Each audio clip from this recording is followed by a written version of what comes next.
not leave one of these races till the checkered flag waves.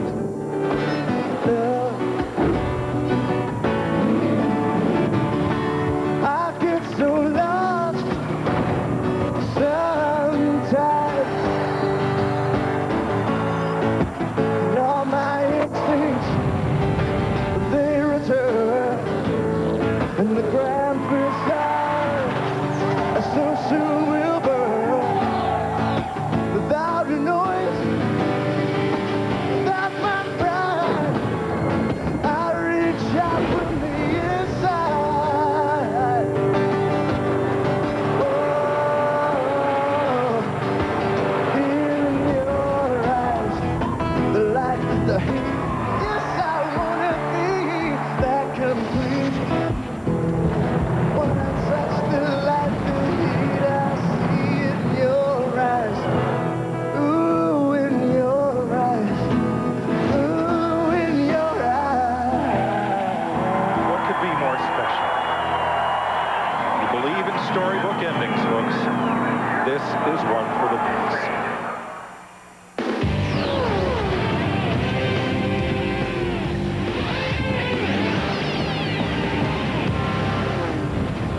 And welcome to Martinsville Speedway, where today more than 85,000 will witness the 8th stop of the Winston Cup season. Little Martinsville, Virginia, located just above the Virginia-North Carolina border, not too far from Appomattox, where General Lee and the South surrendered, ending the Civil War. Today we'll have another war, but this time no surrender. As NASCAR's biggest stars battle it out on Winston Cup's shortest track, it's like having a heavyweight championship fight in a phone booth. Old school racing on NASCAR's oldest track. And while Virginia is for lovers, if you love racing, you're going to love today's Virginia 500 right here on Fox. Hi, I'm Chris Myers, and welcome to our mobile studio. We call it the Hollywood Hotel, just above the backstretch here at Martinsville Speedway. And today, there is vacancy at the Hollywood Hotel. Rusty Wallace will check in with us in just a couple of minutes. A couple of drivers, meanwhile, atop the point standings. Dale Jarrett and Jeff Gordon turning the points race into their own little personal one-on-one battle. Today, Jeff Gordon starts up front. After winning his 3rd pole of the year, Gordon is 2nd in points. He's won in Martinsville 3 times. Meanwhile, Dale Jarrett has never finished better than 3rd in Martinsville, made his first career Winston Cup start at this track. And the points leader starts with what he hopes will be a lucky 13th today in the 99 car. Jeff Burton, he enters 35th in points. He'll start 3rd, his best qualifying effort of the season. All right, other than DeVito and Travolta, we'll see who can get Shorty. 43 cars start this track on this just slightly more really than a half-mile long. It's the shortest track on the Winston Cup circuit, as we mentioned, so the last place car will start the race more than half a lap down. And I am a NASCAR nirvana, surrounded by expertise when it comes to racing. But this is not a civil war. This is not, no. This is a family feud. Oh, family. It divides brother against crew chief against driver sometimes. Jeff Hammond and Darrell Waltrip, and you on the record with 8 poles. Dysfunctional, I might add. You have 8 poles here, Darrell, and 11 victories. Richard Petty, the king, with 15 victories at Martinsville. But you know something about what it takes to do well on this track. So give us a... Yeah, we're going to take a lap around the track here, and we're going to take Dale Jarrett here. He comes off turn 4 to the start line. Down into turn 1, got a new patch right there that's upsetting the cars a little bit, but look how close to that curb you got to stay. Right around the bottom, right next to that curb. Get a little twitchy off of 2 there sometimes. This is the right way to do it. It comes off the concrete on the asphalt, the car will wiggle with you a little bit. Don't drive into the corner too hard, use too much brake. Get back on the gas and launch. I said launch up out of that 4th corner, back to the start line, like John Force.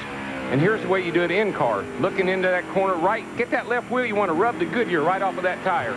But don't get up on the curb. Straight down that back, and that's how it looks from in the car. Now, we're talking about brakes, Darrell. Keep talking about brakes. Normally, this is what the guys run at all the tracks. Atlanta, Charlotte, Rockingham. What's that, a brake pad? That's a brake pad right there. This right here is a passenger pad. But, buddy, this right here is a Martinsville pad. 500 laps, 50,000 miles. Big difference. You got to have big brakes here, and you understand that. And you hope that'll last 500 laps. Hope it lasts 500 laps. I need you two to put on your brakes for just a moment here because... Easy, brother. All right, easy. Rusty Wallace leads all active drivers with 6 wins in Martinsville, and today the number 2 Miller Lite car will start 2nd. Time, baby. Go Rusty!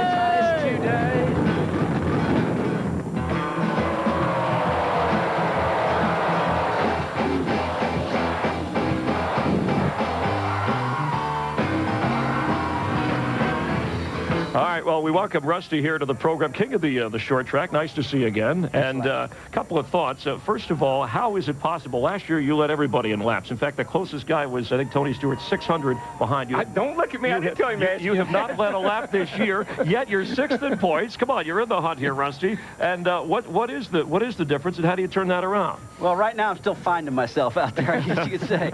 This tire's throwing me for a loop, to be quite honest with you. The setups that we've run last year that have won races, they're different. They really are different now, the setups are. So I've never run a setup like I got in my car today because of the hardness of the tire. And so that's one thing that I just haven't figured out yet.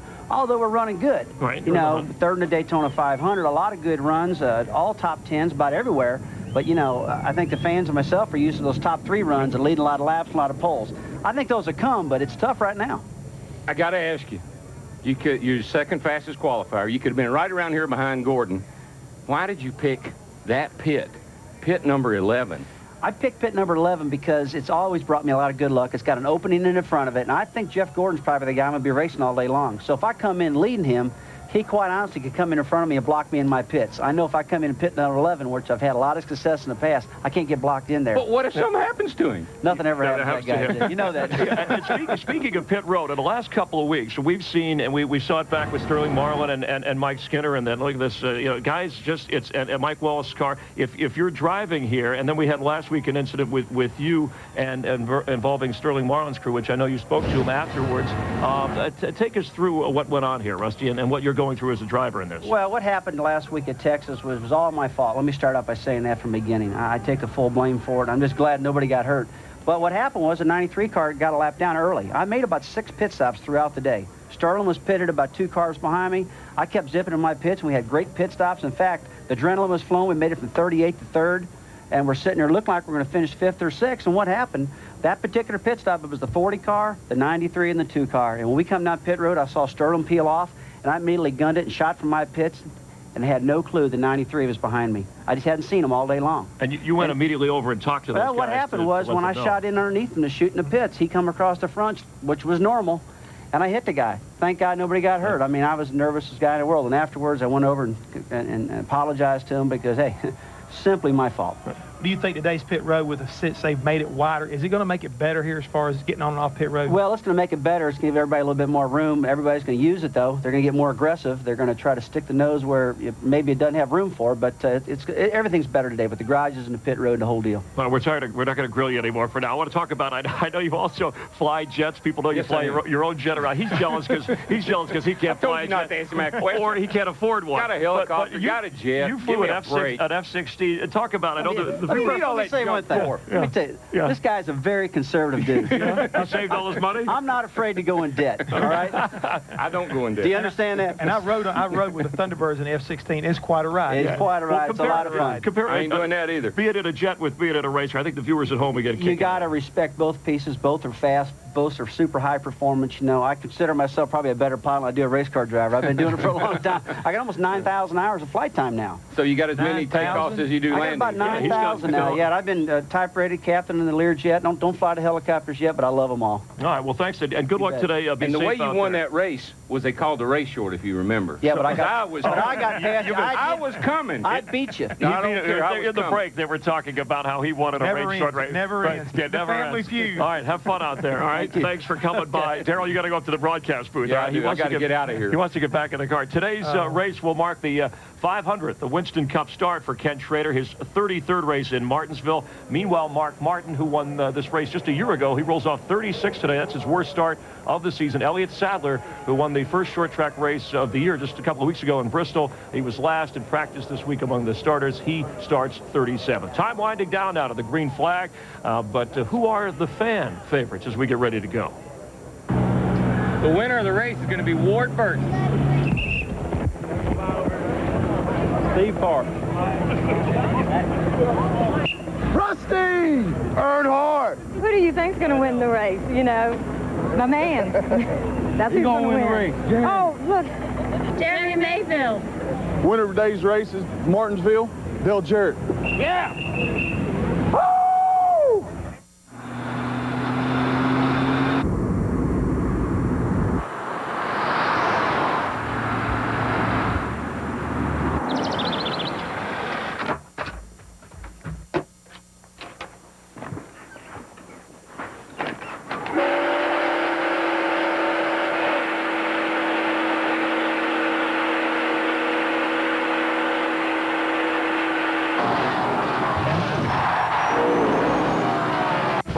Tuesday, fall in for boot camp on a special night. What started as a game is about to become a matter of life or death. Might be something to do with my heart. He would push himself to heart attack before he would stop. When one recruit goes beyond his limit. You never want to see somebody hurt themselves over a game. Brace yourself for an unforgettable episode. I can't believe it. I can't believe it. We just all hope that he's going to be all right. Boot camp on a special night at 9, 8 Central, Fox Tuesday. Oh boy, a lamp! Oh, I love a good rub down. I am the genie of the lamp. You have set me free. You have 3 wishes. I would like to be as clever as a fox, strong as a bear, and I would like to fly like an eagle. Then you need Red Bull energy drink. It vitalizes your body and your mind. Red Bull gives you wings! Oh, Genie, thank you. Bye-bye. Then who will grant my wishes? Inside, Puffy Pants.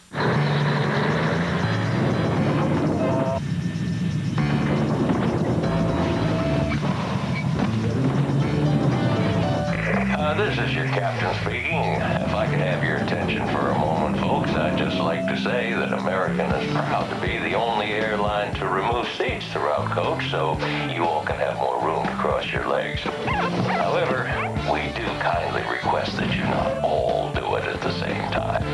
Thank you. Get inside the live racing action with Racecast. Any driver, every lap. Only at NASCAR.com. America Online keyword, NASCAR. NASCAR Victory Lane. A full recap of all the day's action. Tonight at 9 on Fox Sports Net.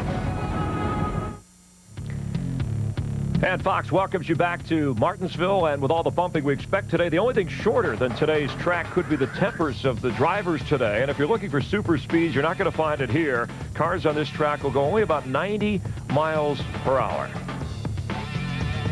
And for those of you still not getting FX because your cable company doesn't carry it, time running out. In May and June, these 3 Winston Cup races will be broadcast on FX. If you don't want to miss any of the action, call 1-800-FX-FX-FX1. That's 1-800-FX-FX-FX1. Tell them I want my NASCAR and I want my FX.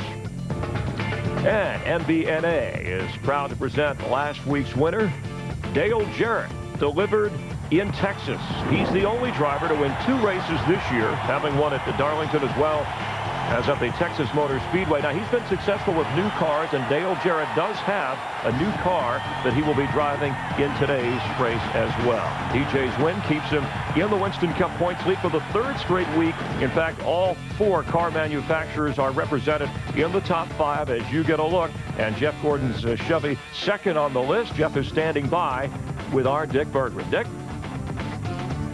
Jeff Gordon's performance here at Martinsville has been absolutely dazzling. He has won 3 times every race he has started. He has finished 3/4 of them on the lead lap. Today, he starts on the pole. Well, those are all past statistics. They won't help you.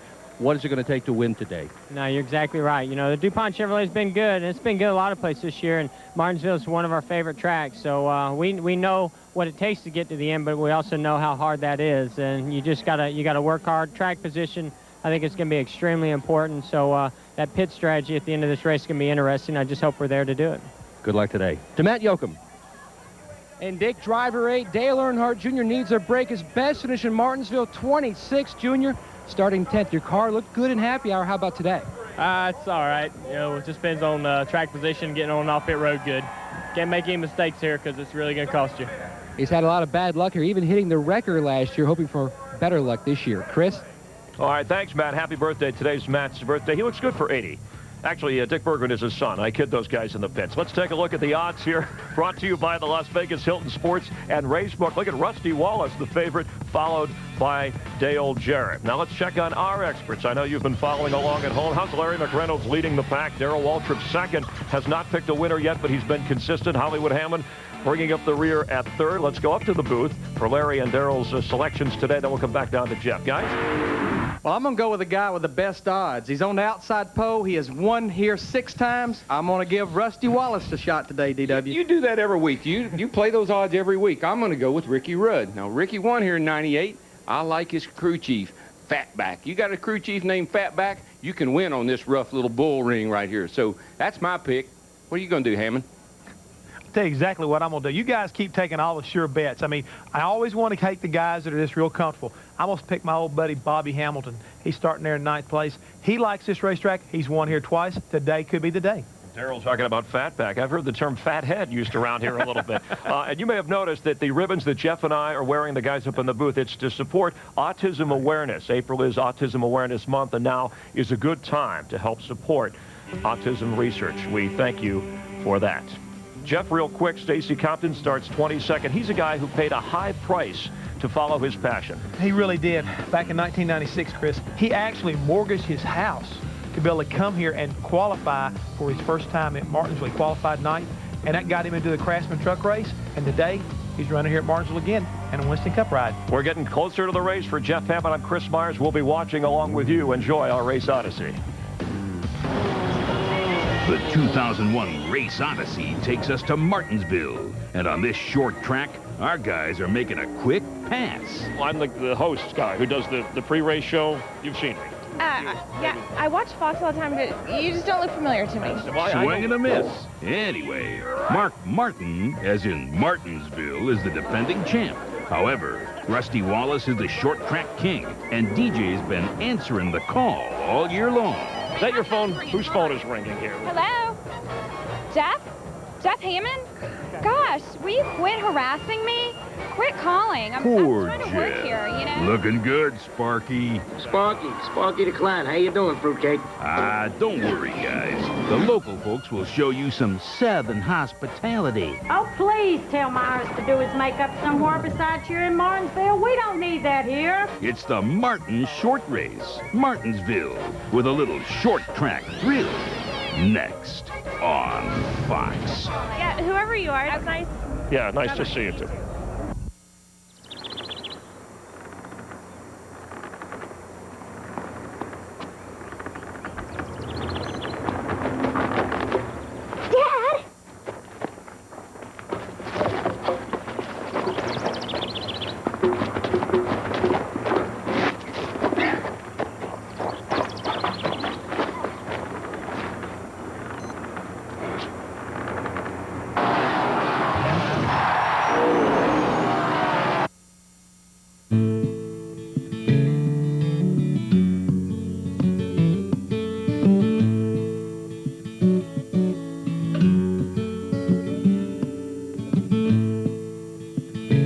Help generations of investors chart their long-term success, you gain a certain perspective.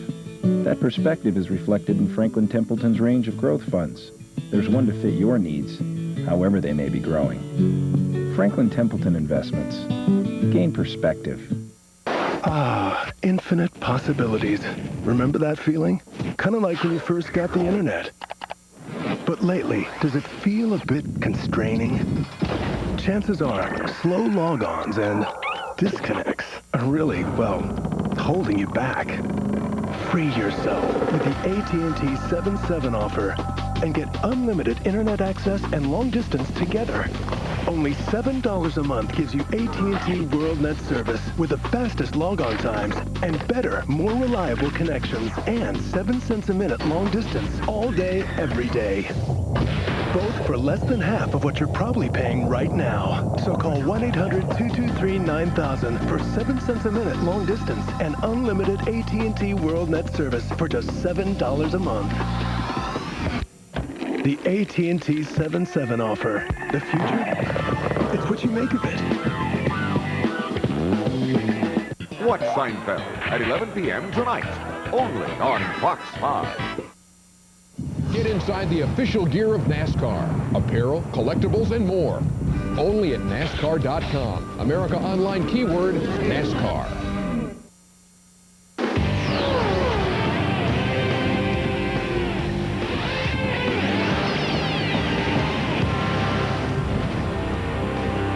More than a half-century ago, Clay Earls and his partners built this little half-mile speedway in south central Virginia. First dirt, now paved. It has become the short track that thinks it's a super speedway, shaped like a paperclip and measuring only 1/2 mile. This racetrack plays host to some of the most exciting action in NASCAR. Welcome to the Winston Cup Series on Fox. today, the short track slam bang of the Virginia 500. Let's go trackside to Matt Yoakum. Mike, this historic half mile has a split personality, both beauty and beast. Martinsville is the last surviving member of NASCAR's original 8, a throwback to the days of Lee Petty and Red Byron, while current-day drivers like Tony Stewart would like to just throw it away because Martinsville demands finesse and rewards patience. This great old racetrack has had a number of facelifts through the years, from dirt to pavement to even concrete in the corners. But through the years, two things have remained constant. One easy bump by another race car, or one rub of a tire on the inside yellow traditional Martinsville curbing can ruin your day and throw away any shot at a victory. To Dick Berggren. Every driver comes to Martinsville Speedway with one fervent hope. Give me a break. Brakes are more important here than at any other speedway these guys race on. Here's why. Up there, they're going to be going about 100 miles an hour. That's the fastest point of the racetrack. Right here, the last part of the racetrack that's still straight before they get into the corner, the drivers are all on the brakes. Both feet trying to slow that car down, generating enough brake heat, somebody's liable to actually melt the right front tire. Because by the time they get down there, in between turns 1 and 2, they're going to have had to scrub off 50% of the speed. Brakes will be a story today. To Steve Burns. Well, Dick, the other thing these drivers they're gonna say is, I gotta get a grip on this new tire. They've never run this tire compound at Martinsville. It's a hard tire. They slide through the corners, but this tire is consistent, and Jeff Gordon's already said pit strategy could win this race. What he means is, do they take 2 tires, 4 tires, or no tires, Mike Joy? Thanks, Steve. Let's have a look at some of the drivers who've been successful here. Jeff Gordon, 3 wins here, 2nd in the points. Rusty, 6 wins, 6th in the points. Ricky Rudd, Tony Stewart, Mark Martin have all been successful on this little short track and my favorite Winston Cup track. Hello and welcome to Martinsville. Mike Joy with Darrell Waltrip and Larry McReynolds. It's a beautiful track and it's short track action, but looking at qualifying and practice, Darrell, the cars are so close. They're all within 3 or 4 tenths of a second. So if they're all equal, how do you pass here? It's where the aggravation factor is real high at this racetrack. You know what you're going to hear all day long? You're going to hear it up here in the booth. You're going to hear it down in the pits even. That's just racing.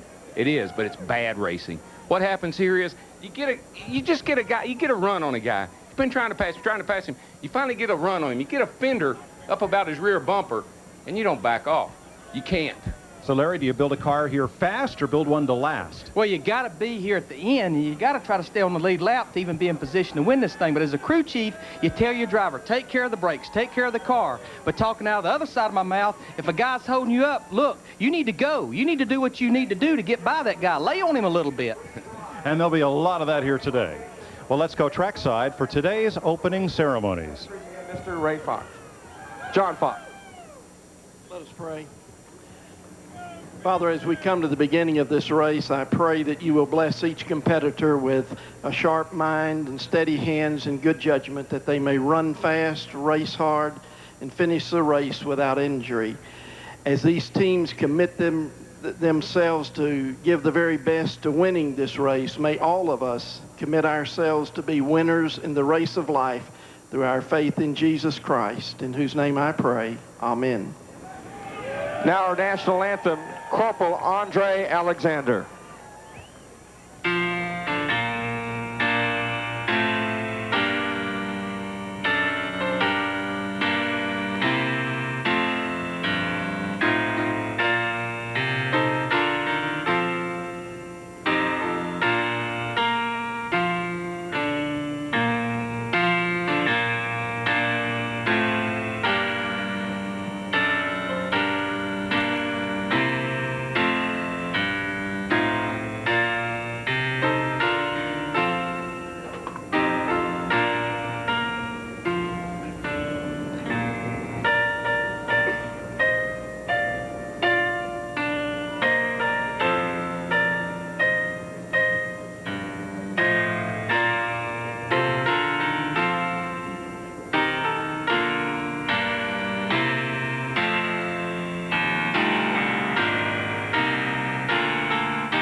the command to start engines, the Grand Marshal for the Virginia 500, Junie Dunleavy. Gentlemen, start your engines.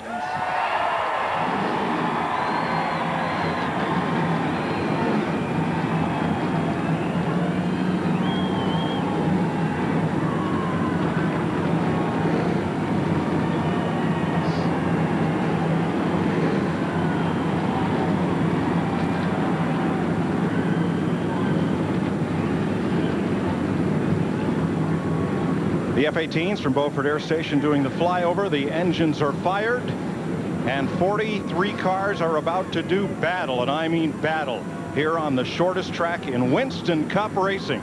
Tighten your belts, get a grip, and get set to go racing at Martinsville.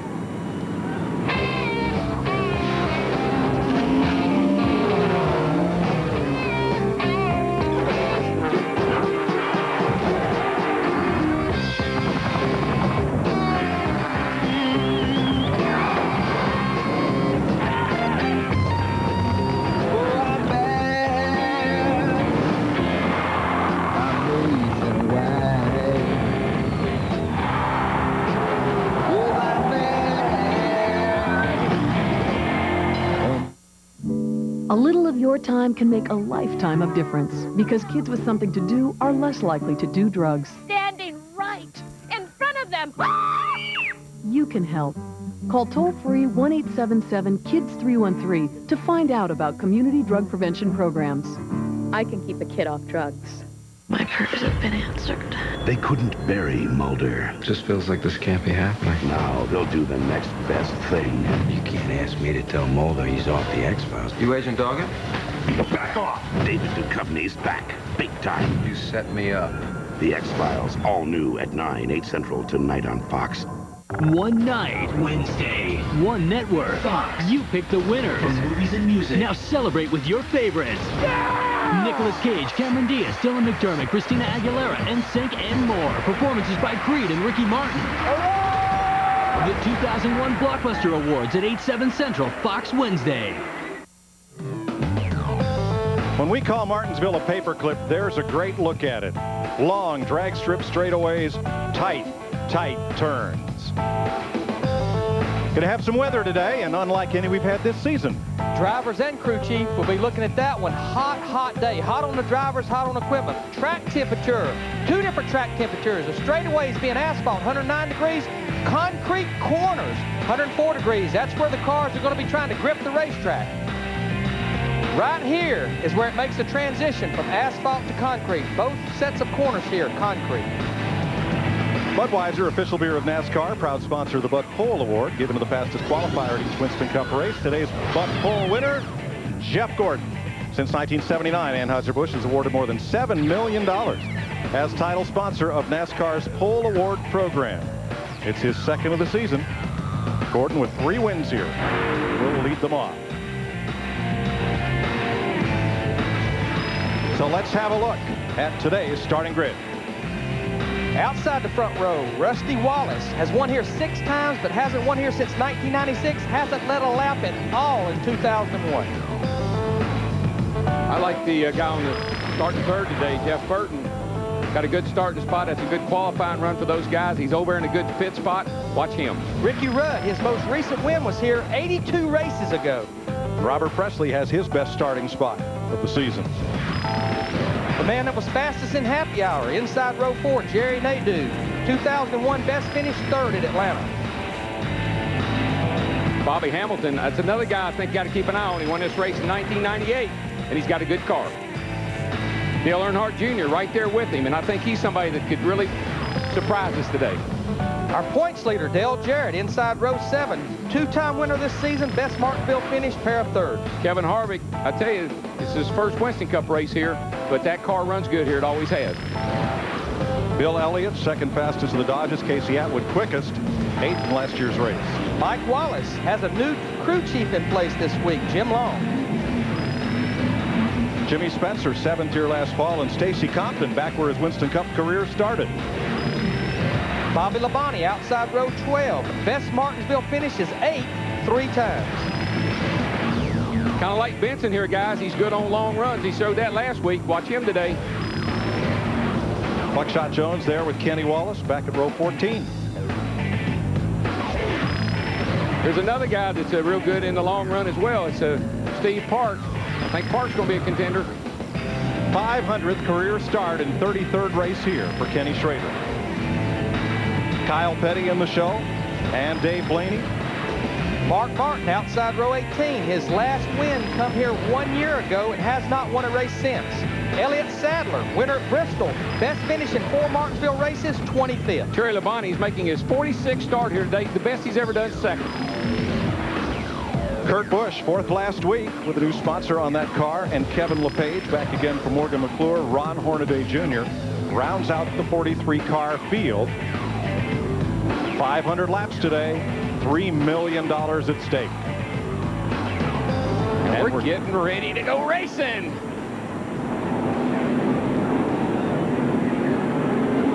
Green flag, and we're racing at Martinsville.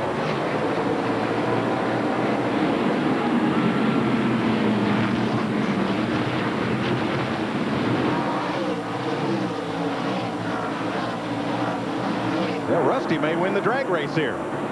We talk about drag race. If you can imagine a car doing 1,000 quarter-mile drag runs in one sitting, that's what it's like here at Martinsville. And Rusty jumps out there to the lead. Wallace, Gordon, Rudd, Burton, Nemechek, Mayfield, Earnhardt Jr., and Presley. And they'll come around to start lap 3. We'll stand silent, honoring memory of Dale Earnhardt.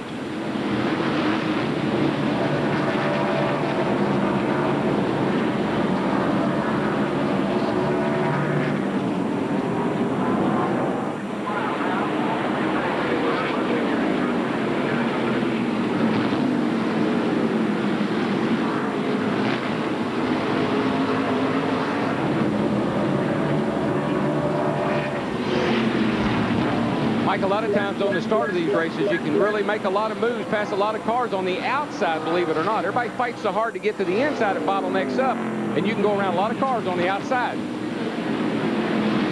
Ricky Rusty got by the 24 car on the start. That outside's there for you in the start. Ricky Rudd there just got hung on the outside and surrendered 3rd place to Jeff Burton and lost 4th to Nemechek. Well, it doesn't last long. It's while everybody's trying to get down. They keep fighting to get to the inside, and it'll let the outside be open for a lap or two. Now Earnhardt Jr. takes to the outside on Mayfield. I believe with the tire combination we got here and the track being pretty slick down in the bottom groove, that you're going to see some guys make some good moves on the outside. Battle of the Beers off turn 2. Talk about the outside. Bobby Hamilton in the 55 car started in 9th. He's been working the upper groove ever since they started the race. But just believe what I'm trying to tell you. The guy that wins this race won't be running up on the outside. You can make some good passes there right now because the cars are all bottlenecked up. Right here, though, when he needed to go to the bottom of the racetrack, he did and got underneath Ricky Rudd in that Texaco car. Well, we got a bunch of cars down here in turn 1 and 2 that got all bunched up. Everybody manages to get away. Darrell, that looked like it started 20 cars ahead of that pack when Bill Elliott got sideways and had to catch his car. It did. Mark Martin was the big loser in that deal. Here's Mark right here. There's Elliott, top left of your screen. He got sideways and everything accordion behind him. All these cars just checking up, and Mark's caught in the middle there, and he just slid back about 10 spots. Things happen so quickly here, the spotter can hardly get the words out of his mouth, and you're in trouble. See a lot of damage on the left front. That's okay here at Martinsville. You got to keep that coolant intact, though, where the air goes through to the radiator. That's the thing you want to keep clear, Matt Yoakum. Larry, I talked to Bob Jeffrey, who's Dale Jarrett's spotter this morning on his way up to on top of the press box. He told me that this place takes 2 batteries where normally most racetrack spotters will only use 1 because they talk so much to the drivers working them through traffic. They go through so much battery juice, they've always got to take a spare with them. Yeah, folks, if you think we talk a lot up here, you should hear those spotters. Now, he is talking about batteries for his radio. Sometimes I think one of them's for the radio, one of them's for the spotter himself. He plugs himself into it. Because they can get excited.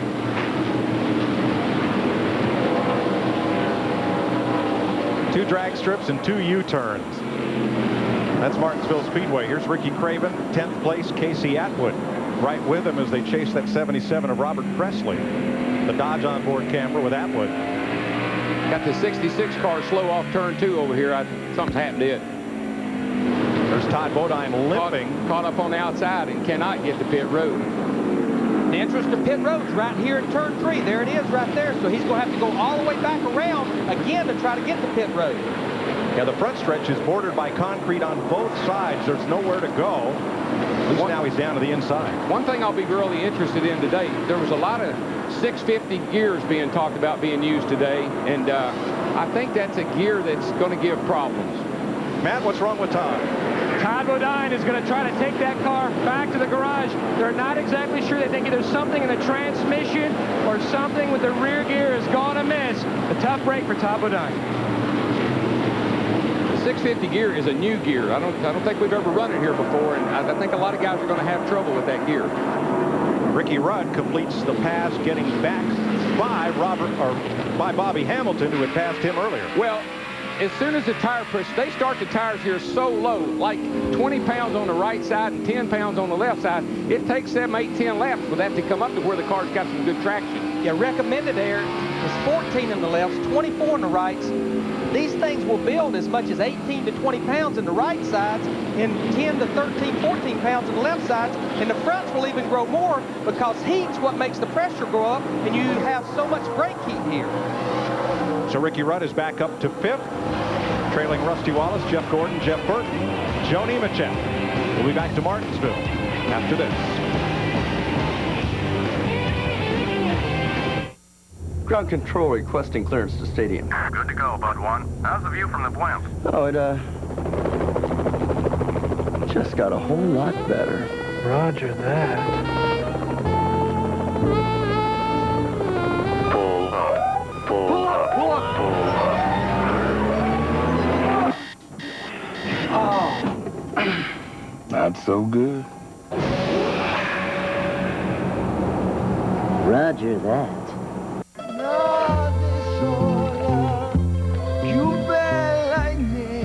Hey, let's show more road.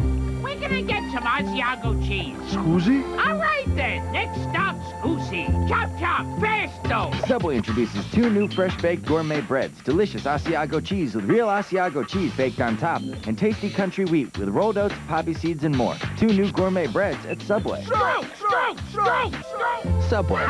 Eat fresh. Sweaty palms? Dry mouth? Yep, you love that car. Log on to PepBoys.com to enter the love of your life in the first ever virtual car show.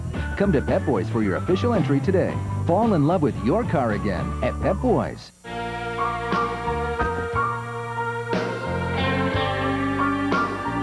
It's not for sale. No. Some things are just too good to let go of. That's why there's Valvoline Max Life, the first motor oil formulated for higher mileage engines. Max Life conditions use seals to help prevent leaks and helps you hold on to your car for a long, long time. Don't even think about it. Valvoline Max Life. And for a simple way to keep your wheels looking great, use Eagle One A to Z Wheel Cleaner. NASCAR Winston Cup Racing from Martinsville on Fox is brought to you by Valvoline Max Life, the first motor oil formulated for higher mileage engines. By the makers of the all-new Dodge Caravan. Dodge, different. By Labor Ready, dependable temporary labor guaranteed. And by Pep Boys, cars like us, people love us. 22 laps complete in the Virginia 500. Rusty Wallace still leading over Jeff Gordon, Jeff Burton. The margin just 0.3 of a second. Dave Blaney, who had his career best finish of 6th last week, has just been lapped by the leaders and is off the pace but staying out on the racetrack. And believe it or not, we've run 23 laps and we're already back. We're lapping the back of the field. But a lot of these guys right now are just trying to put some laps under their belt. Don't use any brakes. Don't abuse the car. This takes a lot of strategic planning about how to run 500 laps here and have enough car at the end to be competitive. When Michael Waltrip, sorry, almost got turned around there in turn 2 by Terry Labonte. Well, these guys in the back right here are nervous. The spotters are screaming at them. The leaders are coming. The leaders are coming. You got to, that's when you got to use that bumper. And what I've always told my driver, Daryl, on the radio, is when you catch a car, do what you got to do to get by him. But when you can, back that car off a little bit. Give the brakes a little bit of a rest. Yeah. Give everything a little rest. Then when you get another car to catch, go ahead and go by him. Do what you got to do. Dale Jarrett moving past Ricky Craven. This is at 12th place. Talked to Todd Parrott. They was very happy with this race car yesterday in the final practice. Brand new race car, untested. They did go to a local short track, Caraway Speedway, and just kind of shook the car down, make sure everything was okay earlier this week. I keep waiting for one of these high financiers to build them a little racetrack at their shop so they don't have to travel around. Build them a little quarter-mile racetrack. I believe Jack Roush proposed that in Concord, North Carolina, but was turned down by local zoning. A long time ago, they called them skid pads. You had a skid pad, you went out there and just drove around on. But I think a little racetrack at your shop would be nice. This track is kind of a skid pad, Darrell. It's just got straightaways in between the two skids. This baby's got skid marks everywhere, I can tell you. Dave Blaney is on pit road with the hood up, so trouble underneath the hood of one of the Bill Davis Dodges. Davis told me this morning they were a little worried about the Dodge engine in this heat and on this short a track. Yeah, that's something that a lot of the Dodge guys are talking about. They're a little concerned about turning these things 9,200 all day. Matt Yoakum? Today was going to be the biggest engine test for the Dodge boys, Darrell. Plus, you have to factor in the extra heat. So Dave Blaney's reporting in that his 93 car is overheating. Also an update on the 66 of Top Bodine. Oil is running out at the bottom. Keep in mind, a lot of teams, due to the extra 30 minutes of happy hour, change their race motors on race morning. That's what the 66 did, so that motor didn't have any time on the racetrack, and it bit them today. Larry, isn't that a double-edged sword? If you use the motor in the race you used in practice, it's not fresh. But if you put the fresh motor in, you can't really go out and run it and make sure everything's there. Well, yeah, one of the problems now, final practice is now an hour and a half long. Some of these guys ran over 100 laps yesterday. That's a lot of miles, a lot of time on that race motor. That's the reason they started putting it in on race morning. But these things they're not just like they put them together yesterday and sent them up here. They have been dynoed. They've been run across the dyno. Some of them have been chassis dynoed. I mean, they have enough experience to know that it's a good piece when they put it in the car. No excuse for something like that happening. Michael Waltrip getting a little swirled up there once again. Ward Burton trying to get past as the leader is right on him. These guys are fighting each other, but they're fighting for their life to try to stay on the lead lap. And this traffic's allowed Jeff Burton to close in. No, a lot of guys are closing in. Ricky Rudd back here closing up. Nemechek, here comes the 8 car. Jeremy Mayfield, Darrell, just slid way up the track in turn 2, and now he's coming down to the pits. Dick? Well, Jeremy Mayfield has got a problem. He is going to have to come in with a flat tire. He's just radioed to his crew, get ready, and the crew is on the wall, ready to fix that flat. Well, this will cost you at least a lap, maybe 2. Well, the problem here is pit road is so long. Pit road speed is 35 miles an hour. You enter to turn 3. You go back out at turn 2. Even if you don't stop in your pits, you're going to lose 2 to 3 laps. But here you don't run an interliner in the tire. You do a lot of rubbing and pushing and shoving with that right front. He probably got into somebody and knocked it down. You think traffic's bad getting out of the racetrack? Look at the traffic on the racetrack. They have slowed Rusty down a half a second. That's what it's allowed Jeff Gordon in the 24, Jeff Burton in the 99 to pull right up on his rear bumper. And that's what guys that are running middle of the pack, they like it when the leader finally catches up to lap cars, because you know it's hard to pass. And they get a chance to make up some of that time they lost. But look, the second place car is now right with Rusty Wallace. Steve? Mike, Jeff Gordon has 14 different race cars at his disposal to choose from. He has not run this particular car this year, nor did he run it at all last year. That race car has not been on a racetrack since Homestead, Florida in 1999. But they did bring it here, and as Larry McReynolds can tell you, had a very good test session before this race. What it is, it's called a Laughlin 3/4 low snout. What that means is the pivot points on the front end are lower. It lowers the roll center, which helps the car turn on these flat corners here at Martinsville. What they did, they watched Jerry Nadeau, who is Jeff Gordon's teammate, run this type of chassis last year. They liked what they saw. They have showed up here with it. There's a lot of these low snouts in the field. Yeah, and Robbie Loomis, of course, he was with the 43 car when John Andretti and Bobby Hamilton have both won with that car, and I think that's part of the input that they had with that program. Well, there's a big crowd hanging around Jeremy Mayfield's tire trying to figure out what it is that blew this thing out.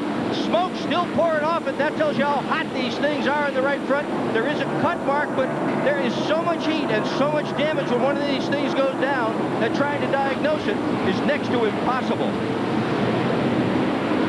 The tire's junk. Mayfield's back out on track, but he has We got trouble. a spin in turn 3 and 4. Andy Houston. And that'll bring out the first caution of the day. And a bunch of people are going, oh, thank you, thank you, thank you. Spun out, didn't hurt anything, and got a caution. Michael Waltrip and Terry Labonte stayed on the lead lap. I don't believe Ward Burton was able to beat Wallace back to the line. No, I don't think he did. That saved a bunch of guys from going a lap down. Lap 40 is our first caution. Let's have another look here. He just got around. I think he ran in there and he thought he was going to get into the back of Johnny Benson, and he probably got on the brakes a little too hard and locked him up. All right, 40 laps on these tires. I believe I'm going to stay out. 40 laps, I'm going to stay out. It's a good time to find out if am I going to be able to do this or not. So we'll be back and find out which of the leaders stay on the racetrack and which pit when we come back to Martinsville on Fox. Change things up. Get a little wild. Mix it up with McDonald's new taste menu. Surprise yourself.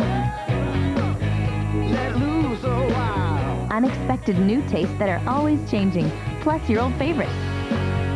So there's always something different to try. We love to see you smile. Hey, variety is the smile of life. You ready, guys? This could be the ride of your life. You got to get past the myths and the excuses.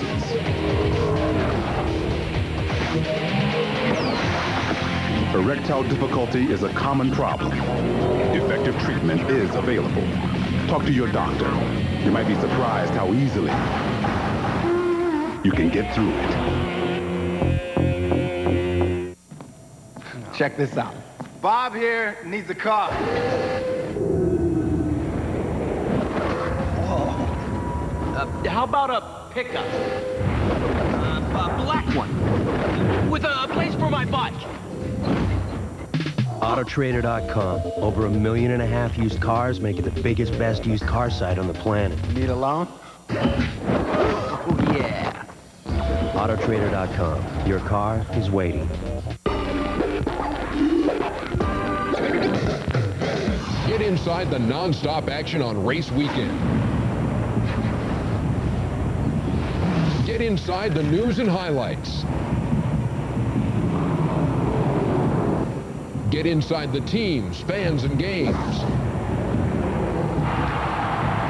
Only at the official site of NASCAR. NASCAR.com. America Online keyword NASCAR. Thursday, the Cleveland Indians visit Detroit to take on the Tigers. It all begins at 7 Eastern, 4 Pacific. Thursday night baseball on Fox 7. Welcome back to Martinsville Speedway. Rusty Wallace, your leader. We're under our first caution after lap 44 now of the Virginia 500 with Jeff Hammond, Chris Myers, our mobile studio, the Hollywood Hotel. Rusty Wallace led everybody in laps last season. In fact, the closest guy was Tony Stewart, some 600 laps behind him. He had not led a lap all season long. Fires out has led this lap the entire way. He also has his crew chief, Robin Pemberton, back after missing last week. Yeah, good thing about it is I talked to Robin, and it was kind of like a false alarm. He went to a situation where, hey, I didn't feel quite right, went to the doctor, and the doctor said, I don't like what I see. So it was more of a doctor's concern than anything else. He's fine. He's back here today, and I think it shows. And he said that some people were blaming Rusty for the stress. He said, no, that's not the problem. Wednesday, he'll hear more from his doctor. Let's now hear more from our guys on pit road and Dick Bergman. Interesting conversation between Robin Pemberton, crew chief for the leader, and his driver, Rusty Wallace. Pemberton called Rusty in, said, let's make a pit stop. Wallace never said a word. He just stayed out on the racetrack, hoping that everybody else on the lead lap would stay behind him and stay out there, and that's just what happened. To Steve Burns. Dick, Jeff Gordon just radioed into his crew chief, Robbie Loomis, and said, car feels pretty good. It's just a little bit loose off. Remember, we talked about grip. Now, Ricky Rudd says the longer his car runs, the better it feels. Matt Yoga. And Steve Dale, Jarrett currently running in 11th, reported into his crew chief Todd Parrott. His car a little bit loose. They were hoping to make a stop, make a track bar adjustment, but it's no avail. The one advantage for DJ, now that Todd Bodine has fallen out of the race, he will now have a decent exit out of his pit stall. Remember, pit road very, very tight down here. You won't have to worry about another car pitting right in front. Mike? At 13 cars towards the tail end of the lead lap did take occasion to pit under this caution. Yeah, it could, you know, that could pay off if it goes green. Now, those guys were praying for a caution before this happened. Now they're praying there won't be one. Well, if we got a 20 or 30 lap run where Rusty and those guys had 60 or 70 laps on their tires, that strategy would pay off. Also, the top 22 cars, all the way back to Kenny Wallace in the 27 stayed out. This ought to be an interesting restart. It's got the teammates on the front row here. I don't know if Rusty's going to be courteous to his teammate or not. Probably not. Green flag, and will Wallace allow Mayfield to get back on the lead lap? It gives him plenty of room, Darrell. Nope. Not there. Not going to happen. Rusty's pretty much one of those guys, if you can do it, I'll let you, but if you can't, I'm not going to let you. And this is a racetrack. It's hard to let anybody do anything, because if he lets somebody get in front of him and hold him up, he's got all these other guys breathing down his neck. And not only that, but then you got to use your brakes more because you got somebody in front of you. So, no, you don't want anybody in front of you here. Jeff Gordon also clears the lapped car of Mayfield. Then it's Burton and Rudd coming up the outside, 3 wide behind them into the corner, and Ward Burton had to just about stop and then boot Andy Houston's car in the butt. Yeah, he wasn't real happy with Andy Houston. Ward's a lap down, I think, and he's just didn't appreciate that move, I don't think, and he let him know about it. And he continues to let him know about it. That's root and gouge. That's how you send each other a message on this racetrack. That was not nice, and I don't appreciate it. Here's another look. Here's a look at it. See Houston 3 wide there. And he just goes down and does a slide job, as they say, right into front of Ward. And Ward says, boy, what are you thinking? Give him a little drive-in service. Now, Ward had just been lapped prior to the caution coming out, so that pinned him 1 lap down.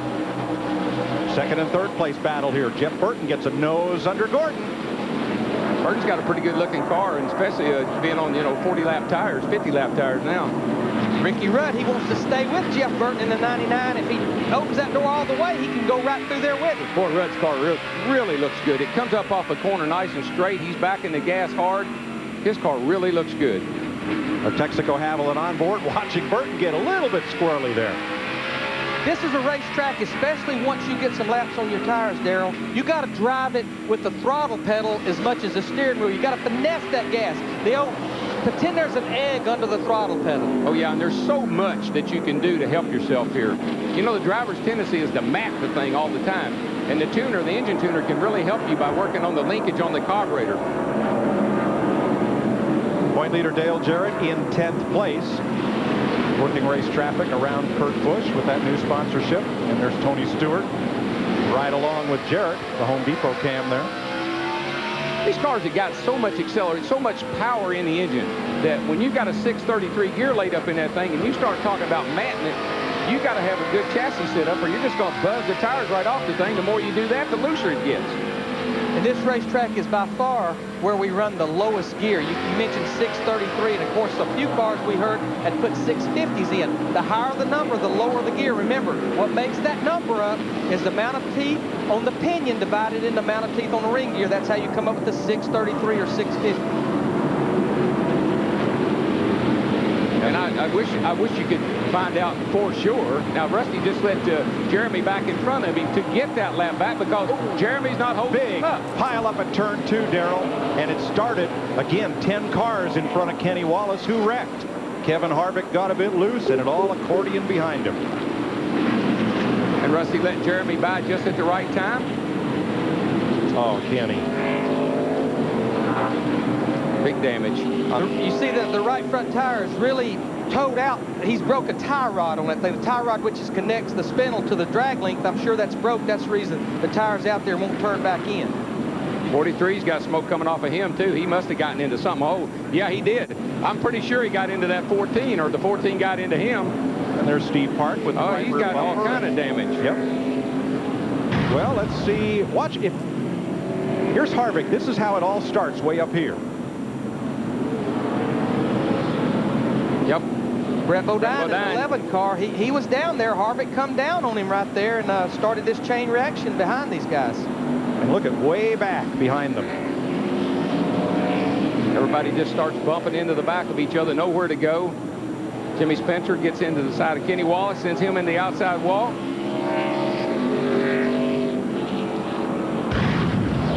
And the leaders are on pit road. Let's give a listen.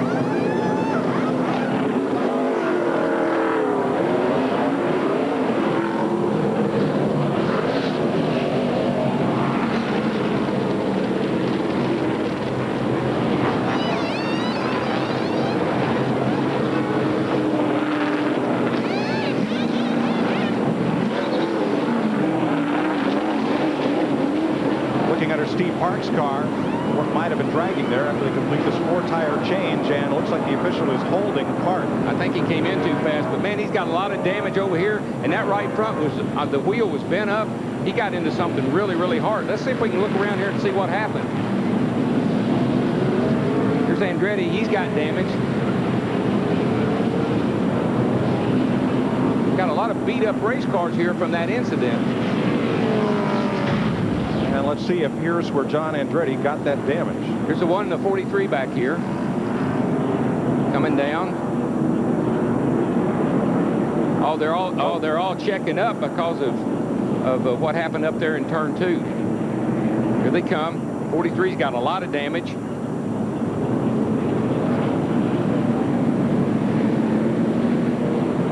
Now Andretti is pretty well convinced that that was all Ron Hornaday's fault, and kind of let him know about it. So that little skirmish cost us quite a bit of damage on several race cars. Let's go to Matt. And Mike, 2 tires the call for Dale Jarrett's 88 car and a track bar adjustment. Remember, his car was a little loose. Also for rookie Casey Atwood, a slight air pressure adjustment. His car a tick loose. 2 tires and 1 can of fuel for the 19 car. To Steve. Matt, bad news for Ricky Rudd, the 28. He's on pit road right now. They have a brake line loose. He could not get the car stopped on the track. In fact, the team had to stop it when he came to a roll here. Tough brakes. No pun intended for Ricky Rudd. Let's go to Dick Berggren. Rusty Wallace did a good pit stop, a little bit over 15 seconds for 4 tires and fuel. He wanted to know what the left side tires looked like. He was told by his crew chief, Robin Pemberton, they look great. All he did to this car was take a pound of wedge out of the left rear, trying to help him out of the corner a little bit. Second caution flag is cleaned up. We're set to go back to green. Sadler and Houston will try to get a lap back from the new race leader, who is Matt Kenseth. Matt Kenseth, 17 car. He has not pitted on either one of these cautions. He has elected to stay out. Well, I still don't think that's a real bad strategy until you find out how your car's going to do. Don't do this at the end of the day, do it at the beginning. He overdrove turn 1 so bad, washed up the racetrack. Elliott Sadler to 21, he wants that lap back. Now, Kenny Schrader, he didn't pit this caution, but he did pit the caution about 15 laps ago, just like Ricky Craven in the 32 car and Ron Hornaday in the 14 car behind him. On restarts, every time you go into turn 1, you're going to shove up because you're going to get a lot of buildup on your tires, particularly when they're old tires and you've been out there a while. The 17, Kenseth, the leader. 36, Schrader, and 32, Craven are the front 3. This is when it gets exciting, folks, because you got guys back in here that want to get back up front. They got 4 tires.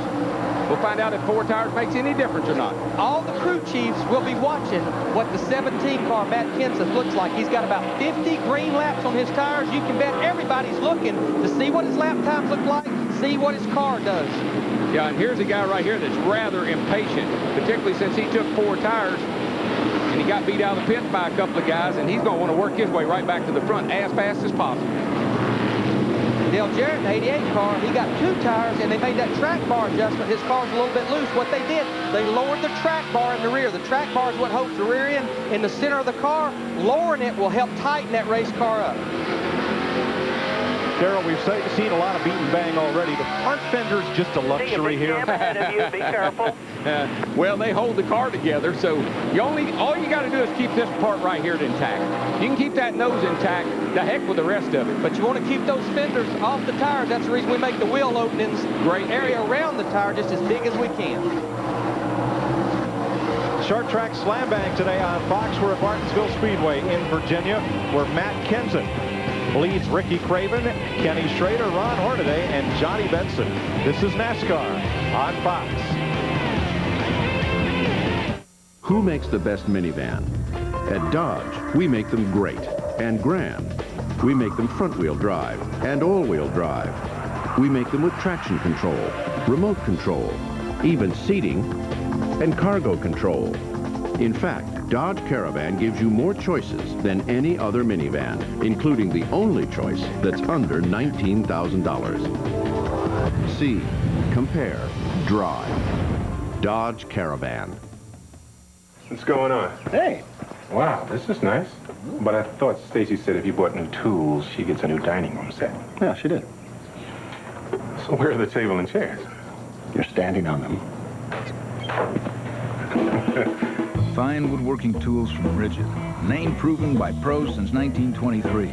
Take our portable table saw. Made in the USA, its compact design makes it great anywhere.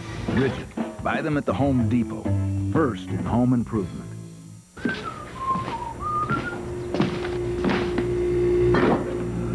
There's no better feeling than that of a job well done. And nothing helps you do the job better than America's #1 filter, Fram.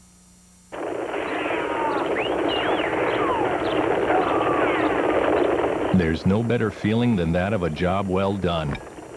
And nothing helps you do the job better than America's #1 filter, Fram.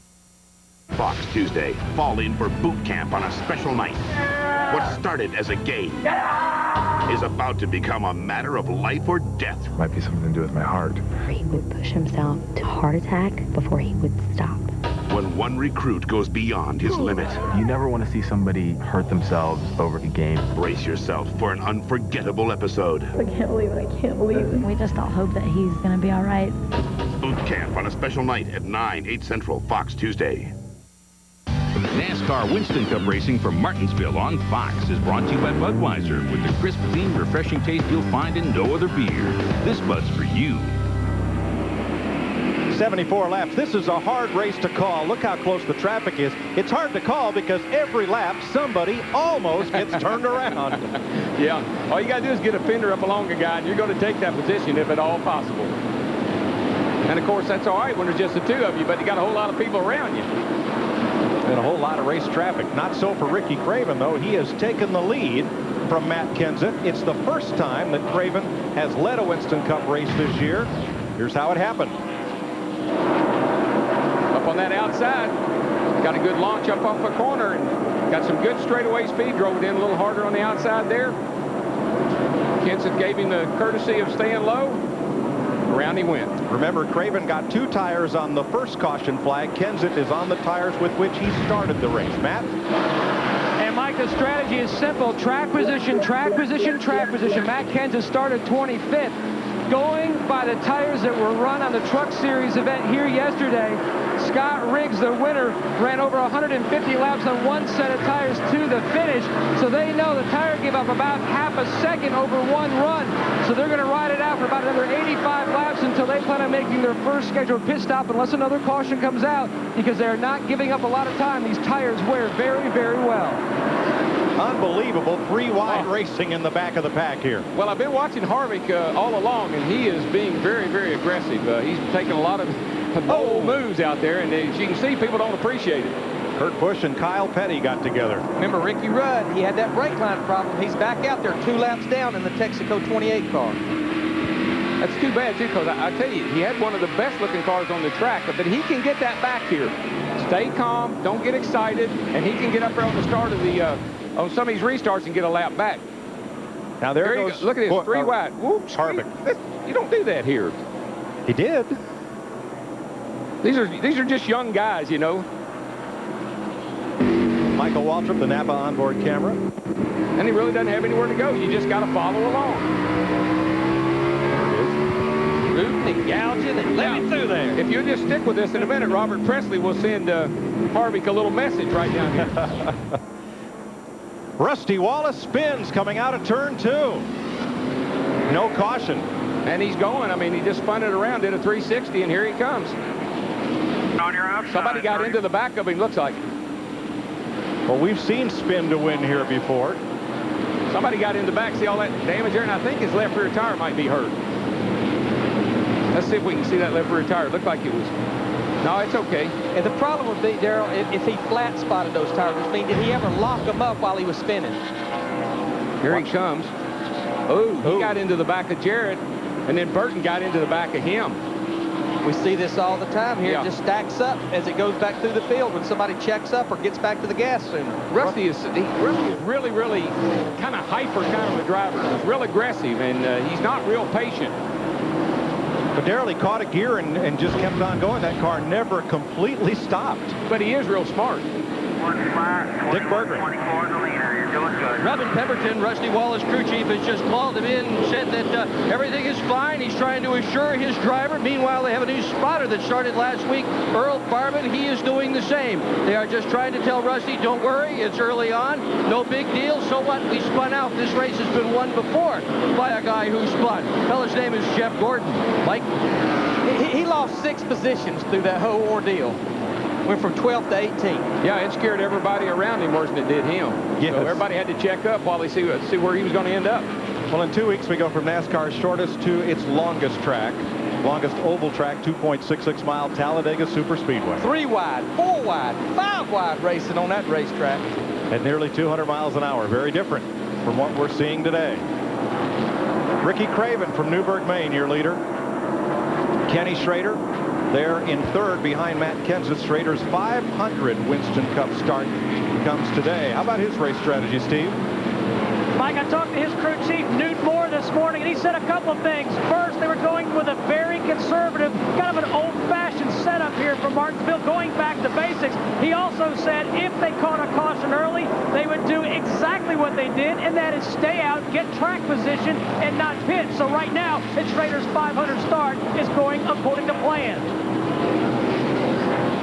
The lap car, the McDonald's car of Andy Houston, and then here's Mark Martin. Started 36th. And again, won this race a year ago. How did he win it? Pit strategy. He stayed out near the end of the race. Everybody else pitted, got 4 tires. Mark stayed out, won the race. The reason he's up there is because he pitted the first caution, and then when all the other guys pitted, he stayed out, so that paid off. The Pfizer cam looking back at Ron Hornaday. Now, Hornaday is the 5th place car, again, because of that same strategy. I think Larry talked to the crew chief. He said they're very happy with the car. They made some changes on it, really woke it up. Well, he's working with a new crew chief this week, Fred Graves. Fred Graves was his crew chief in the truck series when he won so many races and won that championship. Didn't qualify good, made a bunch of changes on spindles and everything yesterday. Real happy with this car at the end of practice. And if Ron Hornaday can't run good here, then there's probably not very many places he can, because this is the kind of track out in California he grew up on. Dale Jarrett working his way up through. All clear. Battling there with Casey Atwood and Stacy Compton. Now looking back at Jeff Burton, who has moved inside Compton for 10th place. 91 laps complete, 91.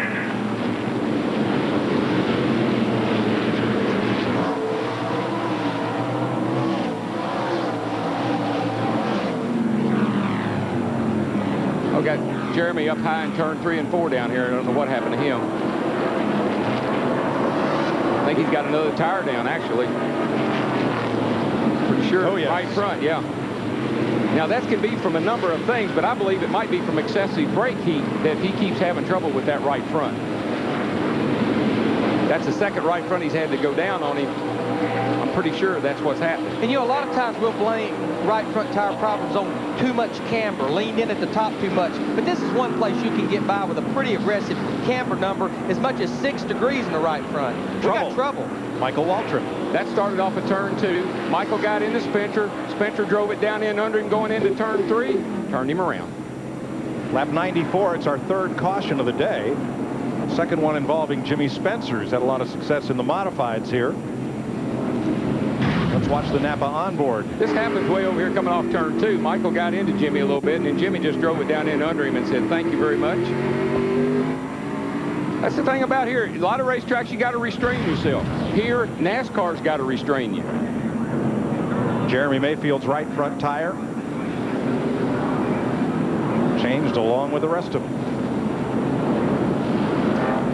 And Matt Kenseth, who was leading this race, remember, he's got 91 laps on his tires. He's in the pits, Dick Berger. Yeah, they probably thought a lot of other people were going to follow them down pit road, but at least the number 32 car has come down pit road. Craven, who is running in second spot behind them. It's going to be 4 tires for Matt Kenseth. Crew having a relatively slow stop, but with this many cars, I should say this few cars on pit road, it's not a big deal, and he takes off with no one passing him. Mike? Ken Schrader also stopping, and now Kevin Harvick, Bill Elliott on pit road, along with Jimmy Spencer, Buckshot Jones, Sterling Marlin, Kyle Petty, and the 4 car of Kevin LePage. So we're under caution for the 3rd time at the short track of Martinsville, Virginia. You're watching NASCAR on Fox. The action, the heart, the soul of NASCAR, every day. Only at NASCAR.com. America Online keyword, NASCAR. It just looked like I was kissing her. Draws me in. Baby, what are you doing? Come on, baby. I can explain. I don't even. These aren't mine. Whose are these? Just in case you find yourself needing a little extra room, Ford Focus has more cargo space than anything else in its class. And right now, get a Ford Focus starting at $12,970. Okay. All right, it's not what you think. Oh, thanks a lot, man. Visit your Tri-State Quality Ford store today. Oh, baby, come on.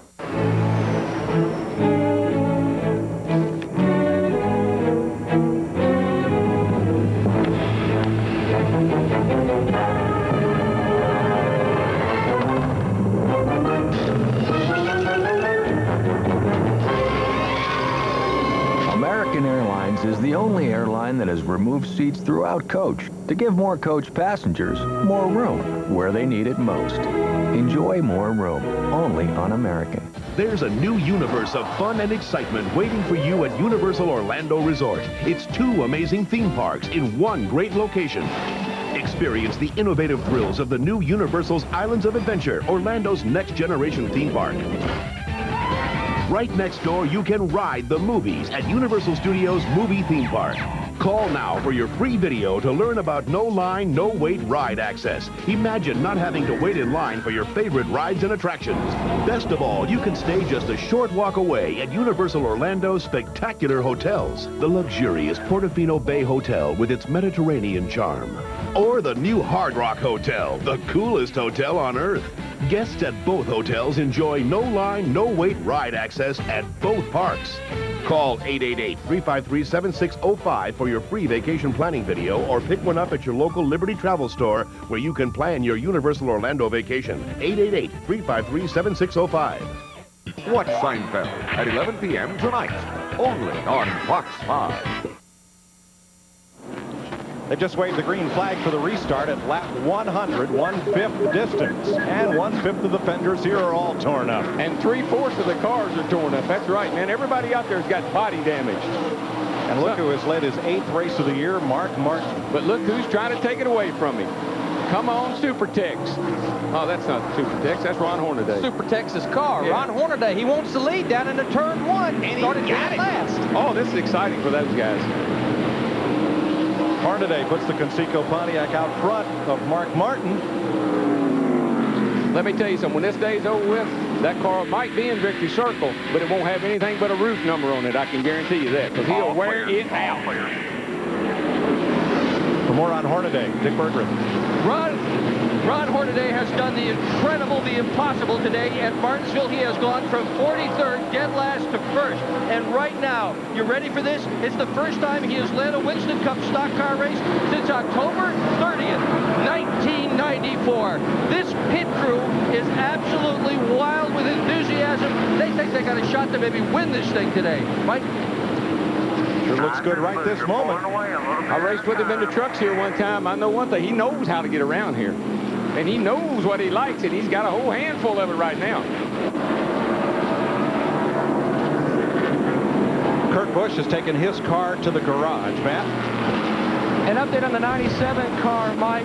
Something wrong with the right front caliper. It's leaking. They're trying to change parts. Ben Leslie, the new crew chief, second week on the job, working diligently trying to fix this 97 car. Also, an update on John Andretti, the 99 winner of this event. After contact with the one car of Steve Park, damage to the right front apparently knocked a bunch of the belts off, the oil pump belt, alternator. So they're replacing that, but they're losing a lot of time behind the pit wall to Steve Burns.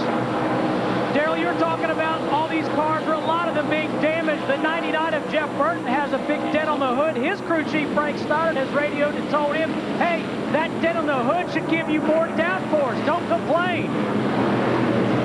Well, sometimes it's better to be lucky than good, you know.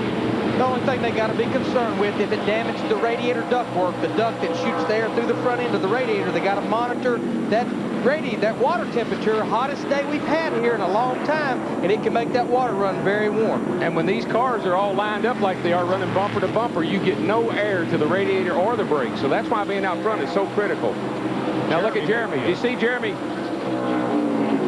He gets one of his 2 laps back. He's got to make up all this ground. Still will be 1 lap down after making that unscheduled stop right before the caution come out. And Jeremy gave Ron a nice little wave there as he went by, saying, thank you, buddy, for not holding me up. I'm laps down and need your help. Well, if you're Ron Hornaday's spotter or crew chief, you say, look, the 12 car's 2 laps down. He's got fresh tires. You do not. Do not sit there and use your stuff up trying to fight. But I just want to tell you, it ain't very many times you give a friendly wave here. Right. That was a friendly wave. All 5 fingers. That's right.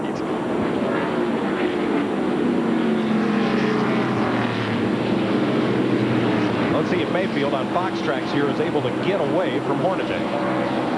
I'd say he probably is, because he's got fresher tires. Should be a good bit faster. That's where it should show up, right there in the mid-corner speed. You can see as he's opened up a huge gap there between Ron and himself. So he's got a lot fresher tires on the car, and the car really looks good. I don't know. It looks better than it did when he started this race. Here comes the cat right back here that looks good, too. He hit the afterburner on that pass. Jeff Gordon dive-bombed Mark Martin going into turn 3. Takes over second spot. And that all happened because of what he did in turn 2. He launched out of turn 2, got a great run, and you're able to make that pass. Jeff Burton trying it on rookie Casey Atwood.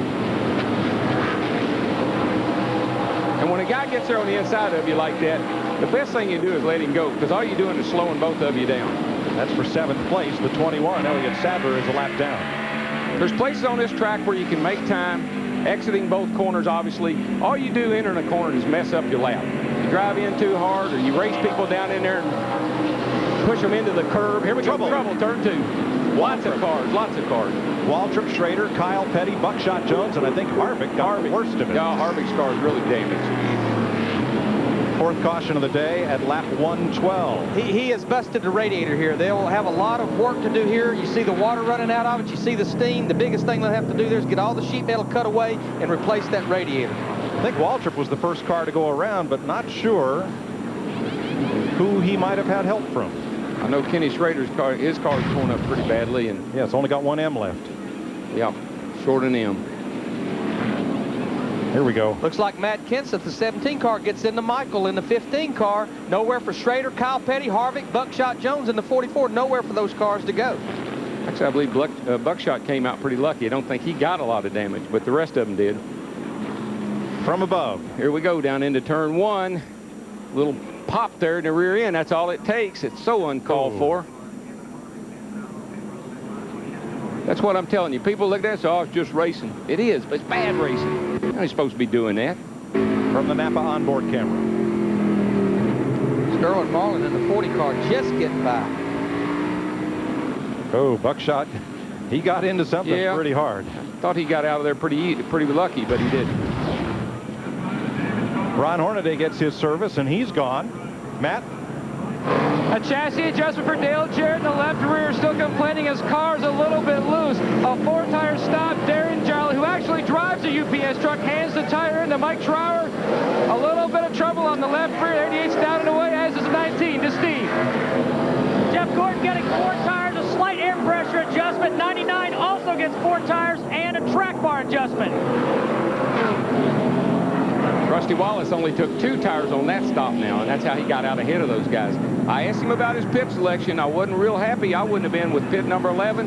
I think before the day's over with, he's going to not be happy with it either. Kevin Harvick, meanwhile, has taken his car to the garage with heavy front-end damage. Look, here's pit number 11 right here. He likes that because it's in a straight line. He's got an opening right here, so he thinks that's the place to be.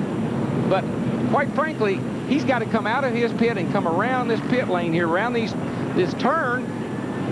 Here's Gordon way down here in pit number 1. He just shoots straight out. Rusty could have been right there. Yeah, what you got to remember, here's the line right here that determines who beats who out. Gordon just has to move about 10 feet, and he's beat everybody out. I questioned him in the pre-race show about that, and he said, just watch me and see how I do. Dick? Hornaday just pitted out of the lead, took 4 tires. That's the first time the left side tires has been changed so far today. Fred Graves, his crew chief, starts today with Hornaday in this series. Right. Rusty's pit stall is like having a parking place right below the tower here. You get in real easy, but getting out, not so good. We'll be right back to Martinsville. Grandstands and infields, pistons and thunder, muscles and speed, men and machines, speedways and octane, scanners, pit stops, checkered flags and championships, trophies and beer. Start your engines, baby. I'm a race fan.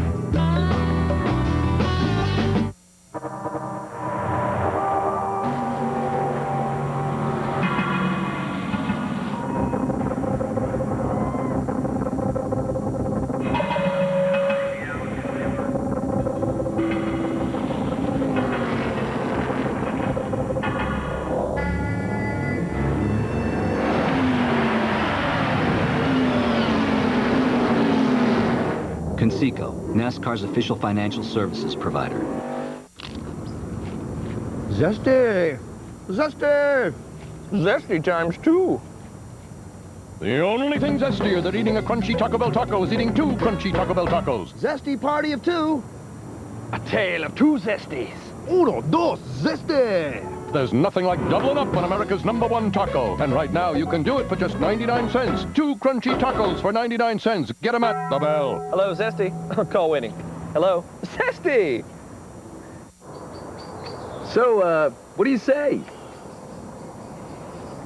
Make a lot of downforce? Yeah. Looks like it'd be a lot of drag. Tons. What kind of RPM? 7. 5. I think it's 7.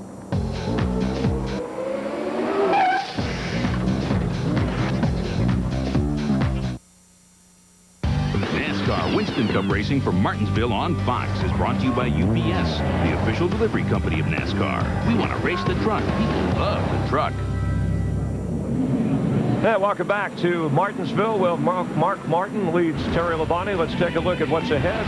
The Fox Racing family next Saturday with the Busch Series moving to Nashville on FX at 12:30 Eastern. And then after that, Easter weekend off for Winston Cup Racing, Talladega. Jeff Gordon winning this race last year, the pre-race show at 12:30 Eastern. You'll see it on Fox. What we've seen so far, Jeff Hammond, is we're under caution for the 4th time today. You know, last year at this track, 17 cautions set a race record. It just seems like the slightest move and you're bumping into somebody. And every car, there's more body work on these cars than Michael Jackson.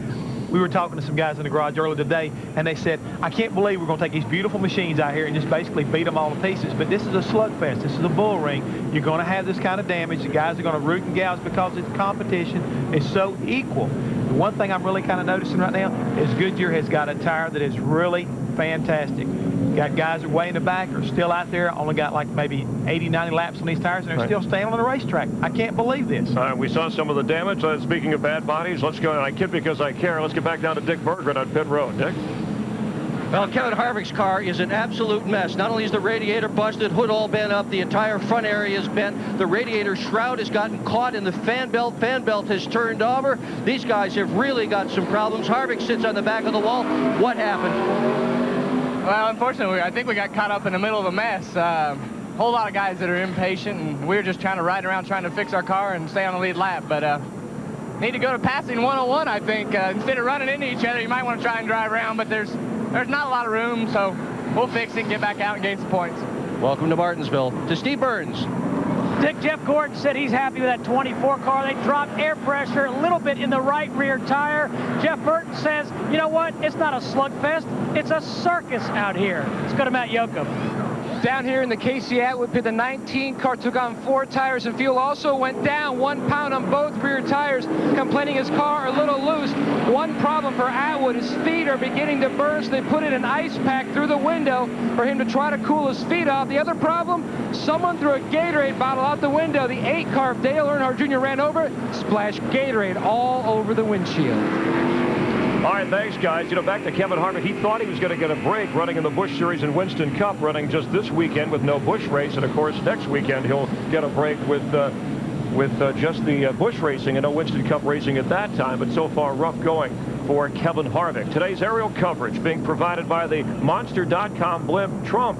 Monster.com is the world's leading online career resource. Monster.com. Job good, life good.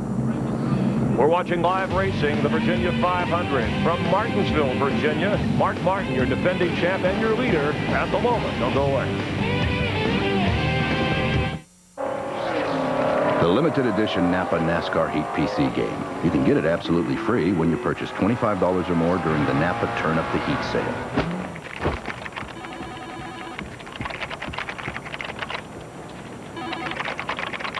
Move fast. It's all over April 30th. At participating Napa Auto Parts stores and Napa Auto Care Centers. In addition, save big on Napa Lawn and Garden tractor batteries, Turtle Wax Super Hard Shell Wax, and a lot more at your participating Napa Auto Parts store.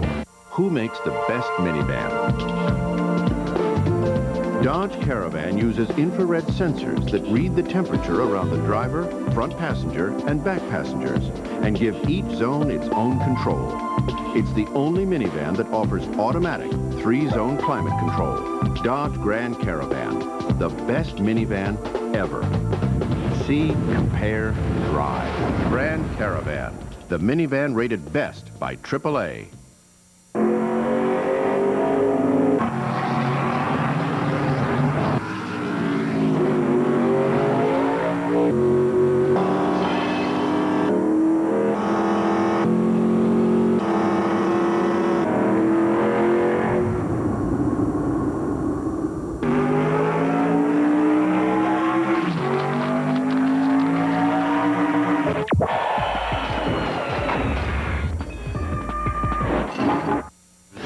Winston Cup racing from Martinsville on Fox is brought to you by the Home Depot, the official home improvement warehouse of NASCAR. By Viagra. Ask your doctor if Viagra is right for you.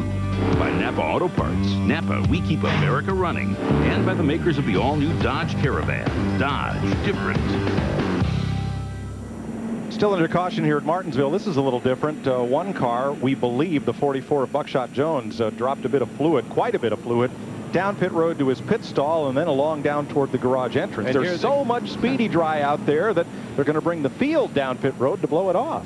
It's 43 of the best sweepers you can come up with. They'll just blow that oil dry right out of the way with exhaust and tires running across it and clean pit road. But I tell you, most of those crew chiefs are telling those drivers to stay out of that stay dry. You get that on your tires, you get back out on the racetrack, buddy, you better do a good job of cleaning them off or you'll miss the first turn.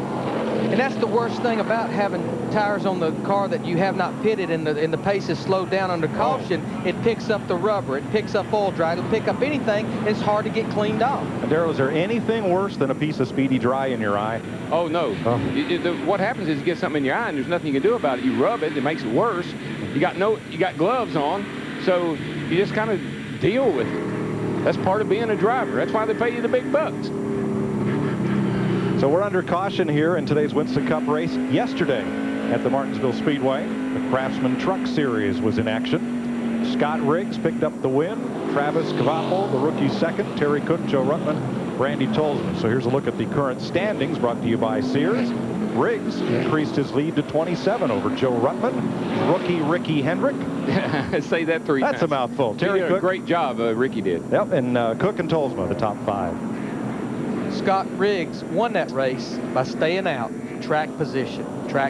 How many Winston Cup crew chiefs do you think we're looking on? I would say every one of them. I'd say so. I'd say some of them anyway, because some of these guys have used that strategy so far, some haven't. But it's still so early, 127 laps into the race. Got to work on your car, got to do a lot of things. Everything dictates what you do. What we're going to do in 1 lap is restart this race and conclude the 4th caution flag of the day. All right, folks, you want us to crank it up? Well, we will for this restart. What are they going to crank up down there anyway? They want me to crank up. If I get any more cranked up, I'll be down there with them. I think they'd like that. Well, do that sometime. Go down there and sit amongst them and do a show. Real quick before they go, Mark Martin, Terry Labonte, 1st and 2nd. The last time they was on pit road was lap 141. 80 laps ago. Let's go. Crank it up.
Bobby Hamilton, now Ricky Craven passes Terry Labonte. And if you've been with us all weekend on Fox Sports Net and FX, I know what you're thinking.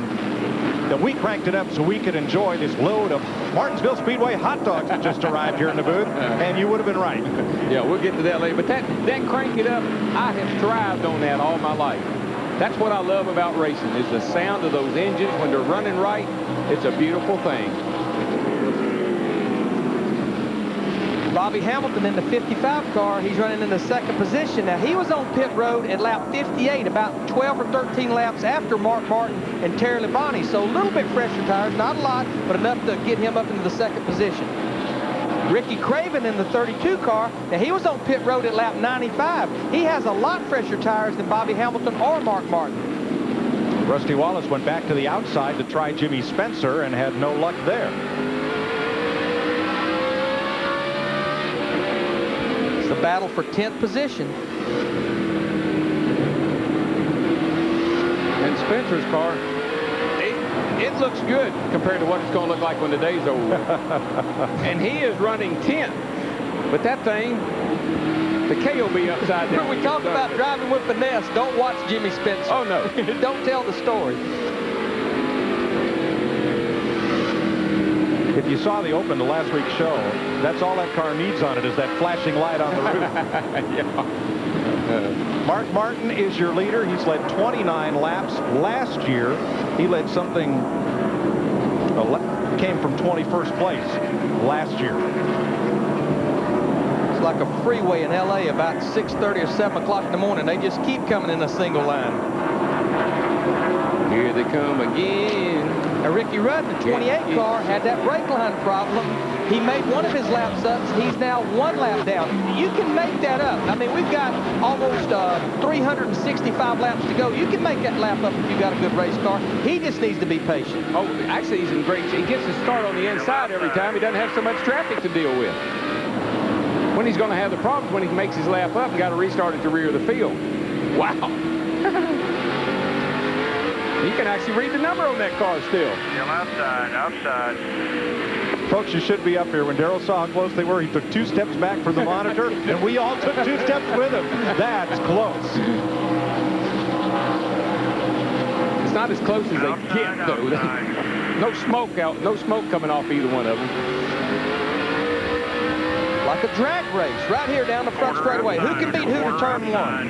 And you can't drive in that corner too hard because you got to get on the brakes. You get on the brakes, the car wants to push up. When it pushes up, there's somebody right beside him. You get into him. Clear all around. Good work with him. Jeff Gordon and Jeff Burton and Ron Hornaday trying to work their way back up through, but they're back in 13th, 14th, and 15th place behind Rick Mast. Nice run for Mast today. Yeah, had a great qualifying run, and Rick knows how to get around this joint, so doesn't surprise me to see him right there. He just needs to have a real good finish. That team has really struggled. Mast in 12th place in the number 50. But he just got a little tail happy off the corner, and that opened the door for Gordon to stick the nose in there, and there he goes. And here will come Burton and probably Hornaday too.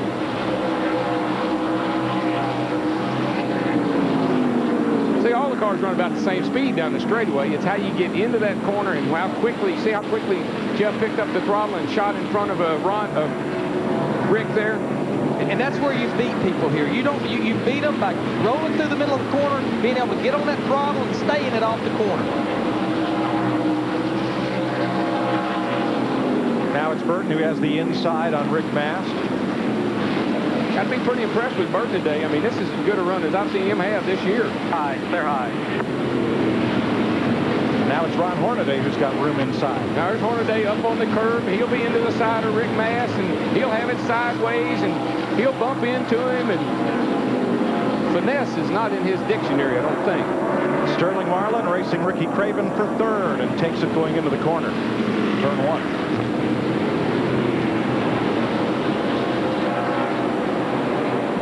Ricky Craven in the 32 car. This is a brand new Laughlin low snout car. They actually went to Hickory Speedway and tested this car earlier this week. And people might say, why didn't you come to Martinsville and test it? Again, NASCAR only gives these teams 7 tests at a Winston Cup racetrack. So many short tracks in the area, teams decided to go kind of find out what they had at some other racetracks. Yeah, what happened there? Classic Mark Martin. Ricky Rudd got up on his back bumper. Mark just pulled all the way to the inside of the back straightaway and said, you go right ahead, young man. Steve Burns. Jimmy Elledge is a crew chief for Bobby Hamilton in that 55. He told his spotter on the roof, Mark Griesman, go ask the spotter for Mark Chris Forrest if we can get up to him and lead a lap, and we've got trouble, the 19 car.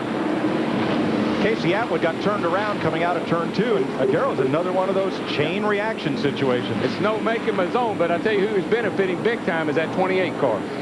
Ricky Rudd gets his lap back as they take caution at lap 148.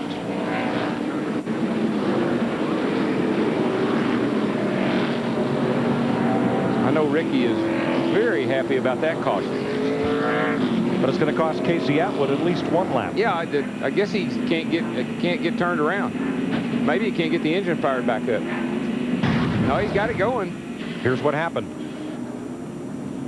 Just gets a little nudge here.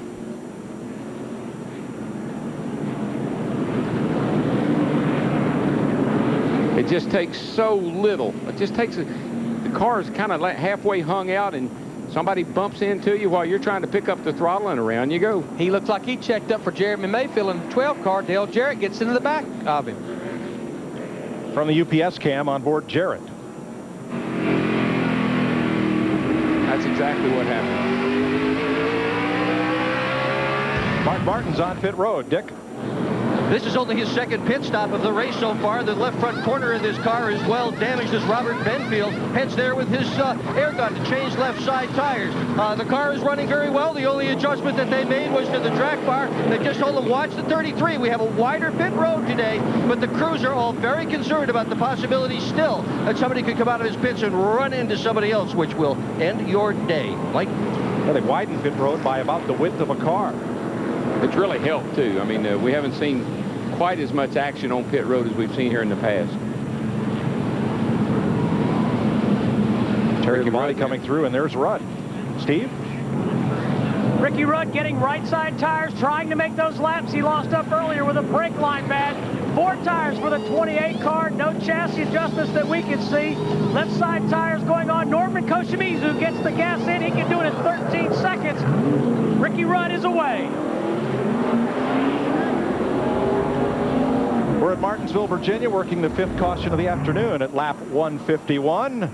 And here's a look at the spin cycle from the back bumper of Casey Atwood's car.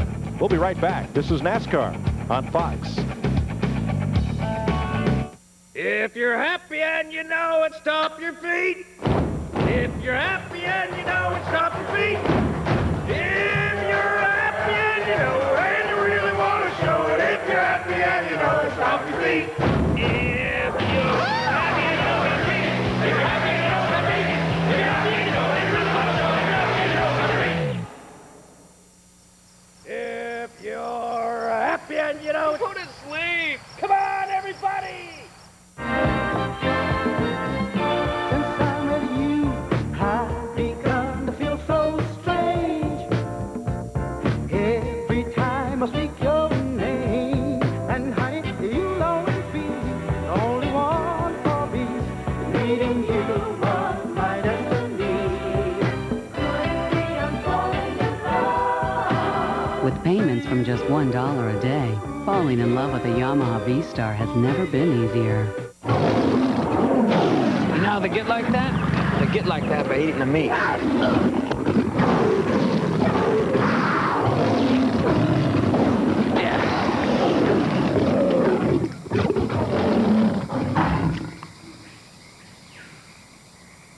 Whopper says carnivores prefer flame-broiled.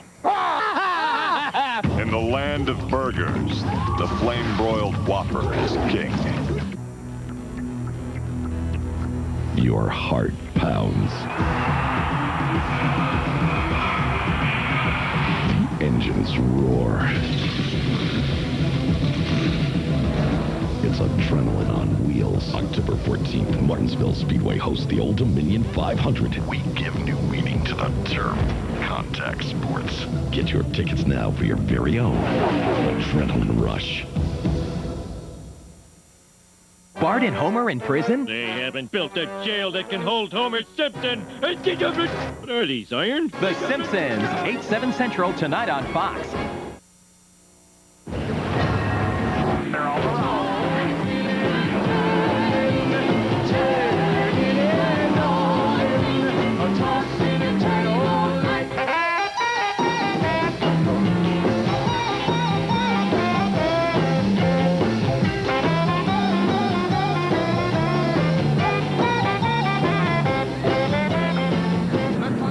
All they left out was rootin' and gouging. And here's our Elite 8 view. Now we got something to talk about here, folks. Now we got something we can talk about. Yeah, it's a Brady Bunch look. That's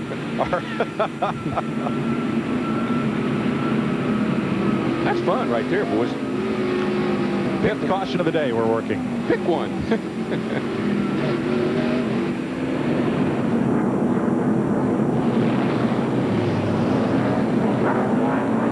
Actually, they're cleaning up pit road. That's what the caution's for. They're trying to blow some of that stage off. I wonder why they didn't do that earlier. Well, those 43 sweepers didn't do too good a job a while ago. They put a track. They're not going to drive through that stage drive. They don't get all over their tires. The old John Deere will work every time.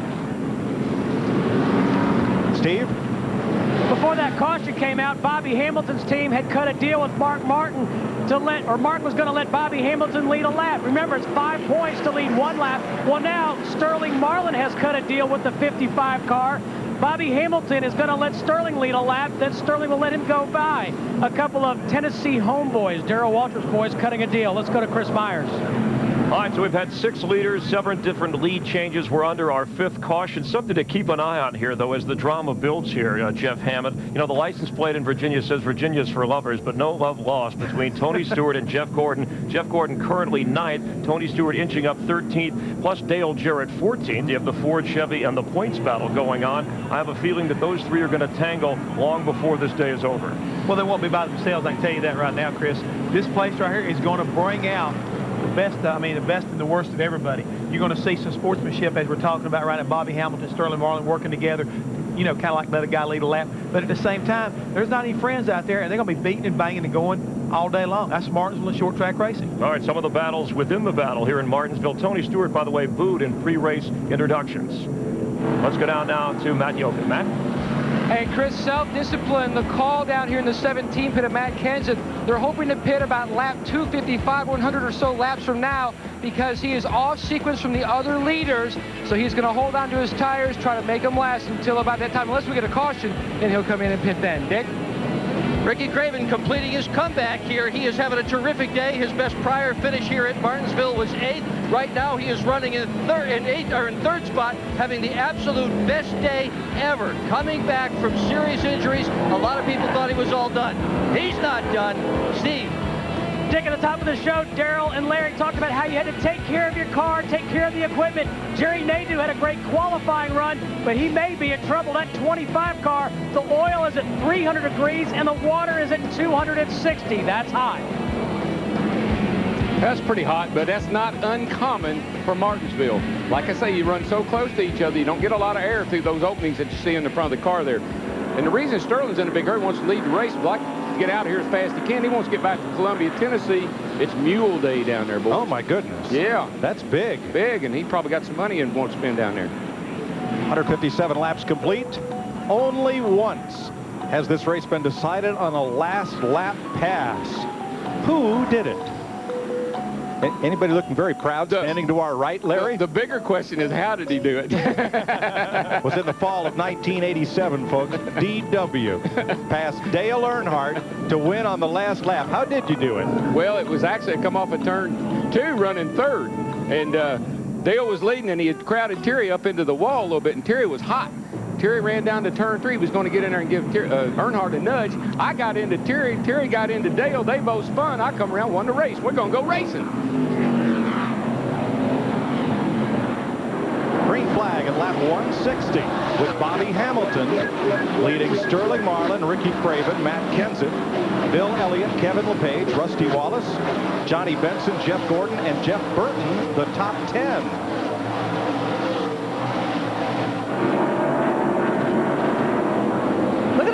Car right there, Kevin LePage. He's already worked his way up into the 6th position. We got to remember, they're kind of doing a race to race. We did hear earlier this week, Kevin LePage will be in that car in Talladega in 2 weeks, but they're still dating. They have not decided to exactly get married yet. We've done an awfully good job. He's had a 15th and an 11th place finish, and I tell you, that isn't too bad for a guy just hopping in that little hot rod. Yeah, he started 42nd. They haven't exchanged rings, but I hear they're drafting a prenup. But here's their problem. They're out of provisionals. Yes. They haven't been qualifying that well. So they're going to have to step the qualifying program up for him. He's doing his job in the race. They're going to have to do their job getting him qualified. Finished 11th at Fort Worth last week. In both races, Bristol and Fort Worth has 2 top 15 finishes. Big progress for that race team. The Miller Lite Cam on board Rusty Wallace. Right behind LePage. Trouble. Oops. Oh, almost trouble. Semi-trouble. You'll hear us say that about 100 times, folks. It's just an almost. We say big trouble. That's what it's. Yeah. Trouble's one thing. Big trouble's something else. Just so you folks at home understand. They started that wreck. They just didn't finish it. Benson almost went around in turn 2, but everybody continues. We had guys with cameras down there looking, where's the trouble? All right, here's how we caught our breath right here. Watch Benson there in the 10. Oh, Mikey, you shouldn't do that. Nice save, Johnny. Go, Johnny, go. If Mikey's not careful, his crew chief's going to tell him under caution one time, go up there and hit the pace car, and he's going to say why. He said it's the only car you hadn't hit. That's right. He's going to break Dale Earnhardt Jr.'s record if he keeps going, which was pretty incredible last year. Benson battling Steve Park. You have to, when your car is not right, when your car's not doing what it's supposed to be doing, you can't overdrive it. Now, this is not for position. Benson is 8th, and Park is 33rd, a lap down. Had that trouble earlier, had the penalty, and got held in the pits. Excuse me, Park is 2 laps down. Yeah, he had quite a bit of damage to the right front. He and John Andretti got together on the front here.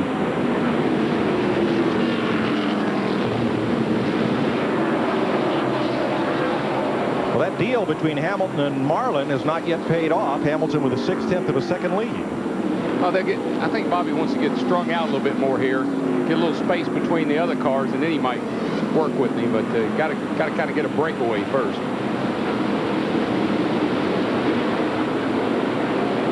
Bobby Hamilton, the 55 car, quietly has kind of, after 7 races, worked his way into 7th place in the Winston Cup points. So these guys, they just keep getting better and better each week. Well, Bobby loves Martinsville. He's won here, and it's one of his favorite tracks. Good short track racer, good short track program, got a good crew chief.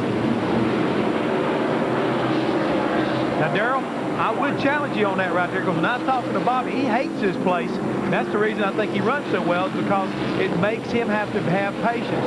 He told us earlier during qualifying, I may have a good record here, but I'd rather race someplace else.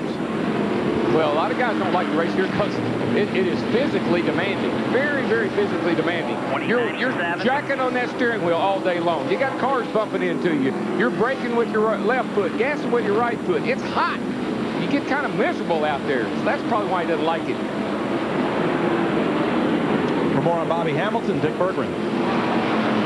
Hamilton's number 55 car was one of the very last cars to leave the garage this morning. Crew Chief Jimmy Elledge decided at the last possible moment to re-engineer the brakes on this automobile, trying to change the brake bias front to rear. How much brake would the front wheels have? How much would the rear wheels have?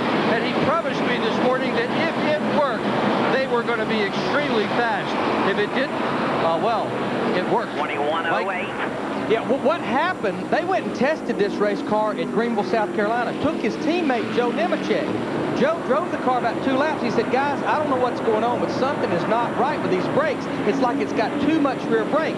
These guys run dual master cylinders. A master cylinder for the front, a master cylinder for the rear. You normally have a little bigger master cylinder on the rear. When they put this car together, they got the master cylinder swapped, had way too much rear brake. This is the first time today he's got to run this race car with the master cylinders right. I mean, common sense would tell you the big one went on the front, the little one would go on the rear. But it's about pressure. Just the opposite. It's all about velocity and pressure.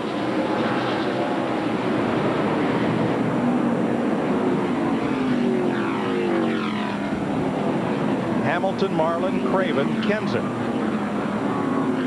And there's Jeff Gordon battling with Jeff Burton for 8th place. And now's when you have to be, this is when you have to be patient. When you have a car capable of being up front, capable of leading the race, but you're mired back here in traffic, don't beat the car all up, take your time. We'll get you back up there at the end of the day. And all this started back of almost 100 laps ago. Remember, Gordon, our pole sitter, Jeff Burton in the 99 started 3rd. These guys got a little bit off sync on the pits, and they've been fighting their way back ever since. Look at this mess right here coming down the front. Yeah, and Mark Martin out here on the outside. I mean, you know, he started back up in the front on the restart, but man, he is going backwards a big time. Rick Mast just ahead of the... I believe there's something wrong with Mark's car. It sounds, if that was his car we were listening to, almost sounded like it was had an intermittent miss in it. Hi, buddy, still there.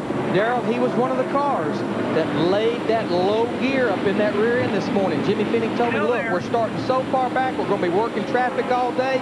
A lot of gear here for Martinsville 650. These engines will not take that. I know a 33 is stretching the limit. Anything above that, buddy, I just don't see how it can happen. Tony Stewart, the Home Depot Pontiac battling the Bud Chevy of Dale Earnhardt Jr. And that is not a big picture racer. A big picture racer would pull the 33 because he wants to finish. This race here for 13th place. When I look at Dale Earnhardt Jr. in A car, this is the same car that he run here both races last year. And he's got a lot of damage right there on the right rear. He's been scrubbing that wall, but he run this car here both races last year.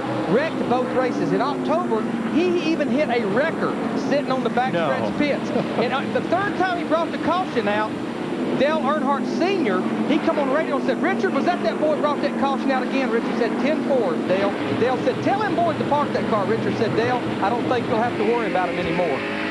He about left this joint down here in turn 1. I mean, he went airborne into the outside guardrail, or outside wall there. Man, big impact. Yeah, he's had some pretty good contact with that right rear, but he gets a little tail happy up off the corner. slap that rear end against the wall off of 2 or 4 here. He's in 14th place. Dick Berggren? I just talked to Sean Parker. He's the car chief for Mark Martin, and I asked him what was wrong. Parker said something in the motor. They're not sure what it is, but the engine has laid down. Sterling Marlin may get a chance to lead this race. Bobby Hamilton may make good on his promise now that, as Darrell, just as you called it, now that they've gotten away from the field. Yeah, there's nobody challenging Bobby or Sterling, either one. 32's back pretty good ways. Just going up there and lead you a lap, buddy. Get you 5 points.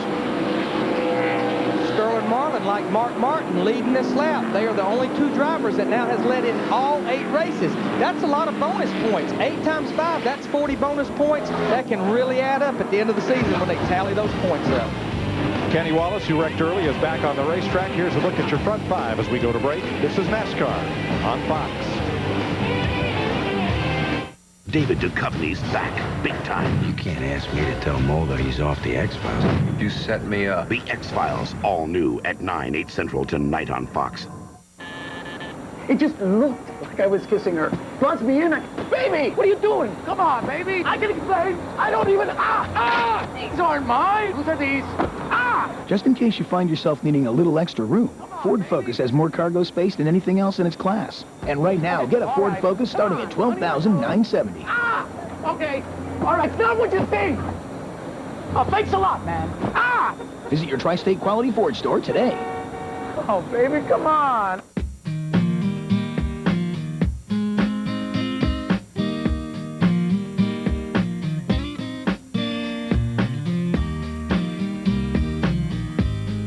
When you're tuned into global and local markets like we are, you gain a certain perspective.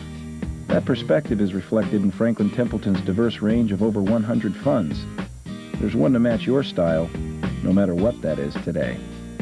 Franklin Templeton Investments. Gain perspective.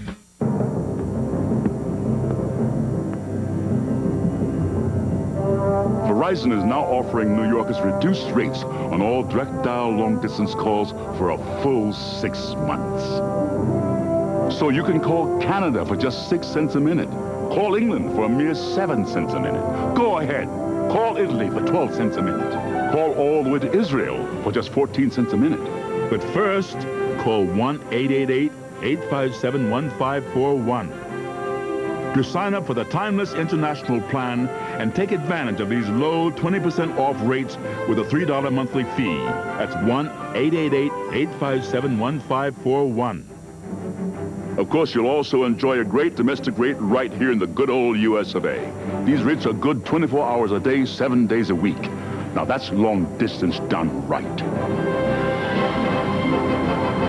Verizon. Watch Seinfeld at 11 p.m. tonight, only on Fox 5. Welcome back to Martinsville Speedway. Tonight, wrap up your day with NASCAR Victory Lane, a full hour of everything you need to get you from pole position to the winner's circle. NASCAR Victory Lane, Sundays at 9, only on Fox Sports Net. Sterling Marlin leading Bobby Hamilton and Matt Kenseth. Here are 2 of the Petty cars out of the race, Buckshot Jones and Kyle Petty. Kyle's car damaged in that accident at lap 112 that turned Michael Waltrip around, and Buckshot Jones has had his share of misfortune, as has the 3rd Petty car here, number 43, John Andretti. Yeah, he's wounded. He's just out there riding around. He's several laps down, and not a good day for the Petties. That's what I was going to tell you. The drivers might tell you they're having fun here, kind of beating and banging and showing, oh, this is fun racing. But you know who's paying for it? Poor old car owner. Brought his nice, pretty nice, fancy car in here, and they take it home beat up. You can call it home in a basket. How about the poor old fabricator Monday morning at the shop? They're the ones that's really going, oh, no. I may not be home for dinner any this week, honey. Boy, this is a battle right here for the 7th position. Rusty Wallace in the 2, Jeff Gordon in the 24. Started the top 3 positions. Jeff Burton in the 99. These guys trying to get back to the front. Here, 193 laps into this thing. And Dale Jarrett's just lurking right in there behind them. So that's our leaders early on, just trying to get themselves back in position. Wallace has led 58 laps today. Jeff Gordon has yet to lead. Same for Jeff Burton, Matt. Well, my track this morning in the garage area, there was more speculation, controversy, rumors about who was running what for rear end gear than the second shooter on the grassy knoll. Apparently, Frank Stoddard, a little more conservative with his choice. He went to 633, but if you're the 21 car and the Wood brothers, they went with the 650. You had to be concerned about what happened with Mark Martin. This is the second straight race the Roush guys are under a new engine program and had to redesign some parts due to some early season engine failures, so not a good sign this early on. Everyone concerned here, not so much because of the RPM, but isn't it the differential between your highest and lowest RPM every lap? Well, the driver has to have the discipline to back off. They put a rev limiter in there, a chip in the distributor box to cut the engine off, but you've got to look at that tack every lap. And you got to get a rhythm going, and you got to start backing off of that thing, even if it means getting past. Dale Jarrett trying to make that pass on Jeff Burton. Not that time. Those three are going at it pretty hard right there. That's pretty aggressive racing at 200 laps into the race. Burton moved up and opened the door. And in 2 weeks, we go from the tightest track in NASCAR to the wide open spaces of Talladega. Yeah, it's going to be interesting to see what happens at Talladega. I mean, there's been so much controversy and so much talk about Talladega. We'll probably see 30, 40, 45 lead changes, and that'll be at the start-finish line. Only know how many lead changes there'll be around the racetrack. Yeah, at Daytona, we was always hollering about 3 wide. Talladega hollering about 4 wide.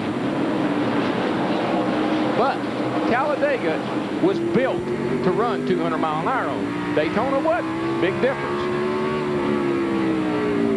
Well, here we go. You can see that you have to really tug hard on that steering wheel here. You got it. It's not that the car is pushing that much. No, I need some fresh air. He's trying to get a little air. But you know what happens when you open that shield up? You realize that fresh air is not there. It's nothing but hot air coming up off that engine. So you close it right back down. But how far he's turning the wheel around to the left there is not because the car is bad. It just takes that much effort, and you have to pull it that far to get it to turn. A spin in turn 4. Jerry Nadeau has spun at the crossover.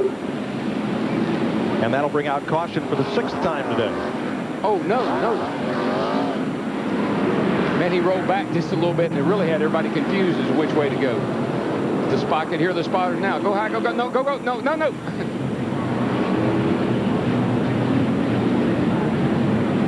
Well, I don't see any damage to the car. Spotters. They get a little relief here under caution. Yeah, look out. Here we go. I'll get me a drink of water now. Ron Thiel getting a drink of water there. Yeah, they go into the cooler. Get me a little drink of water here now, boys.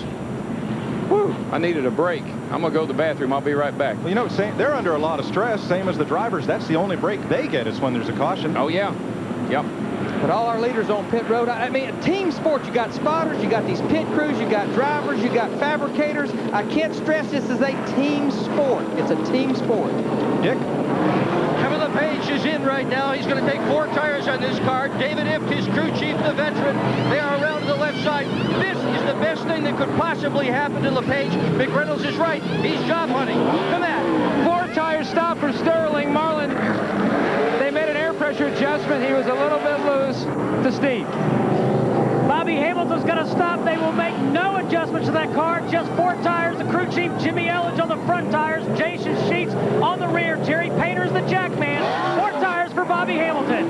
They love it. And at the other end of pit road, Rusty Wallace came out right into the left rear corner of Dale Jarrett. Boy, he did. He knocked the fire out of him.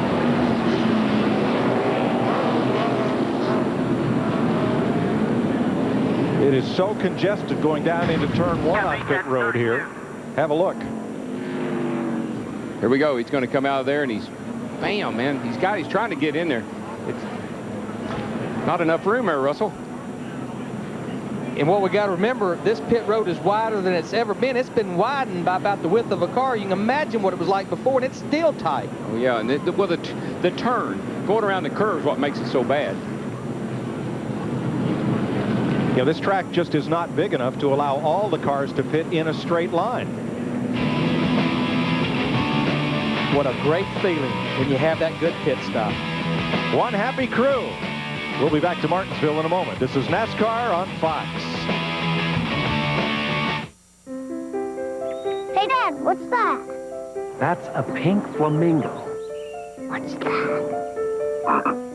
Bullfrog. What's that? That, son, is a Chevy Monte Carlo. If you want to see 700 horses under a hood, spend a day by the lake on the famous Daytona infield, but bring your Visa card, because you won't get in with American Express. Isn't nature great? Visa, it's everywhere you want to be. So, what do you say? Make a lot of downforce? Yeah. Looks like it'd be a lot of drag. Tons.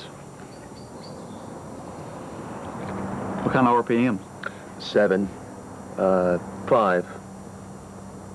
I think it's 7.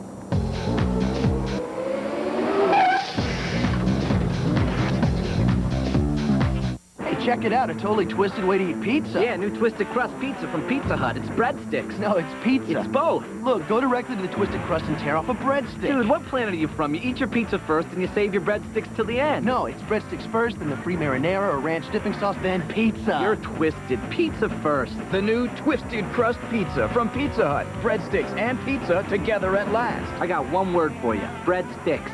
That's 2 words, Brainiac. Another one of the best pizzas under one roof. Do you know what night is becoming television's biggest hit? Tuesday night. All right! Get hooked on the feeling of that 70s show. Next time we go hiking, make sure you bring a blanket. I think I have a twig in my shorts. What a coincidence. So does Kelso. And an all-new Titus will make you laugh until it hurts. Bad dagger! Then, what started as a game He's gonna have a heart attack. becomes a matter of life or death. I can't believe it. All new Boot Camp on a special night. It all starts at 8/7 Central Fox Tuesday. NASCAR Winston Cup Racing from Martinsville on Fox is brought to you by NBNA, issuer of the official NASCAR credit card. Log on, NBNA.com. Our aerial coverage today provided by the Monster.com blimp. The Trump is one of 2 blimps they have in the U.S. It's 165 feet long, 55 feet tall. When it's empty, it weighs over 5,500 pounds. Goes down the straightaway real well, but forget turn 1. Now here's that close call after the Nadu spin. Yeah, he's rolling back there, you know, and it's just causing everybody, the spotters don't know what to tell their driver. That was our first and second place car. We're back racing.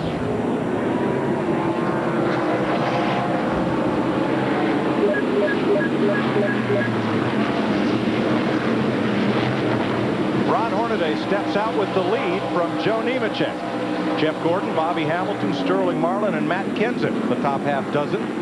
Now, Gordon only took 2 tires that time, and Rusty took 4, so Gordon wants to get back out front. I think he's tired of riding back there 7th, 8th, 9th, 10th where he's been. Tony Stewart had a problem on his pit stop. He came in 12th, came out 23rd.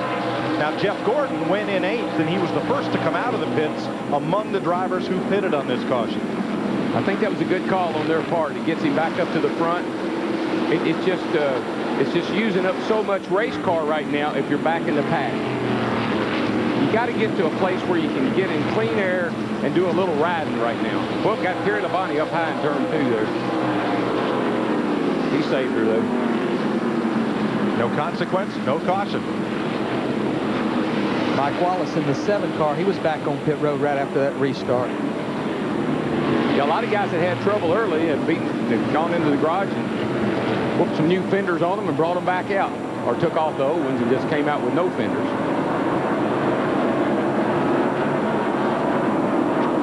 Ron Hornaday leading in only the 2nd race of his Winston Cup career that he has led.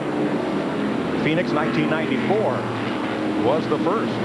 He is the leading leader and, of course, leading rookie of the race. The rest of the rookies struggling today. Andy Houston in the 96 car right there. He's running in the 25th position, trying to get that lap back. We still have 24 cars on the lead lap. And we're not halfway yet in trouble. That big wreck down here in turn 4. Bobby Labonte, Mike Skinner. Bobby Labonte went around. Don't really think. A lot of damage on the front of Brett Bodine, the 11 car. Andy Houston trying to get a lap back from Hornaday as they come to the caution. And they got a split, Brett Bodine. And he did it. Boy, good thing Brett Bodine got going. Jerry Nadeau may also have gotten a lap back from his Hendrick Motorsports teammate, Gordon, but not Excuse me, not from the race leader. Well, maybe. We'll double check that. No, he's falling back in line. No, nope. He didn't make it. Didn't make it. Entering turn 3. See a little bump from Kenny Schrader on the back of Mike Skinner. This is in turn 3 and 4. He seems to be a little irritated with Skinner for some reason. And he turned Mike Skinner around. Bobby Labonte nowhere to go. Mike Skinner spins to the inside. Bobby Labonte right there. And Jimmy Spencer. And who got the worst of it? Poor Brett Bodine. Bodine, who had nothing to do with it, and I don't think the 18 car got much damage at all. Pit stops. Dick Berggren. Ron Hornaday pits out of the lead. He had over 80 laps on those tires. He asked for 4 fresh tires and 2 bottles of water, not just 1. It is very, very hot today, and we are hearing an increasing number of drivers call for various things to try and cool them off. Hornaday, the latest. I tell you, I have had to crawl out of this joint many, many times. This place, now, a lot of people wouldn't realize it, but this is one of the most physically demanding tracks that we go to. But everything creates so much heat. The brakes create heat. The gear creates heat. The racetrack has heat. Everything is working in the form of just heating everything up. Including tempers. Yes. And they are flaring. 7th caution flag of the day at mean old Martinsville. We'll be right back with more NASCAR on Fox after this. Every business can use extra help now and then. The real challenge is finding workers you can trust to do the job. With Labor Ready, you get the kind of help you need when you need it, even an hour before. Today alone, Labor Ready placed thousands of workers in hundreds of industries, from construction to catering. You can find good help these days. Labor Ready. Dependable temporary labor. It's about moving forward and not looking back. It's about designing the next generation of lawn tractors that not only cuts your lawn, but cuts it faster. Introducing the John Deere SST lawn tractor with spin steer technology.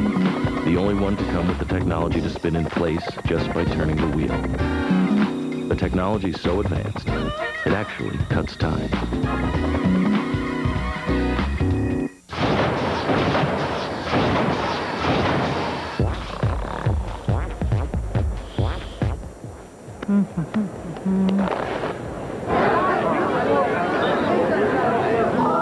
Here's something your car can actually use. The Fram X2 oil filter uses revolutionary triad fiber technology to trap up to 70% more dirt than any leading filter, giving you 7,000 miles of peak performance. It's just something you gotta have. NASCAR Winston Cup Racing from Martinsville on Fox is brought to you by Fram. Pay a little more now or pay a lot later. By John Deere. Nothing runs like a deer. By new Haviland motor oil technology, formulated for improved gas mileage. Add more life to your car. And by Sears, the good life at a great price, guaranteed. Green flag is back out. Jerry Nadeau tail end of the lead lap. He's out at the front of the pack. Elliott Sadler, 21, he's on the tail end of the lead lap. Steve Park, he's trying to get one of his 2 laps back from our leader, Jeff Gordon. Finally, 219 laps, he finally made it back to the front of this field. But Bobby Hamilton in that 55 car, he wants the lead.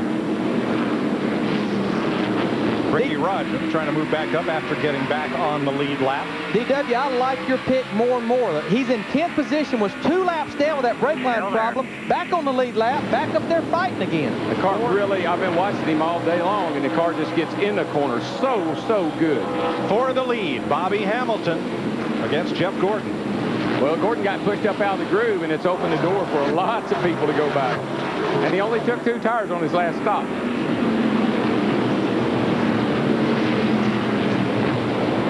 Clear all around. He'll be all right now. He can get back down on the inside. Should be fine. Mentioned Kenny Wallace, Buckshot Jones, and Kevin Harvick, and John Andretti back in the race. Steve? And we've got Jimmy Ellis and crew chief. You guys had a great pit stop, and you've taken the lead. Can you win this race, Jimmy? Well, I think so, but, you know, it's going to be who has the best strategy at the end. You know, we put on 4 tires there early and got back in the back, and we just couldn't do anything. So we kind of taken a little different approach, and now we're racing on gas mileage, and that's probably hard to believe here at Martinsville. So I think we're going to be close to making it on one more stop. We're just going to try to go to that window, open some pit, and see what happens. Let's go, Dick Bergeron. Ron Hornaday went from first to 21st on that pit stop, and part of the reason was it was a long stop. His radio had become unhooked. They had to hook it back up. What that also means is that the crew did not know what they were supposed to do to the car to properly adjust it, so they just fired 4 at it. To Matt. Well, Dick, Matt Hansen is very comfortable with his number 17 car. No changes on that last pit stop, just 4 tires and fuel. The only thing Matt took on, 2 big bottles of water, very hot temperature down here. You know, the hottest race that we've had this year. Also, Sterling Marlin, 2 bags of ice inside his car. He's also very hot. He's also hot temperature-wise. He's having trouble getting around the 15 car with the lap down. As we've said, every moving part radiates heat. And Darrell, it's not like you're wearing gym trunks or swim trunks in there to shed off heat, sweat either. No, you've got protective underwear on, flame-resistant underwear. You've got your gloves. You've got a full-face helmet. You're sitting in an aluminum seat that generates a lot of heat. Inside that race car, it's 150 degrees. It takes a real man to hang in here all day. Well, the sun's out. There's not a cloud in the sky. Just look how much the track temperature that on the asphalt, which is on the straightaway, has went up, 21 degrees. On the concrete, it's went up 20 degrees. And the air temperature continues to go up. And as you said, inside those race cars, that temperature is going up. One thing that I like, I have complained for years about how come we can run, we got a 22-gallon fuel cell, and we can't run but 50, 60 laps on a set of tires. Now, when I won all the races I won, tire management was not a big problem because you never changed them. You worked on fuel mileage. Who could stay out there and who needed to come in and get fuel? This is back like it was in the old days, guys, when you had to think about everything. Fuel management, tire management, take care of the car, stay on the racetrack and out of the pits. How about this view, Darrell, from Johnny Benson back at the battling Tony Stewart and Dale Earnhardt Jr. Well, that's a couple of good ones right there now. They'll take a little and give a little.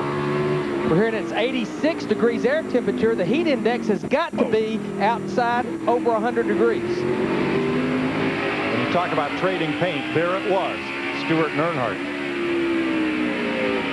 One of the things that they haven't had to deal with in the pits this year is taking care of the mule. I told my guys all the time, y'all need to take care of the old mule in here, or you're going to burn him down. He won't be able to get the job done for you. Speaking of mule, we almost can't tell what number it is except for looking at the roof. Jimmy Spencer in that 26 car, he's up there as well. That's a bull. Ain't no mule there. That's a bull. Minus a lot of sheet mail. Yeah, bull in a china shop. Oh, that's cosmetic, damn it. As long as the 4 wheels is pointed still rolling, that's all he cares. Third place, Sterling Marlin trying to hold off Jeff Burton. Trouble turn 2. Joe Nemechek has spun around and will stay green. He gets going, and so does Rick Mast, who was caught up in that. Sometimes it just seems so unfair to me. And it's trouble for Mast. I guess Mast is going to come to the pits. But we'll stay green. When a car spins like that, or a couple of cars spins and there's smoke, the spotters holler there's trouble in turn 2, you naturally slow down. And sometimes it can cost you lots of position. Just a quick update on cars that we've seen go in the garage area. Brett Bodine's in there making repairs. Kyle Petty, Buckshot Jones, and Todd Bodine are the only cars that has loaded up. Kevin Harvick in the 29, he's back out there. Kurt Busch in the 97, and Kenny Wallace in the 27 car, all are back on the racetrack. We're running right now with about 39 or 40 cars here at almost halfway. And Rick Mast is taking his car into the garage area, or at least he's trying to. So I had a mechanical failure on that car. Kevin Harvick in the 29 here. You see him right here. All the front end gone. That don't hurt a race car here. Even though he's a lot of laps down, they've got the radiator. They got it bungee cord up there in the front. So they're back out there running around. Yeah, but Larry, leading with your radiator's got to be like going in a prize fight leading with your nose. Especially that many laps down. Look at that 4 car now. It wasn't too long ago. That thing looked perfect. Now look at it. Holy cow. Here you go, down in the corner. Everything looks good. Car's in good shape. Oops. Gets under Schrader. Gets under. I mean, when I said he got under him, that time he really got under him. And Schrader just bloodied his nose. Well, the rest of that damage happened between those same 2 cars about 20 laps before, so it was kind of a right back at you. Yeah, this is kind of like ragtag racing. all the fabricators at home, it's going to be a long week, guys. Glad you got a week off. 237 laps complete. Bobby Hamilton leads at Martinsville. This is NASCAR on Fox. From the quarter mile at St. Louis to the third turn at Talladega to the pits of Laguna Seca. Wherever innovation is the margin between win and lose, the pros reach for the same tools you do. Craftsman, the official tools of CART, NHRA, and NASCAR. You know how they get like that? They get like that by eating the meat.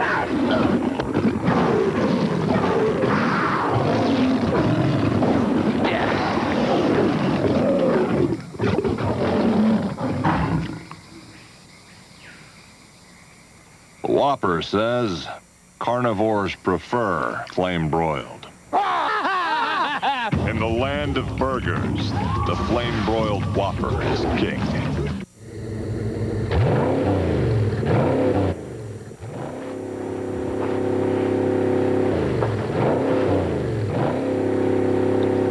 Honey, are you gonna get that?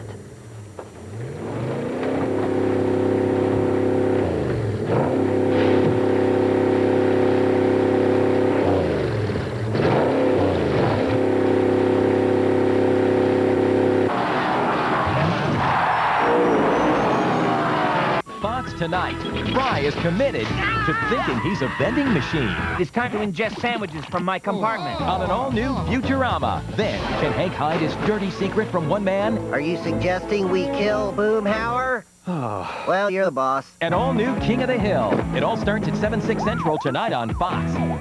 Tuesday, it's an all-new episode of Son of the Beach. Johnny Queefer blows into Malibu adjacent and goes head-to-head with Notch Johnson. You must be the big cheese around here. Yes, I'm the head cheese. Special guest stars David Arquette and Neil Patrick Harris in Queefer Madness. It's an all-new episode of Son of the Beach. Tuesday, only on FX. Next weekend, NASCAR returns to Nashville. The NASCAR Busch Series inaugurates the concrete Nashville Super Speedway. You'll see it on FX, 12:30 Eastern Time for the NASCAR Busch Series. Then we'll go to Talladega when Subway presents NASCAR Winston Cup Racing on Fox, April 22nd, 12:30 p.m. Eastern Time on NASCAR's most competitive track. All on the Fox Network, your new home for NASCAR. 245 laps complete, 5 from halfway. Bobby Hamilton continues to lead Jeff Gordon and Sterling Marlin. This battle, though, for third place with Marlin, Jarrett, and Burton.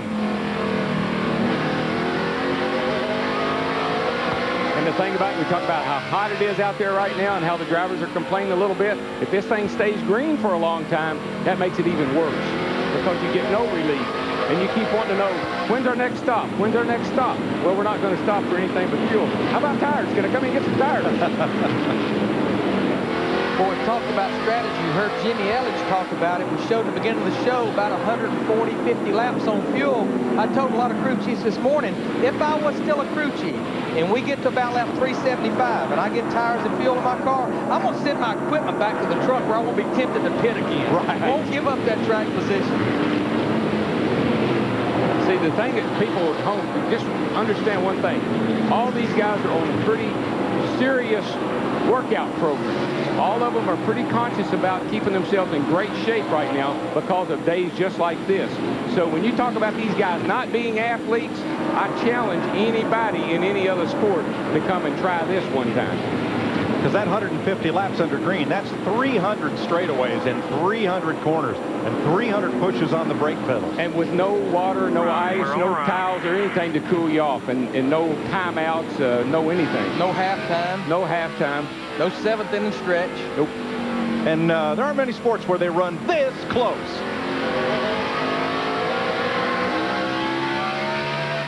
See how far back up on the straightaway that Dale Jarrett backs off that throttle. You want to let that thing roll down there, a little bit of brake, off the brake. Let it roll through the middle, then get back to the throttle. Problem for Robert Presley coming out of turn 2. Presley woed up, and he's going to come to pit road very slowly. Rusty's looming back behind that trio going there, but there he goes. Just went around Casey. And not too far behind Rusty, looming back there, is the 28 car, who is doing a great job of catching himself back up. We saw Robert Presley go straight to the garage. We believe he has lost an engine. It's a battle for 7th right here. Ricky Rudd, Matt Kenseth lets him go by on the inside. Don't fight him. Let him take the position. The only way you can hold somebody off when they got to run on you like that is to challenge them into the corner, and you got to use a lot of brake. And right now, you need to be saving brake.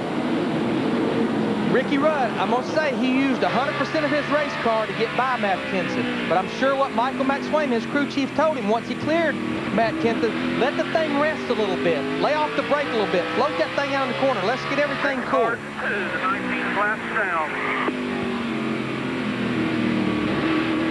So it's Hamilton, Gordon, Marlin, Jarrett, Burton, and Rusty Wallace in 6th position. And Rusty's closing down on these guys. He's a little quicker than they are by a couple of tenths. So he's got Clear Sailing ahead of him. He'll be right there joining that little battle just in a moment. Gordon only took 2 tires. Now Rusty took 4 on the last stop. So Rusty could have somewhat of an advantage if it stays green for a while. That's how he got so far back. That's why he's trying to chase these guys down. Boy, Jarrett trying to get a look up there on the outside. Did he touch the wall? Looked like he almost run out of racetrack up there. He's working that high side, though, coming off the corner. Well, that's the problem you have. You can be so much faster. Rusty's a lot faster than these guys is on the clock. But when you get up there, just finding the opening. Right there, he got up to the high side. He just couldn't get a fight. There's not as much grip up there in that second groove on the exit of the corner. And he opened the door for Jeff Burton underneath. Yeah, and what he's really saying to Jeff Burton right now is, hey, man, didn't you see I was trying to make a pass? Cut me some slack and let me get back down in line. Problem is, Jeff Burton did see it. Yeah, so that's why I'm up here, buddy. That's why I got under you. And Rusty in the 2 car, he's trying to get there while Jeff Burton's opening that door where he can take advantage of it, too. We got a pass right here for the 2nd position, Sterling Marlin in the 40 car. He goes underneath Jeff Gordon, and Burton may get the good advantage here. Nope, that hole closes up. Burton still battles Jarrett into the corner. 2nd, 3rd, 4th, 5th, 6th position. Right here, you can throw a blanket over him, and we're 8 laps past halfway, 258 laps. Larry, let's don't put no blanket on. It's a little warm today. A little bit warm today. Well, you won't see Bobby Hamilton back in that shot because he's opened up 1.3 seconds on this group. Yeah, he's just enjoying himself. He is having a nice Sunday ride. Jarrett going after Gordon on the outside. Burton coming along, and Wallace too. Well, this is when the spotter tells you, hey, let these guys go. You're not going to, there's a big gap behind the 2 car. Once the 2 car clears you, you're good to go, so don't worry about it.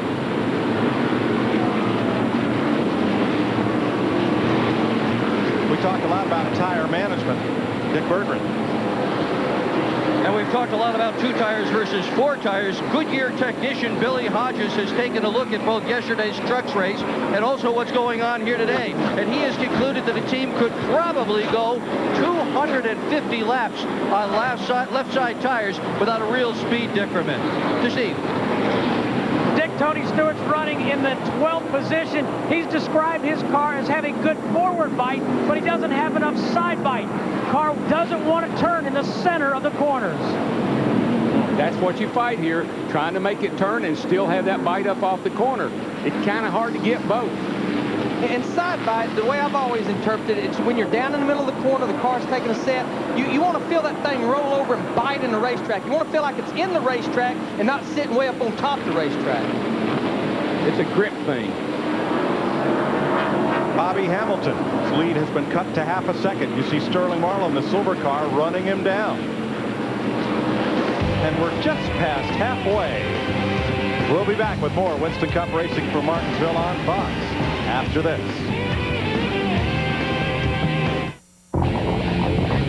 You ready, guys? This could be the ride of your life.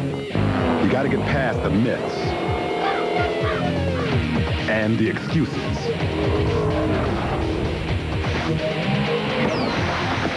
Erectile difficulty is a common problem. Effective treatment is available. Talk to your doctor. You might be surprised how easily you can get through it.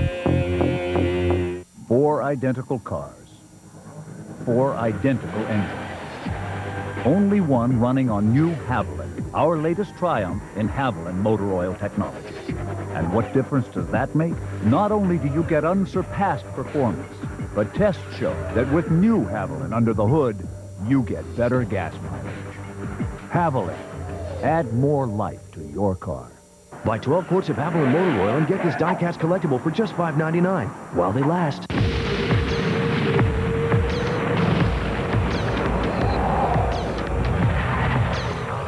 Bosch Platinum Plus 4.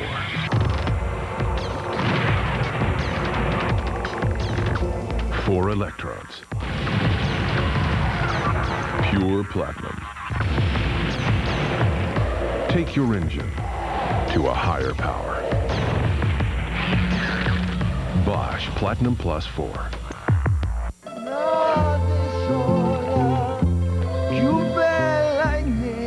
Hey, let's show more road.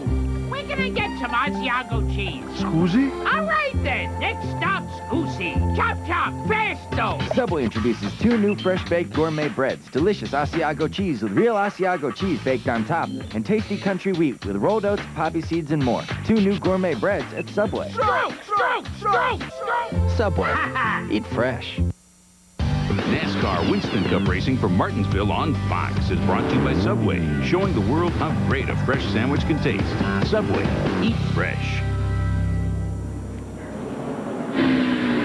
Mark Martin has taken a hard hit into the turn 3 wall. I was looking right at it. Something happened to the car. As he went down in the third turn, it snapped around on him as if cut a tire down or something broke. No brakes. I'm not sure what it was, but something caused the car to take just an incredibly fast turnaround.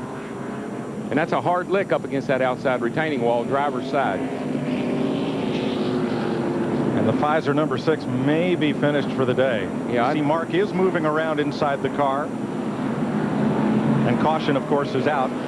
8th caution of the day. Our leader of the 55 car, Bobby Hamilton, stayed out. Looks like everybody else has come to pit road. Matt? And the 40 car makes its way to the pit box. Sterling Marlin complaining his car is a little bit tight. They were talking about what to do, maybe air pressure, and that's what they've done. You can see Sterling threw out the one ice bag they gave to him on the last stop. Tony Santana Cola has another one just in his hand in case Sterling does call for more, and he's down and away to Dick. In a cloud of brake dust, Dale Jarrett has come in to change 4 tires on his car. He said it was a bit loose, and so they're going to try to adjust it with tire pressure. Nice stop to Steve. Jeff Gordon is in. They made an adjustment on the right side, a round and a half down on the track bar, and 4 tires for Jeff Gordon. Left side tires going on now, and Gordon is off and away pit road. Everyone except Hamilton, it appears, on the lead lap.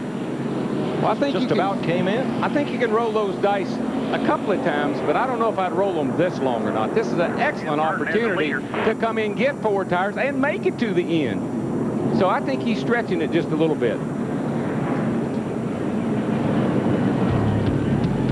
They're the loneliest guys on pit road, Bobby Hamilton's crew and Dale Jarrett's crew. We're under caution at Martinsville. This is NASCAR on Fox. Get inside the live racing action with Racecast. Any driver, every lap. Only at NASCAR.com. America Online keyword NASCAR. When you live out as far as he did, chances are you're not near one of our stores. Unless, of course, you're near a computer. He knew the jacket he wanted and the color. And then got shoes, a tie, and a belt. Because after 40 years of marriage, well, he knew it'd be hard to surprise her. But at least, he thought, it'd be worth a try. Now as close as your computer, the Men's Warehouse. You're gonna like the way you look. I guarantee it. It just looked like I was kissing her. Draws me in. Baby, what are you doing? Come on, baby. I can explain. I don't even... These aren't mine. Look at these. Just in case you find yourself needing a little extra room, Ford Focus has more cargo space than anything else in its class. And right now, get a Ford Focus starting at $12,970. Okay. All right, now what you think? Oh, thanks a lot, man. Visit your Tri-State Quality Ford store today. Oh, baby, come on. There's a new universe of fun and excitement waiting for you at Universal Orlando Resort. It's 2 amazing theme parks in one great location. Experience the innovative thrills of the new Universal's Islands of Adventure, Orlando's next-generation theme park. Right next door, you can ride the movies at Universal Studios Movie Theme Park. Call now for your free video to learn about no-line, no-wait ride access. Imagine not having to wait in line for your favorite rides and attractions. Best of all, you can stay just a short walk away at Universal Orlando's spectacular hotels. The luxurious Portofino Bay Hotel with its Mediterranean charm. Or the new Hard Rock Hotel, the coolest hotel on Earth. Guests at both hotels enjoy no-line, no-wait ride access at both parks. Call 888-353-7605 for your free vacation planning video or pick one up at your local Liberty Travel store where you can plan your Universal Orlando vacation. 888-353-7605. Watch Seinfeld at 11 p.m. tonight, only on Fox 5. Walking back to Martinsville, our 8th caution flag going into lap 275. Earlier in the race, rookie Andy Houston and then Kenny Wallace. He gets caught up in a little accident right there. Rusty Wallace led the most of the first 40 laps and had a little spin out. Yep. That's Martinsville right there. Little Mike goes around. Schrader involved in that accident. Mike Skinner. A lot of cars beat up, and look at Kevin Harvick. Talk about a bad nose job. It's a half track, maybe half car. He could hang in there. Currently, Bobby Hamilton Jr. is leading, but Mark Martin, who had the most recent mishap, is not speaking in the Viagra car, but he did walk away from his accident. Let's go down to Matt Yoakum for more. Well, Chris, Mark Martin is going to head on to the infield care center, debrief his inner south, try to cool off after what happened. He said the left rear tire went down on the 6 car earlier. They were talking about a mist problem on that number 6 car. Apparently, the battery was starting to die. They're thinking that's what the problem was. To Steve. Well, Matt, the 99, their strategy has been they have taken 4 tires on every stop. They did it this past time. Add a little bit wedge. Let's go to Dick Berggren. Well, this little device is what the crew chiefs call the chip. It plugs into the control box for the ignition system. This one is 9,400. That's 9,400 RPM. And it'll shut the engine down at that RPM. Some of the drivers insist on having that so the engine doesn't blow up. Others, like Rusty Wallace, just kind of lift at the end of the straightaway, keep their fingers crossed, and hope. All right, thanks, Dick. Sometimes the smallest detail can become the biggest problem. Over 85,000 here at Martinsville. Seeing a heck of a race, a lot of bumping and grinding going on. Bobby Hamilton, an 18-1 long shot when the race started. He was our Jeff Hammond's pick. He has the lead right now over Jeff Burton, and we have Sterling Marlin third as we go through lap 275. What should we get ready for over these next couple hundred laps? Well, as we get on a little bit further, starting right now, it's going to get worse instead of getting better. You mean as far as the collision? As far as the collision is concerned, because these guys got to have track position. Everybody understands right now track position is so important, so important. And if you don't get that, and that's the reason why Bobby's guys stayed out. I'm not too sure I agree with this strategy right now. I know Jimmy was talking about, hey, we're going to try to go gas only and not really worry about it. But I think right now, when the guy from second on that back have all got 4 brand new tires, you may be in trouble. All right, Dale Jarrett, always successful in new cars, having a new car here. He's currently running 4th and the points leader. He has never won in 29 trips, made his first Winston Cup start at this track. Let's get more. Go upstairs to Mike Joy, Darrell Waltrip, and Larry McReynolds. Well, Bobby Hamilton has 70 laps on those tires and chose not to pit. Darrell, so far, you've been drive to make the car survive. What now? Well, I like what I'm seeing. This is racing the way it used to be. These crew chiefs have had it easy, folks, for so long. They all stand in the pits, 4 tires, 4 tires, 4 tires. That's all they knew. Monkey see, monkey do. Today, they got to think a little bit. They got to earn those big bucks, Larry. But the reason we was changing 4 tires, our driver kept saying, I want 4 tires, I want 4 tires. That's the reason we give him 4 tires. Let's run them out of fuel. Wait a minute, DW, I like your pick, though. Ricky Rudd. He's sitting in 6th position, 225 laps to go. He was 2 laps down. He's made both of those laps up. Got a fast hot rod. Put me in halfers on your pick. Yeah, but we could only be about 6 or 8 laps, 6 or 8 cautions away from the finish. Look, there's why I picked the fatback. Michael McSwain is crew He's chief. the man. Look at him. Look at them glasses. Turn around, Mike. I believe he's been in your sunglasses. Turn around, fatback. Wave to the crowd. Well, we have fast hot rods, and then we have Mark Martin's poor car, who after banging hard into the 3rd turn wall, goes off, we call that hammock style. Yes, it is. Between 2 wreckers. Glad he's okay. Had to head to the infield care center to get checked out. Dick? Well, in the pre-race show, Darrell Waltrip was talking about not picking pit number 11. Darrell, you said you didn't like it. There's another good reason to not like it. Pit number 11 is right in front of the opening for the garage, and everybody who is having problems coming in with oil leaking or water leaking is going right through Rusty Wallace pit. And on the last stop, the jackman, Rob Jones, slipped and fell. Rusty went all the way back to 7th spot. They can't get the oil cleaned up. There's so much of it here. Well, watch your footing there, Dick. Well, they're working on that. Stay dry. It dries up the oil, but it does make it slick. Going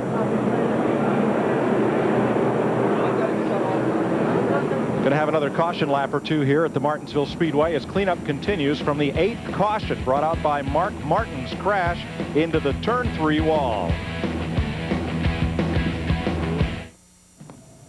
Check this out. Bob here needs a car.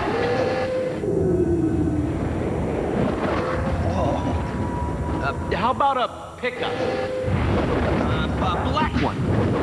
With a place for my bike. Autotrader.com. Over 1.5 million used cars, make it the biggest, best used car site on the planet. Need a loan? Oh, yeah.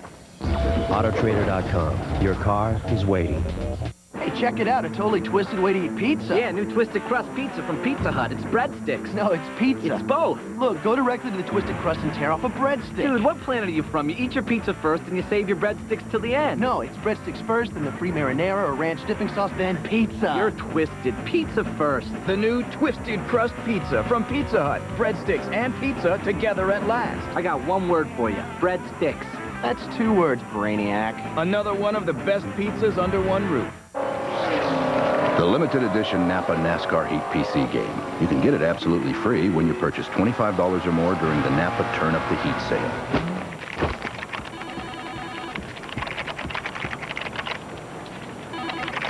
Move fast. It's all over April 30th at participating Napa Auto Parts stores and Napa Auto Care Centers. In addition, save big on Autolite, Bosch, or Champion resistor spark plugs, Gunk Engine Bright, or Gunk Foamy Engine Bright, and a lot more at your participating Napa Auto Parts store.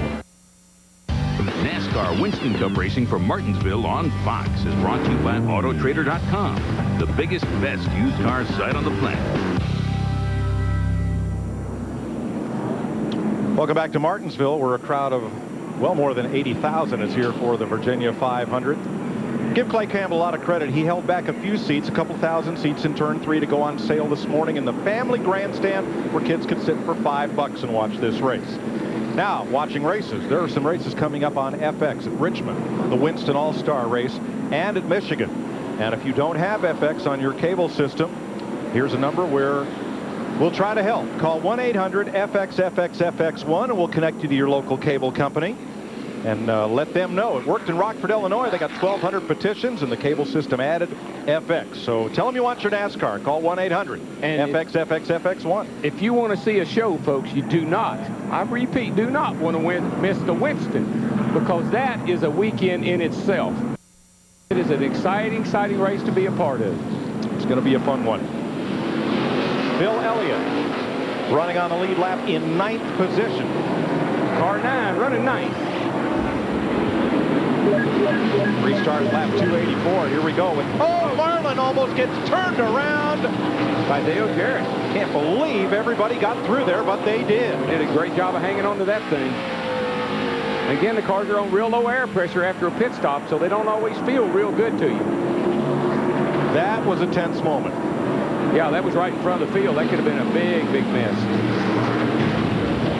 Here's another look at it. Up on the outside here, I think Sterling got a little bit loose is what happened, and I think he had to pedal the thing a little bit, and Jarrett helped him. Happened right in front of Jeff Hammond.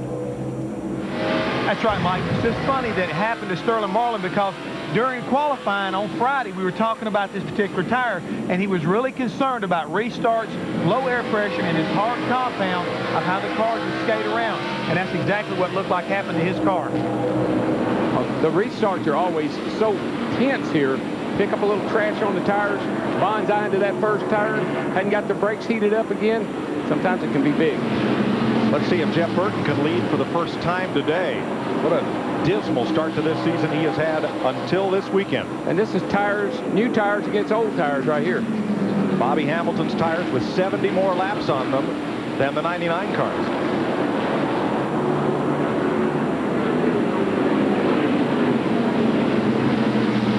Bobby's car just comes up out of the corner so smooth. You see how Burton's car fishtailed a little bit as it come off the concrete onto the asphalt. Bobby Hamilton's car's not doing that. Right around the inside, smooth, accelerate straight. Caution is out. And there's debris down in turn 1. Ooh, piece of metal debris, and Kenny Schrader just ran right over it. Now, Ricky Rudd, in that incident, restarted 6th. Now he's back to 10th. He was the real loser in that incident with Sterling Marlin. Yeah, I don't think he had any damage on his car at all until that. That's not really damaged here, but and I think that's where that debris came from. Saw that little bar hanging down in the back there. Ooh. See Gordon right there in the 24 car. He gained about 3 positions down the backstretch through all this. He was on the high side. Yeah, it's just a piece of aluminum, but can't run over it. Let's go to Ricky's pit. Steve? Mike, and Michael McSwain was just watching the replay. He's talking to Ricky Rudd right now, talking about the damage that he saw in the replay here atop his pit box. He's going to talk to him again, and we'll try and get back with him. The car's fine. He got no front end damage, just knocked the rear bumper cover in a little bit, so the car's fine. There's no problems. No damage to the car whatsoever. I'd be Rusty's car now. That might be a different story. Ricky Rudd lost the engine last week at Fort Worth, and it ended his streak of 21 consecutive races without a DNF. Yeah, you can see Rusty. I guarantee you, Larry, he's got one of those big poke bars laid up in the front of that thing.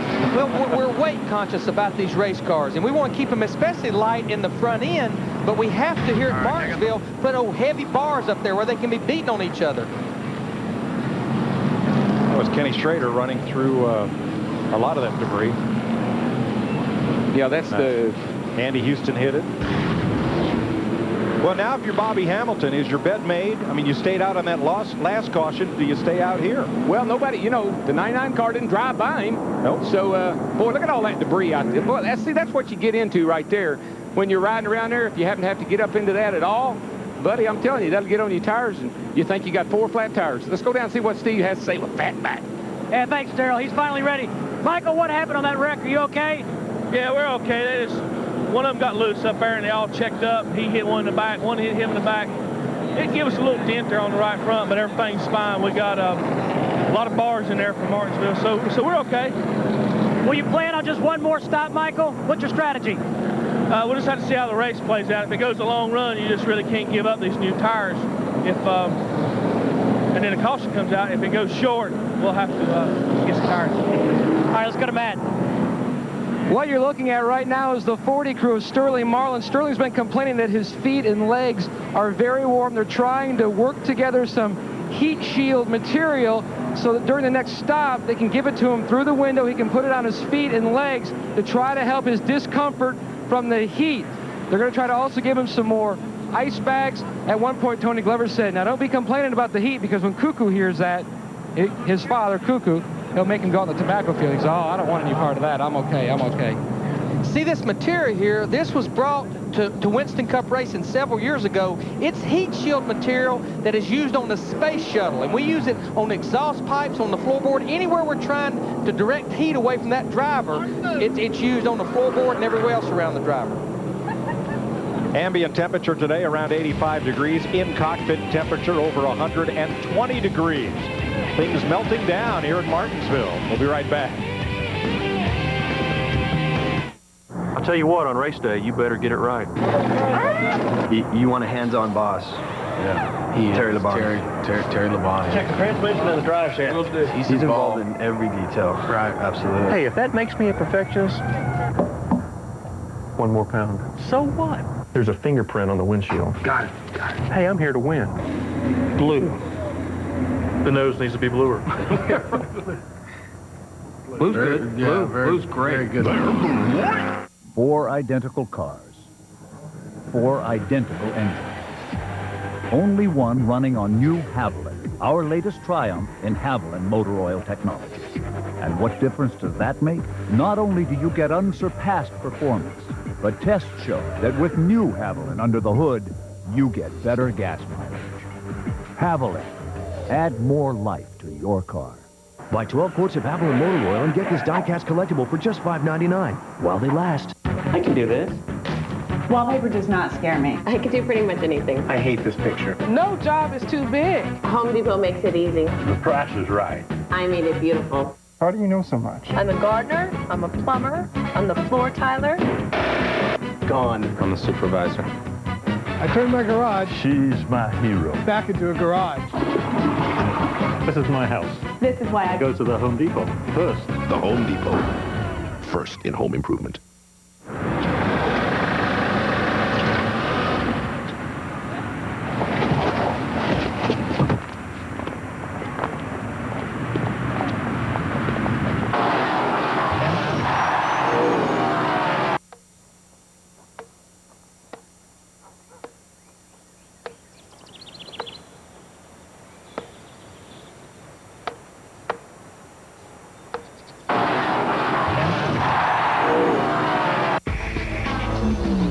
Every move, every story. Totally NASCAR. Weeknights at 6.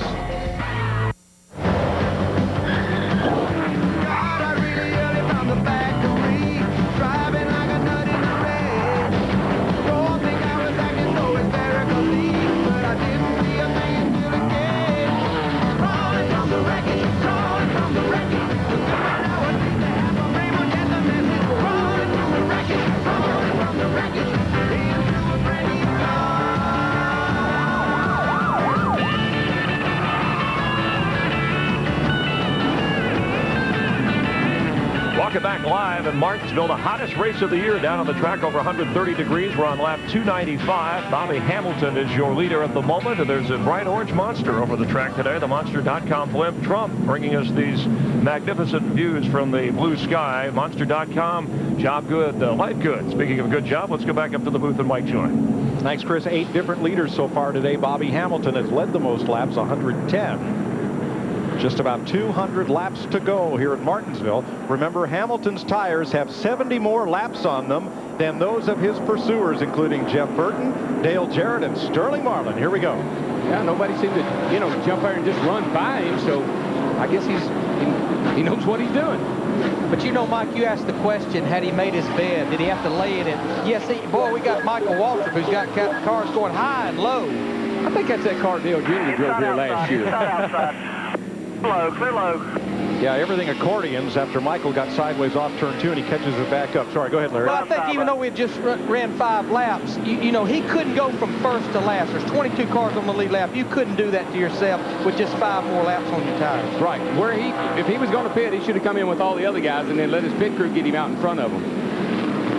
Jeff Burton, he's wanting that lead right here. If you can believe it, he has not led a lap all year long in 2001. He's wanted here into turn 1. The last time Burton led, he won. That was in Phoenix last November. Well, let me tell you, as we said over and over again, catching them is one thing, passing them is something else. Now, a number of cars have gotten solidly back on the lead lap, including Elliott Sadler, Andy Houston, Joe Nemechek with a sticking throttle problem. Bobby Labonte's back up there, Jerry Nadeau, all on the lead lap. Tony Stewart struggling earlier. He is now up at 12th position. The number 20, the Home Depot Pontiac. This is the car that he has ran all 4 of his Martinsville races with. He sat on the pole here in April of '99, won the pole and the race with this car in September of 2000, and got his first career win at Richmond in '99 with this car. His teammate has not fared well this season either.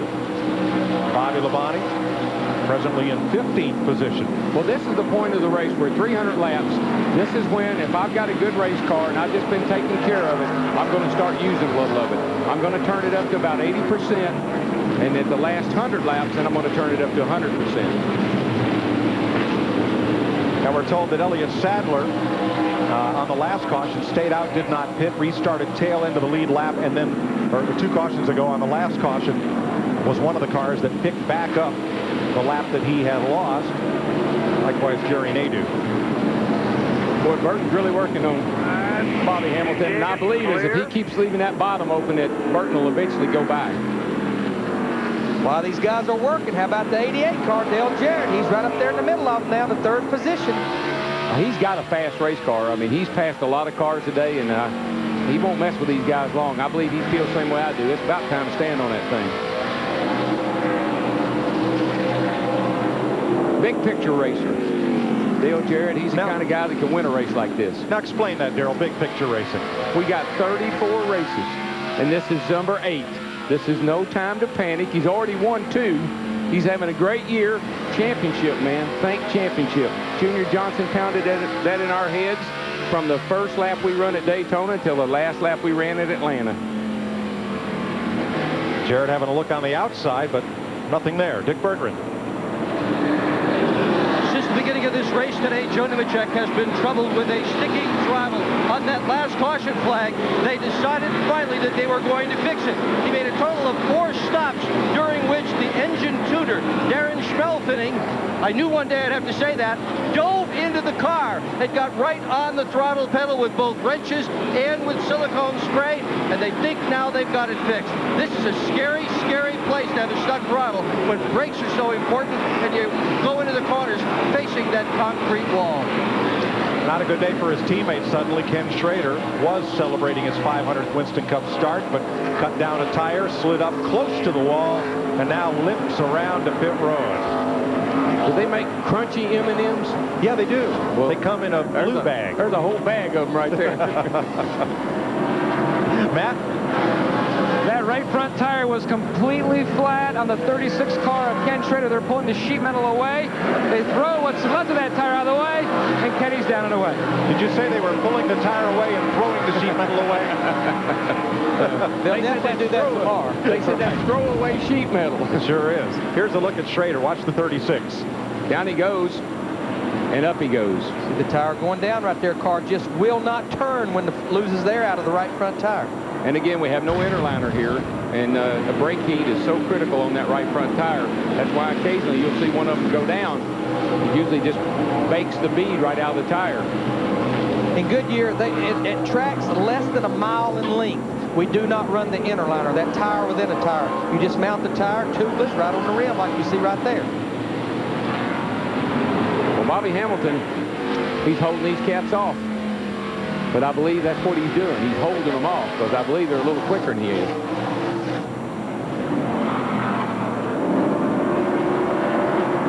A little further back, the battle for 13th and 14th on back. A couple of Pontiacs there, and I tell you, Ron Hornaday is having a pretty darn good day, and not only that, he's had to work. He hadn't been back to the front for a while, so he's kind of on a march to try to get back up near the lead. Yeah, Hornaday led 24 laps, but his pit stop put him toward the back, and it's a hard climb back to the front here. Now, we'll see cars start to use that outside a little bit, and the reason for that is because right down in the groove, the longer these cars run, they've been out there long enough for it to happen, rubber buildup gets in that bottom groove. And once that happens, the front end will not stick. It'll just chatter every time it hits those rubber buildups. See that real dark stuff right there? That's rubber. Little piles of rubber stuck to that concrete, and it'll just make the car chatter right across it. And Darrell, what I've seen here before is in the last 200 laps, it really gets bad. In crews and teams that can make adjustments to compensate for that, air pressure, they're the ones that kind of prevail in the last part of this race. It's like it goes through a real big transition the last couple of hundred laps. That's it, and it's because of that rubber buildup on the racetrack. I've had great cars here. All of a sudden, they start pushing the front end and snapping the rear end loose because they hit those rubber bumps. In 2 weeks, these cars will look the same. They'll have the same paint jobs, but they'll be all different when we go to Talladega, where aerodynamics are everything, and of course, horsepower. 2 weeks from today on Fox.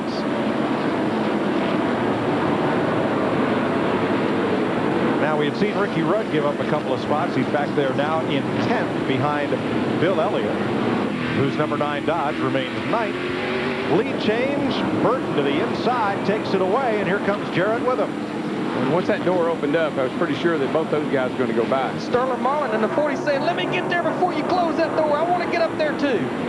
Might make it. Well, he's got to get by. Well, saw Burton get here right along here last few laps ago, and he couldn't quite make it. It's really hard to handle that bottom. Oh, he's got him this time. Got a good straight shot up out of there. Took the position. But no room for Marlin. And all of a sudden, you're going to hear Bobby Hamilton start complaining about, I'm out of tires. Well, he's sitting there with over 100 laps on his tires. Bobby Hamilton in the 55, he needs a caution flag right now. It's just like you flip a switch. You're leading, everything's fine. All of a sudden, the car won't cut. All of a sudden, it won't do anything you want it to do. And it's all because the tires are gone. And Casey Atwood in the 19 car, he's 2 laps down right now. 24. Yeah, Hamilton's last lap was 0.4 of a second slower than Burton's last lap. And it's like what Bobby could do. As long as he was out front, he could kind of run his pace with those old tires. But once he had to start fighting traffic, that's when the old tires really fought him. Yes, sir. And there goes Rusty by. And they will continue to go by.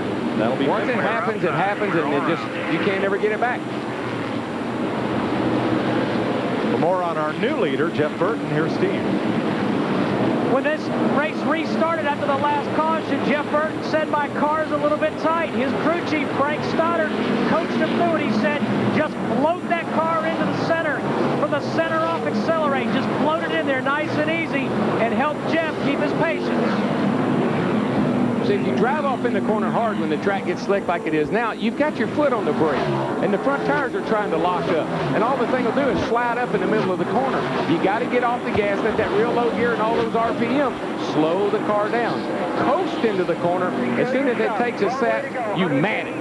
And one reason he needs to take care of it right now, be smooth, is in about probably somewhere around 10 laps, he's going to be catching the tail end of the field and have to start working that lap traffic. And you only have that car wide open. You don't have that engine wide open. You're not wide open there. You're not wide open there. You're not wide open until you get right there. Now you're wide open, and now you're off of it, coasting into the turn. Only wide open for a few hundred feet there, and then you're right back off of it.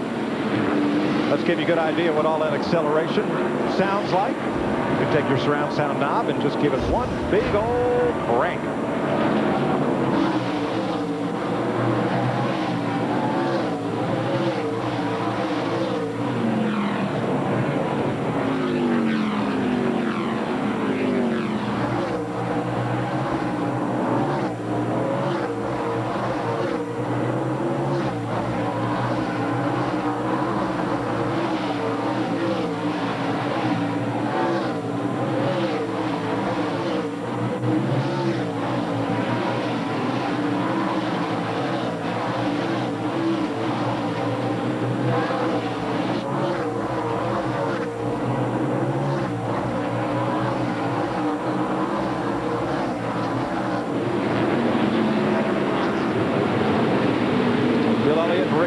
Couple of veterans battling right behind Kevin LePage. That's 8th, 9th, and 10th. The Haviland onboard camera with Rudd. You know, Bill's quietly having himself a nice afternoon, running in 9th place. Kevin LePage just ahead of him, who's having an outstanding afternoon. Everyone wondered about the Dodge engines here at Martinsville, their toughest test of the season, partly because of the on-off nature and RPM spread of this track, but also because of the heat. In preseason testing, they had been susceptible to overheating problems, and they were a big question mark. But Marlin and Elliott doing very well. Yeah, this is like a real good engine test. If you can run 500 laps here, not have any parts break, you got a pretty good piece. Well, I think we continue to underestimate what the Dodge people have accomplished. They developed a car, they developed a motor, and they have done all this in about a year's time or less. In cooling, Ray Evernham, who mastered a lot of this right there, in cooling in general, cooling of the engine, proper duct work in the nose of the car on the radiator, that can be 6 months of development in itself. It really can. The block, how the water flows through the cylinder heads, all those things are very critical to an engine that's going to run 500 miles or 500 laps like we're doing here today. One of the top Dodge engine builders, Joey Arrington, from right here in Martinsville, Virginia. His dad, Buddy Arrington, a longtime Winston Cup driver. On point is Jeff Burton. In the last 7 races at Martinsville, he has 5 top 5 finishes, including a win in September of 1997. We'll be right back with more NASCAR on Fox.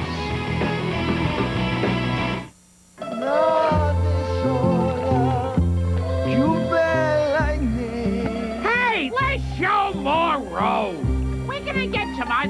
cheese. Scusi? All right then, next stop, Scusi. Chop chop, presto. Subway introduces 2 new fresh-baked gourmet breads. Delicious Asiago cheese with real Asiago cheese baked on top, and tasty country wheat with rolled oats, poppy seeds, and more. 2 new gourmet breads at Subway. Stroke, stroke, stroke, stroke. Subway.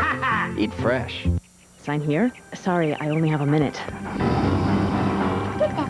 In so many ways, in so many places, it keeps a million disasters a day from happening. It's like having a life insurance policy you never knew you had.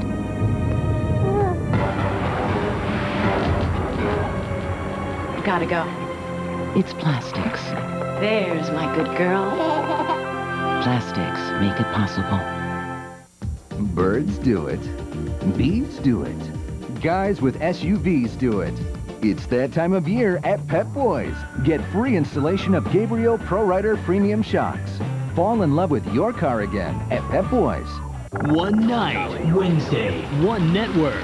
You pick the winners. Now celebrate with your favorite stars in movies and music with performances by Creed and Ricky Martin. The 2001 Blockbuster Awards at 8/7 Central, Fox Wednesday. April 16th, tensions mount on an all-new Boston Public.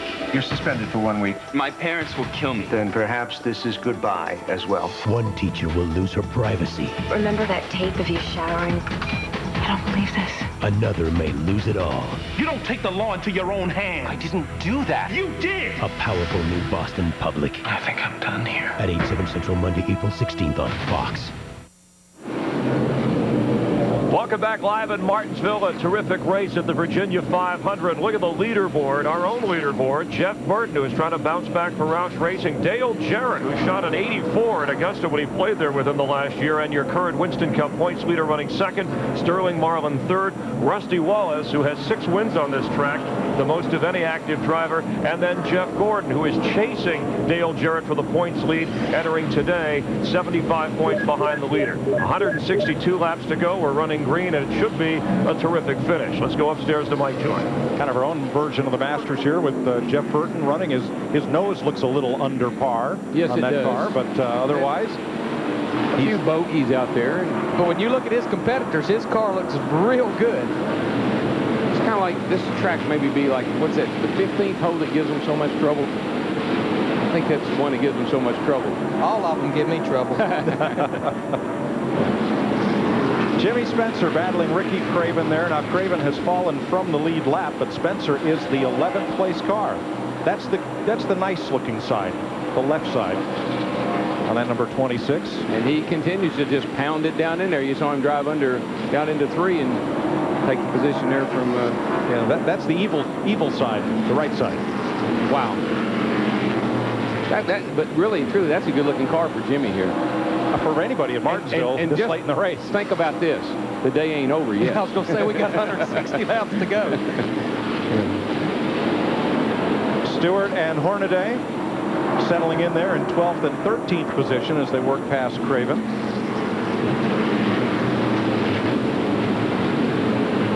Dale Earnhardt Jr. next behind them in 14th place in the Bud Chevy number 8.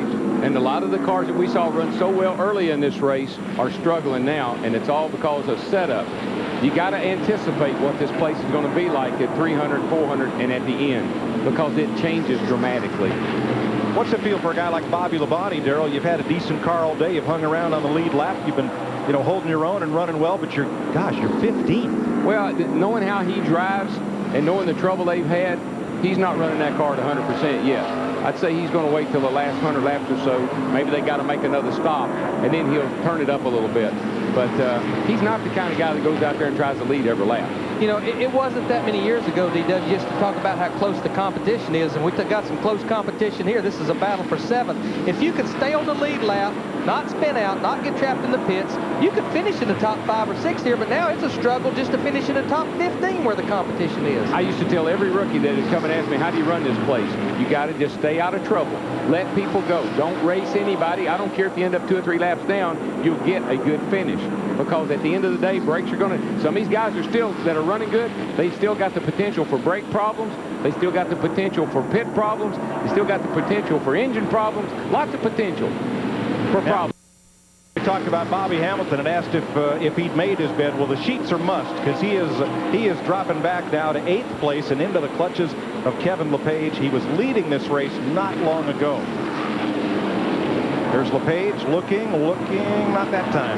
And you see how Hamilton is losing ground to the leader on those tires that have 70 more laps on them. 9.8 seconds. That's almost a half a lap, and that was leading just a handful of laps ago. They're going around here around 21 seconds, so again, that's almost a half a lap down. And there's the leader on the back straightaway as that battle comes to the start-finish line. Jeff Burton in traffic. That's Johnny Benson. And here's trying to stay on the lead lap. And Jarrett's all over the back of the 99 car, and that traffic's causing that.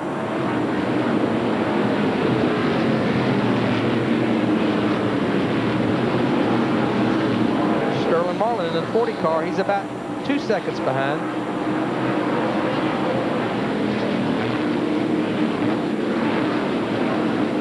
Now, Benson was another of those cars that was running up near the front, made a lot of changes, and now he's gone a lap down as you look at the relative speeds of these cars.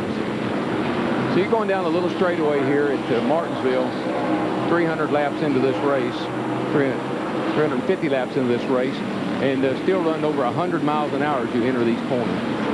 Down to high 50s, 56, 57 miles per hour right there in the middle of the corner where you're off the throttle. Just think about the strain that puts on the drive components, the driveline components, the gears, the engines, and everything to get that car to accelerate like that and then to stop like that. And what we have here, just to set up the strategy, we've got 149 laps to go.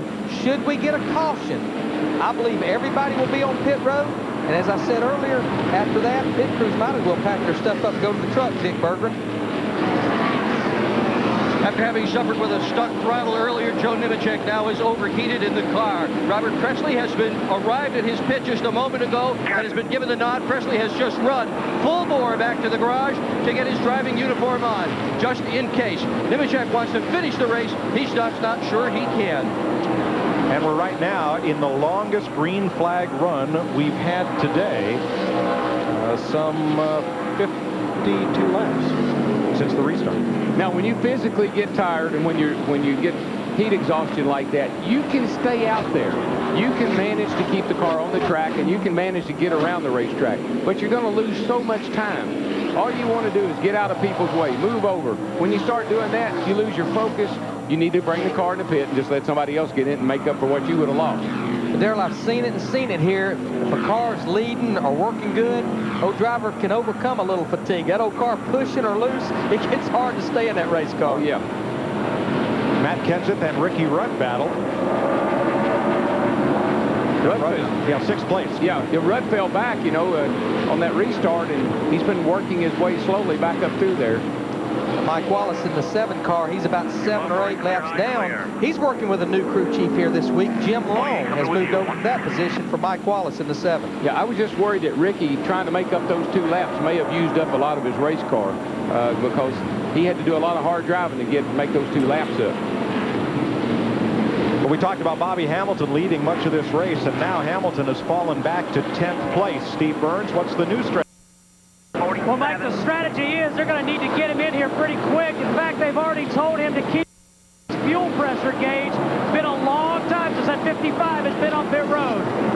Lap 203, Hamilton was in the pits, so that is 153 laps ago. He's going to be forced to pit road, I'd say, here within the next 10 laps, and that would work out great for him as long as it can cycle through, and that's a long time to cycle through green flag stops, because if he pits, a caution comes out, boom, he's 3 or 4 laps down. Well, he's going to be several laps down with a 35-mile-an-hour pit road speed. He's just about eliminated himself from any chance of winning this race. There's Burton, your leader, and Jarrett, UPS number 88. Then Sterling Marlin in the 40. Rusty Wallace in the middle light number 2. Hey, don't count old Russell out. He's back there hustling along and still got a pretty good-looking hot rod. It's not all beat up, so he's still thinking victory lane.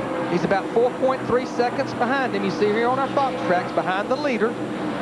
He's in the middle of turn 3 and 4. Right now, our leader has just crossed the start-finish line. He's not really putting a dent in that lead. No. He's got some open racetrack right there for the most part. This is when you want to wait. Like I said, you're going to wait till that last 100 laps before you start really panicking are really pushing it. Darrell, we're 360 laps. What's the car feel like now? What's the brake pedal feel like?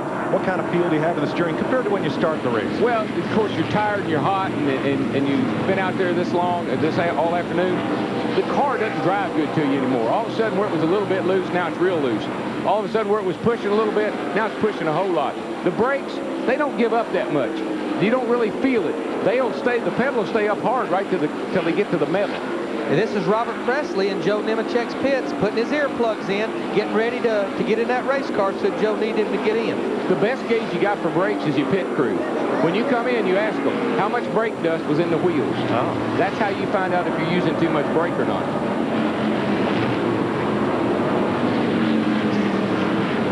Leaders have spread just a bit. Dale Jarrett took a little more time getting through some of that race traffic. He's just passing Kurt Busch right there. As pulling down on Stacy Compton comes Jeff Burton. And Compton's had a great race today. He's hung on the lead lap, got his lap back. And right now, Stacy Compton runs in about 20th position here. Final car on the lead lap.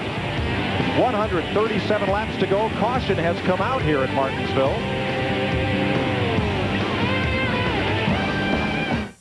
Celebrating by Team Monte Carlo. Now the first thing you've got to do is jump up here and scream and yell, woo! Make sure your hat guy forms them first, so you don't end up looking like a dork. Now when somebody hands you one of these babies, make sure you say thank you. Thank you. Thank you. Oh man, don't eat the check. Want to be like Jeff Gordon? Drive the Chevy Monte Carlo. The cars more champions depend on. Chevy will be there. There you are. I see you. So tall, so beautiful, so sexy, so capacious. I know what you want. You want a kiss, don't you? A hard, sexy, dangerous kiss. Yeah, I know it's just a kiss. But not today, baby. Not today. The only thing zestier than eating a crunchy Taco Bell taco is eating 2 crunchy Taco Bell tacos. And right now you can double up on America's #1 taco for just 99 cents. 2 crunchy tacos for 99 cents. 1, 2, zeste! Get them at the Bell. 3 tacos, and may I have your attention, please? There they are. There they are. There they are.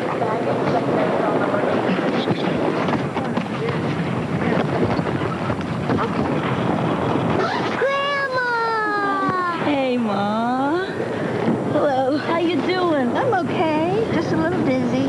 Where's Stanley? How will you make your money last when you retire? Conseco offers a wide variety of retirement products that can help. Conseco, step up. NASCAR Winston Cup racing for Martinsville on Fox is brought to you by Team Monte Carlo. The cars more champions depend on. Chevy will be there. By Miller Lite. Grab a Miller Lite. It's Miller time. By Conseco. And by Taco Bell. The caution flag is out for debris, and it is a huge break for Stacy Compton, who was about to go a lap down, and for Bobby Hamilton, who desperately needed a pit stop. He was about out of fuel. He needed to come to pit road, so it was a big break for him. And really, it's a big break for everybody. We've had a long green run there, and it's hot out there right now. Come in and get some 4 fresh tires and a fresh drink of water. It's going to change everything. Here's how everyone came in for pit stops. Steve? Bobby Hamilton came in, guys. As you said, he was desperate to get in here for a stop. They put 4 tires on, got gasoline. Jeff Burton, the leader, came in. They put on 4 tires and made a track bar adjustment. They went down around. Let's go to Dick Berggren. Dale Jarrett came in. He also took 4 tires. They took a round of bite and added it to the left rear corner of the car, but Rusty Wallace had a little bit better pit stop. Took 4 tires and beat him out. A 15.31 second pit stop for Sterling Marlin, the number 40 car. No adjustments, just 4 tires and fuel. They were about 10 laps inside their window, so now they can go the distance if they need to. The only big thing for Sterling, they handed him 4 bags of ice and a big water bottle to try to help with his discomfort due to the heat. Bad problems for Mike Wallace, who I believe he had made his pit stop, and then the car just stopped at the exit of turn 2. It's going to get a push around here. excuse me, he's not made his pit stop. They've been waiting on him with the pit board out to service Wallace. He's going to get a push around. Okay, we always are talking about teams making adjustments. We talk about them putting wedge in and wedge out. We're going to try to show you what wedge in actually does this race car. Race car comes in the pit, 4 tires. The adjustment's going to be made on the left rear. Now look at the red wheels there. That's where the weight's going to be added to the car. Left rear, right rear. Going to cut away the spring right here, screwing down clockwise on the jack bolt. It's putting pressure on that spring. It's raising that corner of the car, putting more weight on the left rear and diagonally on the right front, taking weight off the left front and the right rear. That will tighten that race car up if it's loose.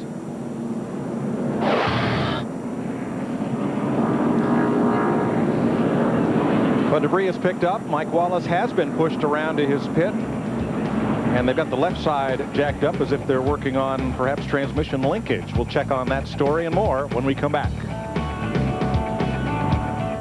Do you ever think about the Big Bang? You know, how it all started, like why we're here? Yeah, like how everything came together so perfectly.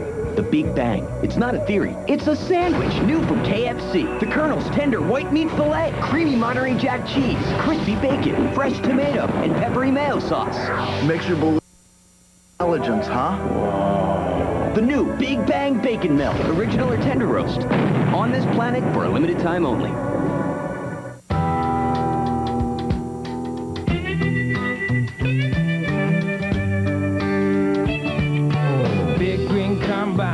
At the wheel, under a big sky, working in the field, harvesting hops in the early autumn sun, going round the clock until they get it done. This is from the people working hard every day, talking about the folks who get this bud my way. This bud's for you, and you and you and you. This bud's for you, and you and you and you. This bud's from 5 generations passing on their tradition with pride in the craft and pride in the mission. From the brewery crew to the lagerin man, get it to you fast and fresh as they can. This is from the people working hard every day, talking about the folks who get this bud my way. This bud's for you, and you and you and you. This bud's for you.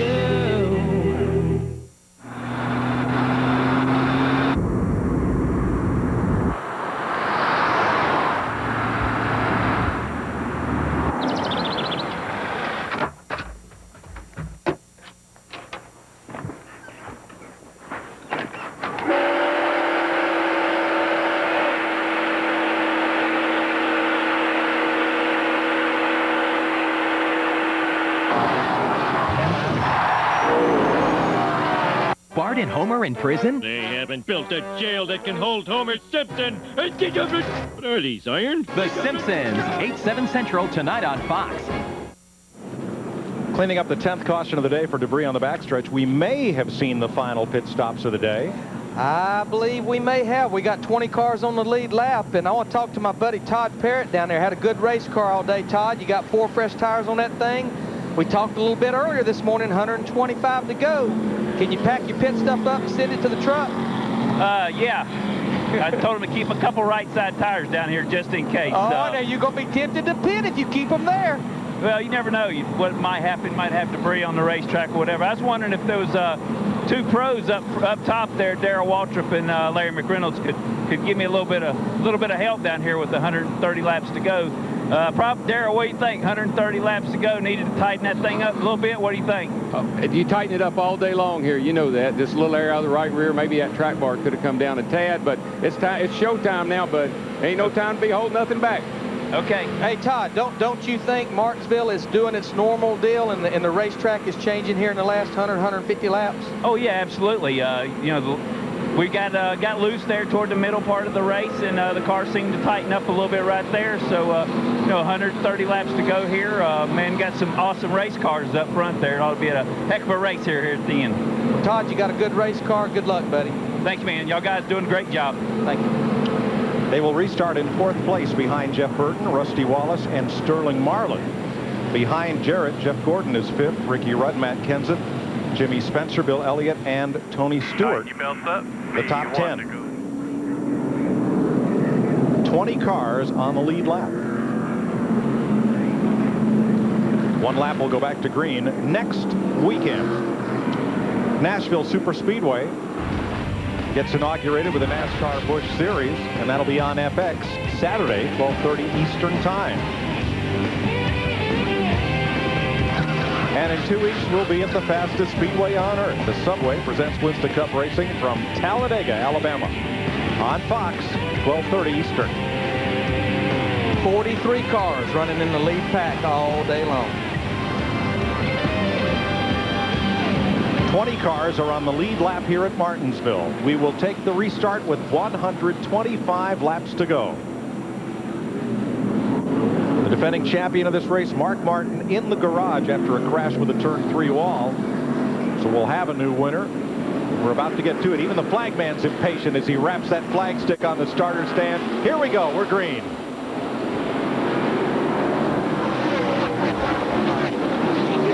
Really didn't talk about it. The real winner on pit road, Rusty Wallace in that 2 car. His guys, boy, Johnny Benson gets sideways trying to get in front of Jeff Burton to get that lap back. But Rusty Wallace and his group goes to second after that round of pit stops. I think Rusty's right where he'd like to be right now. He's got a good car.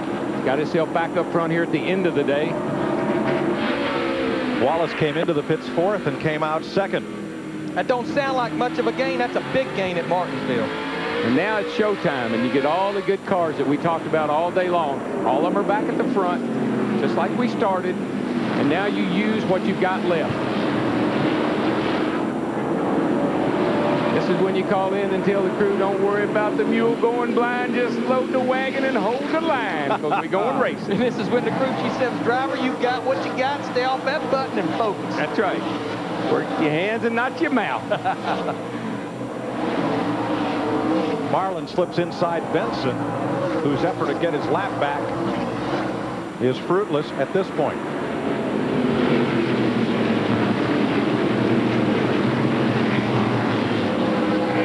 But a car like Benson, who's got a good race car, he can just hold you up for so many laps and keep you from doing what you need to do.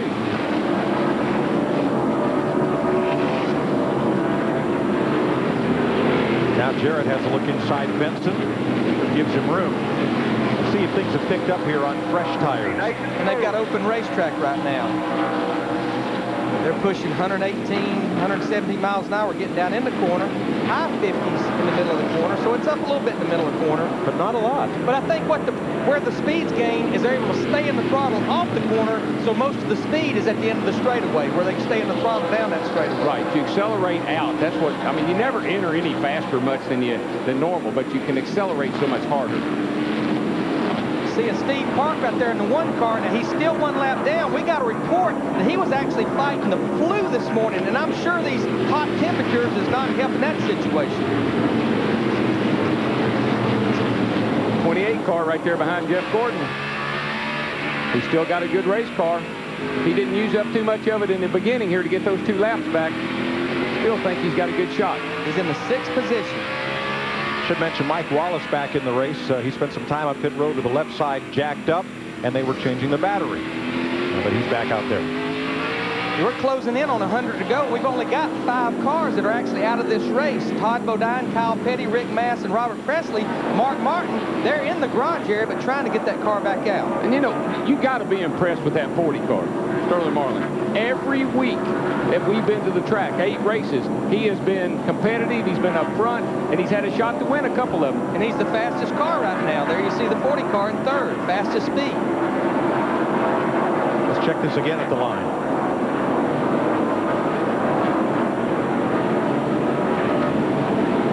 And you see that flagman, you see him waving that layover flag to those lap cars. Boy, you beg, you call your crew chief, you call your spotter, you beg everybody, tell them to get out of my way, I got to go. Our leader, Jeff Burton, had the fastest speed that time, but Sterling Marlin did have the 2nd fastest. And he's closing up a little bit, closing the gap between him and Rusty a little bit, too. Rusty seems to be losing ground to Burton. Darrell, where would you rather have the lapped cars run here? Down low or up high in the corner and give you the bottom? I know people always say let them go high, but they take away your line no matter where you are. If they're up high, they're in your way exiting. If they're down low and they'll stay down low on the straightaway, then you can get by much easier than you can anywhere else. We've argued about that for 25 years in the drivers' meeting. It's better just to move over and get out of the way. Looking back from second place, Rusty Wallace at Sterling Marlin. First, second, third. Fourth, Dale Jarrett.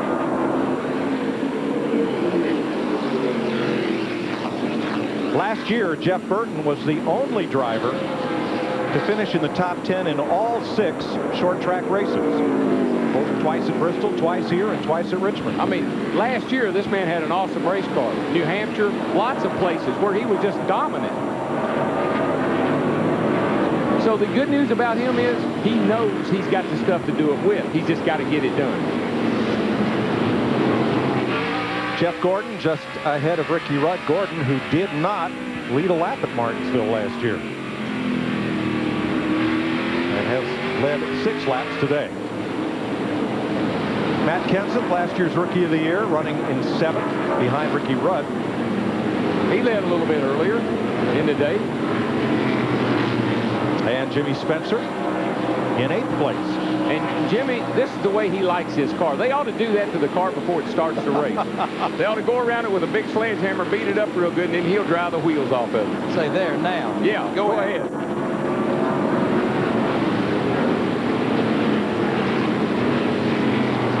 And we keep noticing Bill Elliott, car number 9, in what place? Probably 9th. 9th place. He's been in 9th all day long.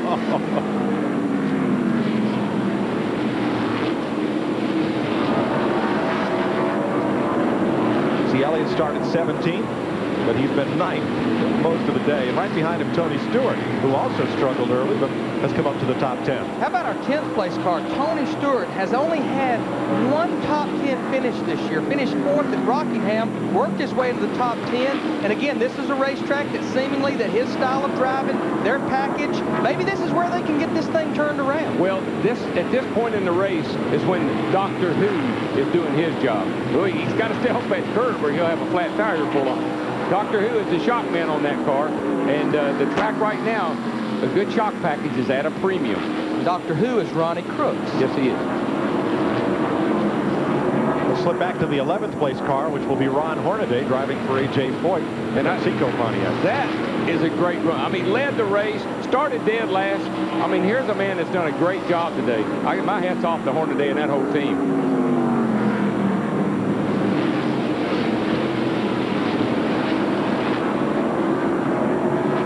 Dale Earnhardt Jr. running in 12th place. And after the run he had here last year, I think he'd be pretty happy if he ended up right there. He's still going. His car looks relatively good shape. A lot of great comments, Darrell, about the interview that you and Dale Jr. did, most of which aired on Steve Burns' Totally NASCAR this last week. I was so proud of that. It was really, really an enjoyable thing to do, and he was so gracious and so open, and I thoroughly enjoyed it. And he's a super young man. Jerry Nadeau, tracking Earnhardt Jr., is the 13th place car. He went down a lap with a spin, fought his way back. Made that lap back up, back on the lead lap. And his car looks in really good shape. I mean, there's been much damage on it at all. Right behind them is Bobby Labonte, the defending Winston Cup champion, and Labonte is up a spot from when we last saw him. He's now up to 14th position. Talked to his people this week. Speculation about what happened to the motor at Fort Worth. They broke the connecting rod and even got together with the company that makes the rod. Still have not come up with nothing conclusive to why that rod broke. Gordon and Jarrett battling as you watch from the Texaco cam on board Ricky Rudd. Been watching Dale Jarrett in the 88 car. He cannot seem to keep his car down. They had it up high right there. Gets a little loose off the corner.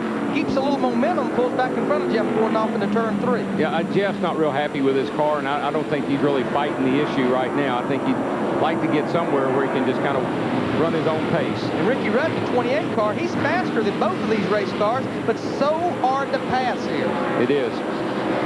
Gordon's car has been good for 30 or so laps, but as the runs get longer, he seems to drift back a bit. Well, he's committed to the bottom groove, and I tell you, that outside lane is working pretty good, especially when you're trying to pass somebody. And we got to go back to a comment that we made. Even though Robbie Loomis, his crew chief, has a lot of experience with this type of chassis, Jeff Gordon has never experienced a 500-lap race with this type of chassis. You know, maybe didn't get exactly what he was looking for a late race run. Oh, Ricky Rudd just almost took the tail off of Gordon's car getting into the corner there. Well, he got a run off of 2 over there, and Gordon's going to open the door for him a little bit when he goes by. Well, he goes up the side of him. But I believe that 28 will out-accelerate him down that straightaway. Watch, Darrell, as you said earlier, Rudd's forte has been getting into the corner. He drives off in the corner, and I tell you, he's got great brakes because he has outbroke everybody that he's raced against today. And that's what he did to Jeff Gordon. He just took it down in there, made it stick. And Rudd moves up to 5th. Going after his teammate, Dale Jarrett. Well, like I said, it's showtime, boys. If there's anything left in your race car, unleash it. Johnny Benson has gone a lap down, and it could cost him as many as 2 positions in the Winston Cup points. With Marlin and Wallace taking advantage. Got Rudd up beside of Dale Jarrett now. 2 teammates battling down into turn 3. Rudd's got that bottom line alongside of Jarrett. I think he's going to make the pass. Well, what I'm impressed with his race car, Darrell, he's driving that thing in deep, and it's sticking, it's turning, it's staying on the bottom of the racetrack. Jeff Gordon's going to try to take advantage of this door that Ricky Rudd's opening on Dale Jarrett. Right now, Ricky Rudd saying, come on, Pard, cut me some slack. I got to go. Clear. Here comes Jeff Gordon right up on the back. He's going to make the pass as well. Whoa. Jarrett got up a little too high. And he may pay the price here with Gordon. Like Larry said, that Jarrett's car didn't want to seem to stay on the bottom, so he's trying to work the top side, but it's just difficult to do. Well, there's 95 laps to go. This is where the crew chief asks the driver, how do you brakes feel? How do you gauges look? We got to go now. It's running out fast. 95 laps at Martinsville is not that many laps. Ricky Rudd has not led today, but his lap times right now, even in traffic, are dead equal to that of the race leader, Jeff Burton. Well, I can tell you this. I guess he's got good brakes, and he must not be having any brake problem whatsoever because he is carrying that car off in the corner. Every car he comes up on, he just about knocks the bumper off, getting into the rear bumper off, getting into the corner. Fastest on that lap, Ron Hornaday and Jimmy Spencer at the line. But right now, they're in clear traffic, and the leaders are starting to catch traffic. A little deceiving right there, but they still got good race cars. Flagman waving that flag. Come on, boys, get out of these leaders' ways. Give them some room to race. Rudd the quickest.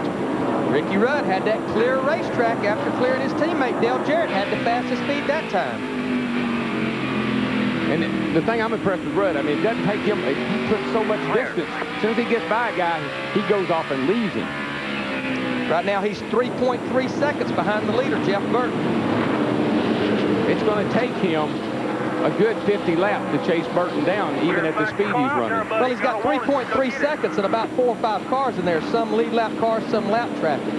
He's still got to get by Sterling Marlin, and then he's got to get by Rusty Wallace before he gets to Burton. Steve Burns? Well, Larry, I don't know if you talked to Frank Stoddard this morning, but I think they're following your strategy. Frank's guys are already loading up the wagons to head to the truck. They got spare transmissions, brake parts, all these different parts and pieces. They're headed for the wagon. All you need right now is a driver that's focused, a little bit of luck, spotter working hard on top of the roof for you, and driver patience. Catch those lap cars, be patient, get by them. And he's got a lot of lap traffic in front of him. Oh, we got a spin. Mike Wallace, turn 3 and 4. Right in front of the leaders. And the caution is out. Or right in front of the 2 car anyway. We've run 35 laps. Stay out, stay out, stay out. Especially if you're in the front 9 or 10 cars. Now, if you're at the back of the lead lap, come in, get you 4 tires. Yeah, and that's what they'll do. Some of the back guys will come in and get tires, but it just hadn't paid off. 11th caution of the day. The record, 17.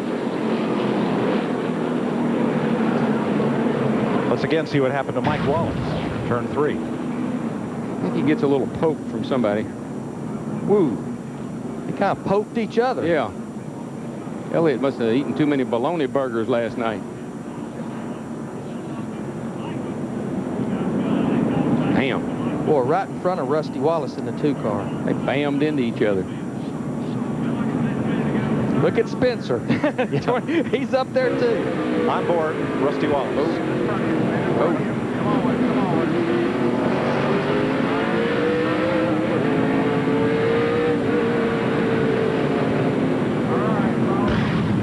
Well, I really think this is a good break for Ricky Rudd. 19 cars his work cut out to chase down the 99 car.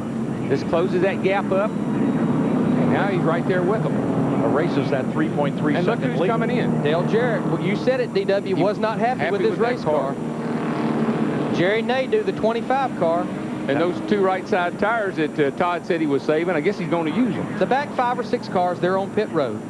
Jarrett will go from 6th to at least 12th or so with this stop, Dick. Well, looking at his right Well, front it's a bit tire. of a surprise that Dale Jarrett has come in for this pit stop. Rusty Wallace was going to follow the 99 in, but they counted how still on the lead lap. They decided to stay. So DJ is only one of the front decided to going to be a 4-tire change. He will come out in the back of a long line of people still on the lead lap. To Matt. Dick, a lot of conversation between Tony Glover and Sterling Marlin. Glover, the team manager on this 40 car, they were talking about what they should do if the leaders come in. Sterling said, I believe I'd like to stay out. Glover says, I think the only car that's better than you is the 28, and your car may be better than his on longer runs. To Steve. Matt, Jeff Burton left all the pressure up to Frank Stoddard sitting on top of the pit box. They had contemplated coming in and dropping that track bar down half around at the last second. Frank said, stay out. Jeff said, please make that affirmative. He said, yep, stay out. And he said, I'm glad I don't have your job. Let's go to the studio, Chris Myers. Burton has led 99 laps. He elects to stay out along with Rusty Wallace. What do you think of the strategy, particularly Dale Jarrett? Car's not right, Chris. You've got to come work on it. If you know you can't win the race, that's what you come here to do. Just like the 99 guys did a year ago in the fall. 99 car lost the race because of pit selection and pitting when they shouldn't. This time they decided to stay out. You got to come get us. What about the decision with Burton and Wallace? Do they both think they have enough to win? Track position is everything here. If your car is right, you stay out there and you work with it. We got some good cars still left in there. The 28 car, 2 car, but at the same time, the 88 car is not that good right now, so therefore, he had to work on his car. Several other cars back there, they're gambling that their cars need to be improved upon. 4 tires make a difference. You still got a lot of racing to go here.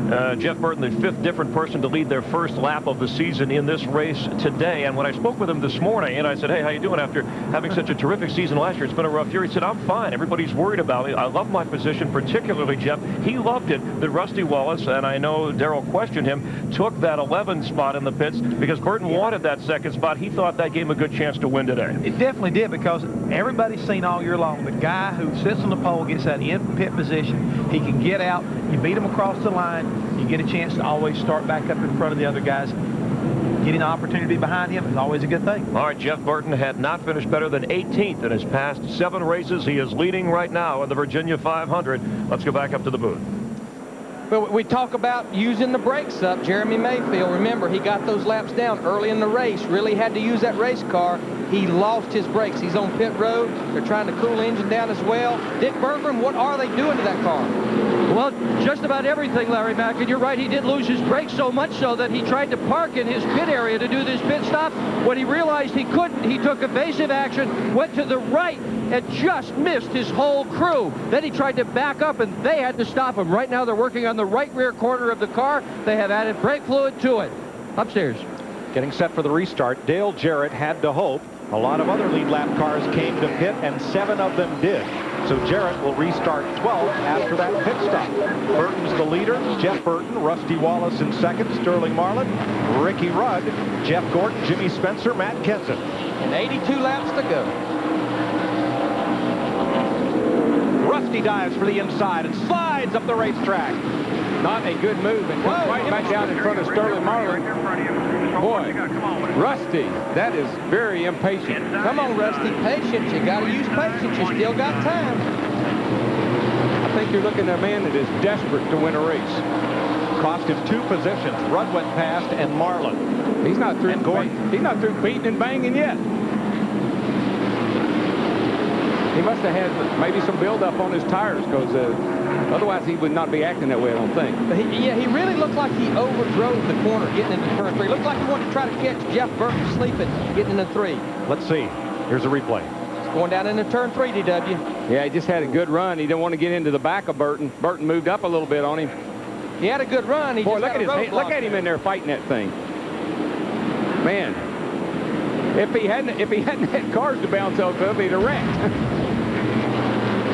And that gives Burton what for Martinsville is a huge lead. And let me tell you who else it helped. It helped Ricky Rudd, because he got by 2 cars otherwise he's going to have to deal with. 1.2 seconds behind Jeff Burton. See Jeff Burton right there turning off in the corner. We're looking out of Ricky Rudd's car. Boy, the lap cars just give you such a hard time. Ricky needs one car to give him a break right now and let him get in line. Watch him go in that corner harder than he does. But to come back on the outside. Now Sterling Marlin is staying right with Rudd. Let's not count him out. Oh, he's got a good car, and they think it's probably a little better than the other guys on the long run. We've got 77 laps to go, so we'll see.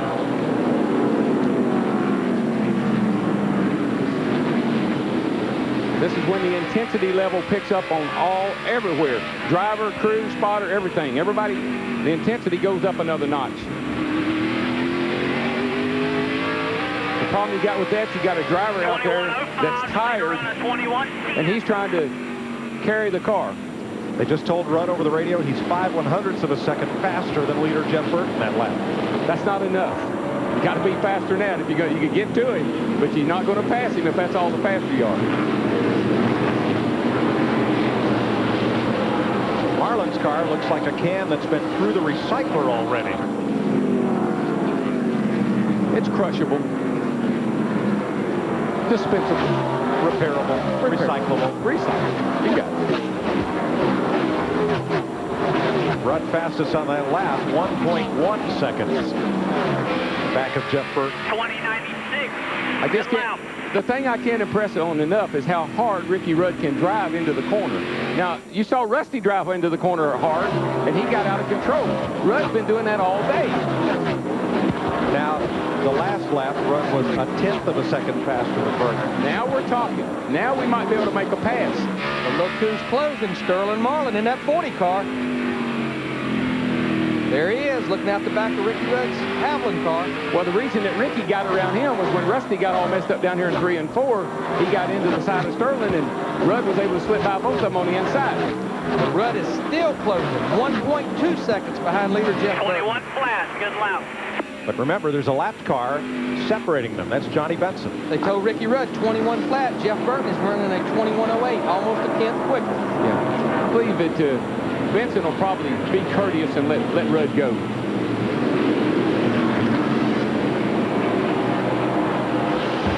$70 laps to go when they come by this time. Jeff Burton trying to turn his season around on the short track. We'll be right back.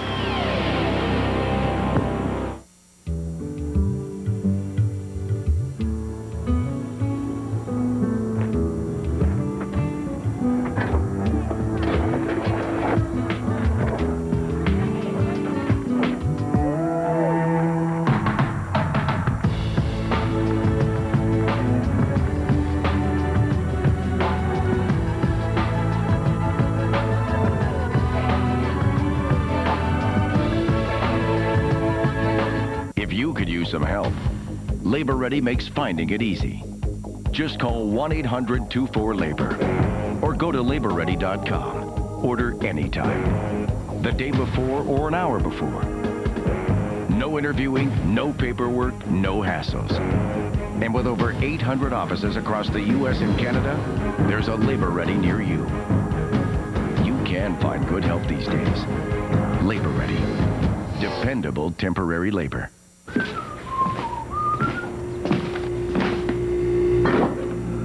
There's no better feeling than that of a job well done. And nothing helps you do the job better than America's #1 filter, Fram.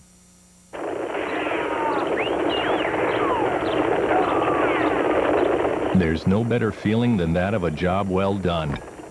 And nothing helps you do the job better than America's #1 filter, Fram.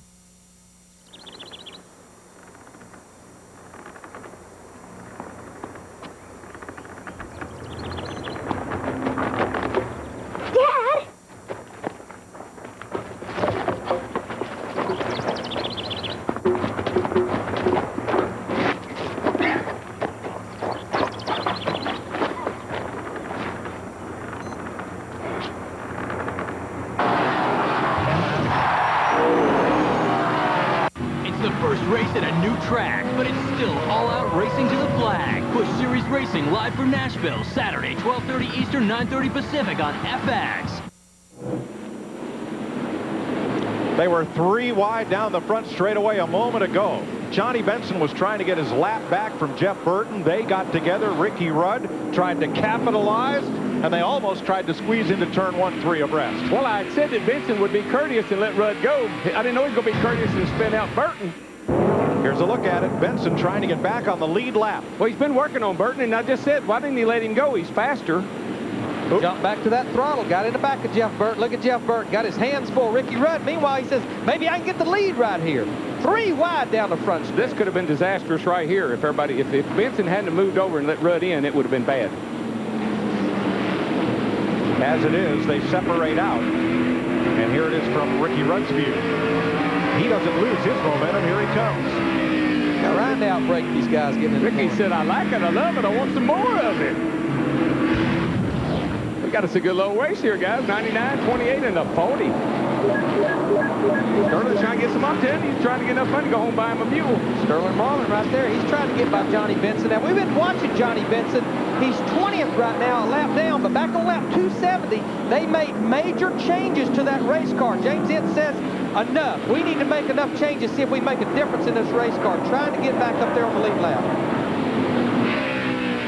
Didn't pay off for Benson, as now he gets a view of this battle for the lead. Underneath. Whoa, he closed the door. And Marlin clears Benson. It'll be a 3-car race here in a matter of minutes. Now, Ricky Rudd is a fine gentleman, and he will race you as clean as you race him, but don't cut him off very many times like that. But he's going to search around right here. He's going to try to find where Jeff Burton's weakness is.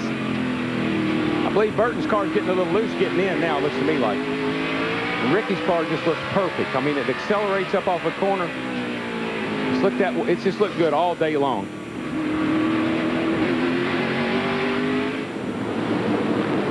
We got 60 laps to go, guys. Meanwhile, Dale Jarrett, who restarted 12th, has climbed up to 7th and now battles Jimmy Spencer for 6th. He's fast, but he's 4 3/4 seconds behind. We got 58 laps to go. He's faster, but he's got a lot of cars in between. Here comes Kenseth and Spencer. Remember, Jarrett has new tires on that last caution flag, and he is the first of the cars in line that did come in for tires. Yeah, and he was very unhappy with his car, so I told him what to do to it, and I think they did it. Put tires on it, take a little air out of the right rear, drag that track bar down, tighten her up, and go to the front. He's a straightaway behind the leaders. Here's the leaders. Ricky Rudd, he's wanting that lead right here. He ruffles Burton's fender just a little bit, and Rudd gets inside. Now can he pass it? Hard to get down beside somebody like that. Yeah, they both fishtail a little off the 2. Rudd's got the position. He'll carry it in there. I believe he'll come out of turn 4 with the lead. And here he comes, boogity down the front straightaway, and he leads his first lap of the day. While these guys are going side by side, though, Sterling Marlin in that 40 car back in 3rd. He's loving what he's seeing. There he is, Sterling Marlin in the 40. It'll help everybody close up just a bit as the 2 leaders battle. Now Burton to the inside, repays that little love tap. And of these 80-something thousand people, both these guys are from Virginia. These people are loving it in the grandstands. Rudd from Chesapeake, Burton from South Boston. Well, barring any luck, I believe that Rudd is on his way. He's got what he finally needs. He took him 460 laps. 450 laps to get to the front. Now Dale Jarrett got by Rusty Wallace. He's moved into the 5th position. Closed down to a little over 4 seconds behind the leaders. We've got about 53 laps to go. Now, Darrell, those fresh tires, how long will they be fresh enough to help you? Well, I just don't see it. I mean, we saw Bobby Hamilton run forever on the same set and lead the race. Right. So I think they're going to help him get by some of these other cars, but I just don't see him chasing down Rudd. There's 88, Dale Jarrett. Fastest car has closed down to 3 3/4 seconds. Those are all your lead lap cars right there. 19 of them. With Ricky in the front now, he can kind of pace himself. He doesn't have to run those 21 flat laps. All he needs to do now is put a gap between him and Jeff Burton, and he'll be fine. And it's working, Darrell. Up to half a second and gaining. He is in control of the race. He's just got to sit there and keep everybody at bay. Rudd was 22nd in this race last year and 4th in the fall race at Martinsville. Sterling Marlin in the 40 car. He's about a second and a half behind Rudd, the leader.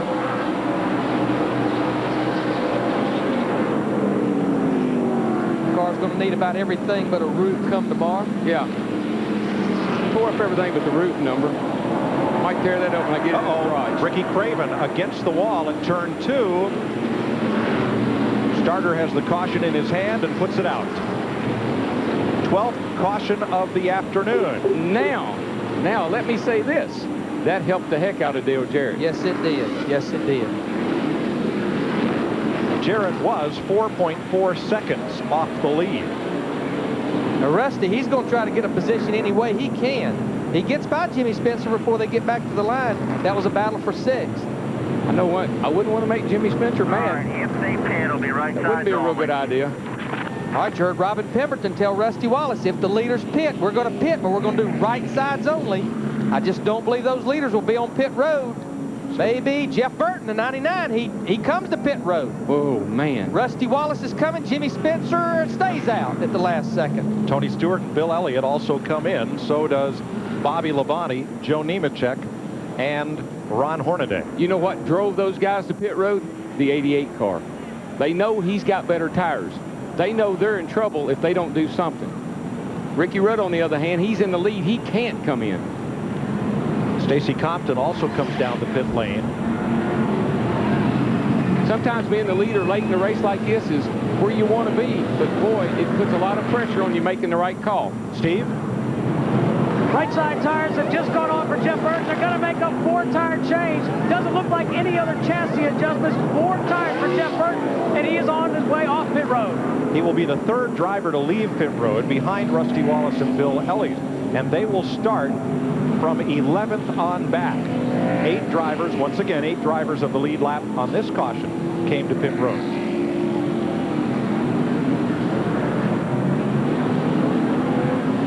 What changes this track so dramatically as the day goes on is you see all this stuff down here, folks. That is just rubber buildup, and it makes it so difficult to hook up to.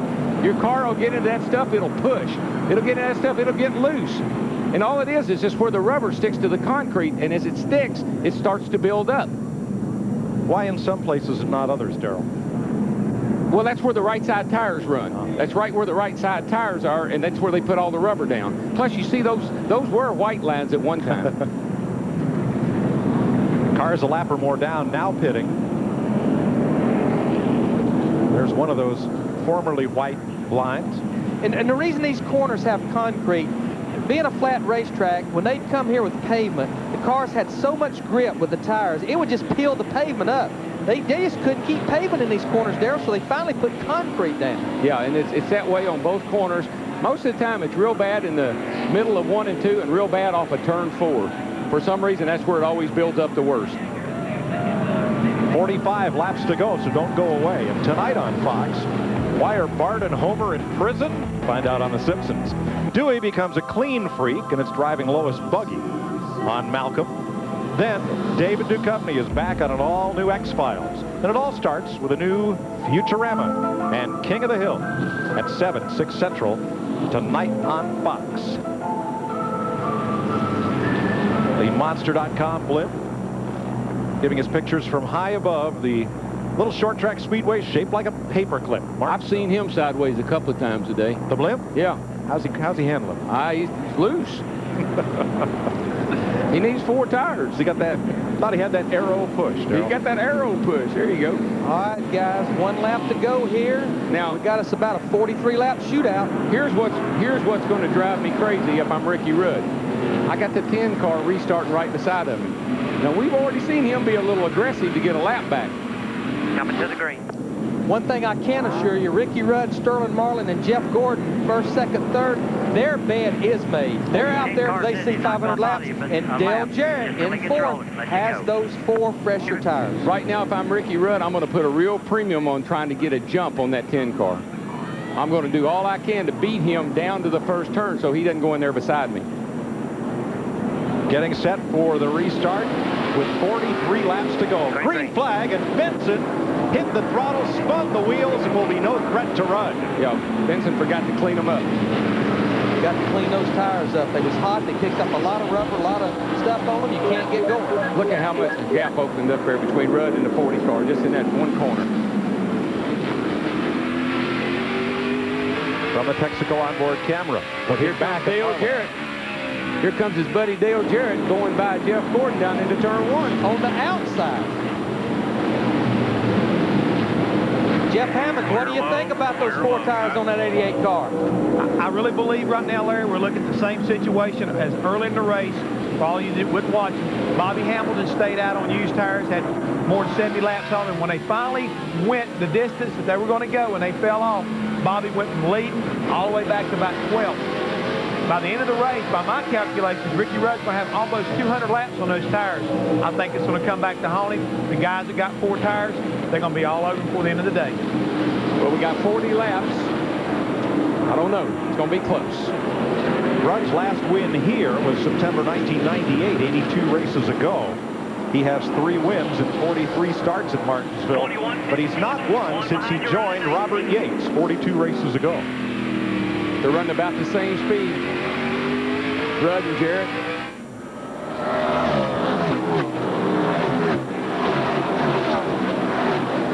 Look at Dale Jarrett, that 88 car. That's what that's called. That's 4 fresh tires. Just a little bit quicker than his teammate Ricky Rudd. Something's going to have to happen to Ricky. I just think that car is too good for Jarrett to chase him down and pass him.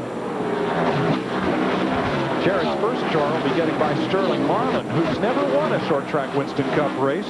Finished second here in '92. Last time, Bobby Hamilton, who led so much of this race, he had the fastest speed. He's in the 6th position. He's been trying to fight his way all the way back to the front since he lost so much ground when he had to pit earlier.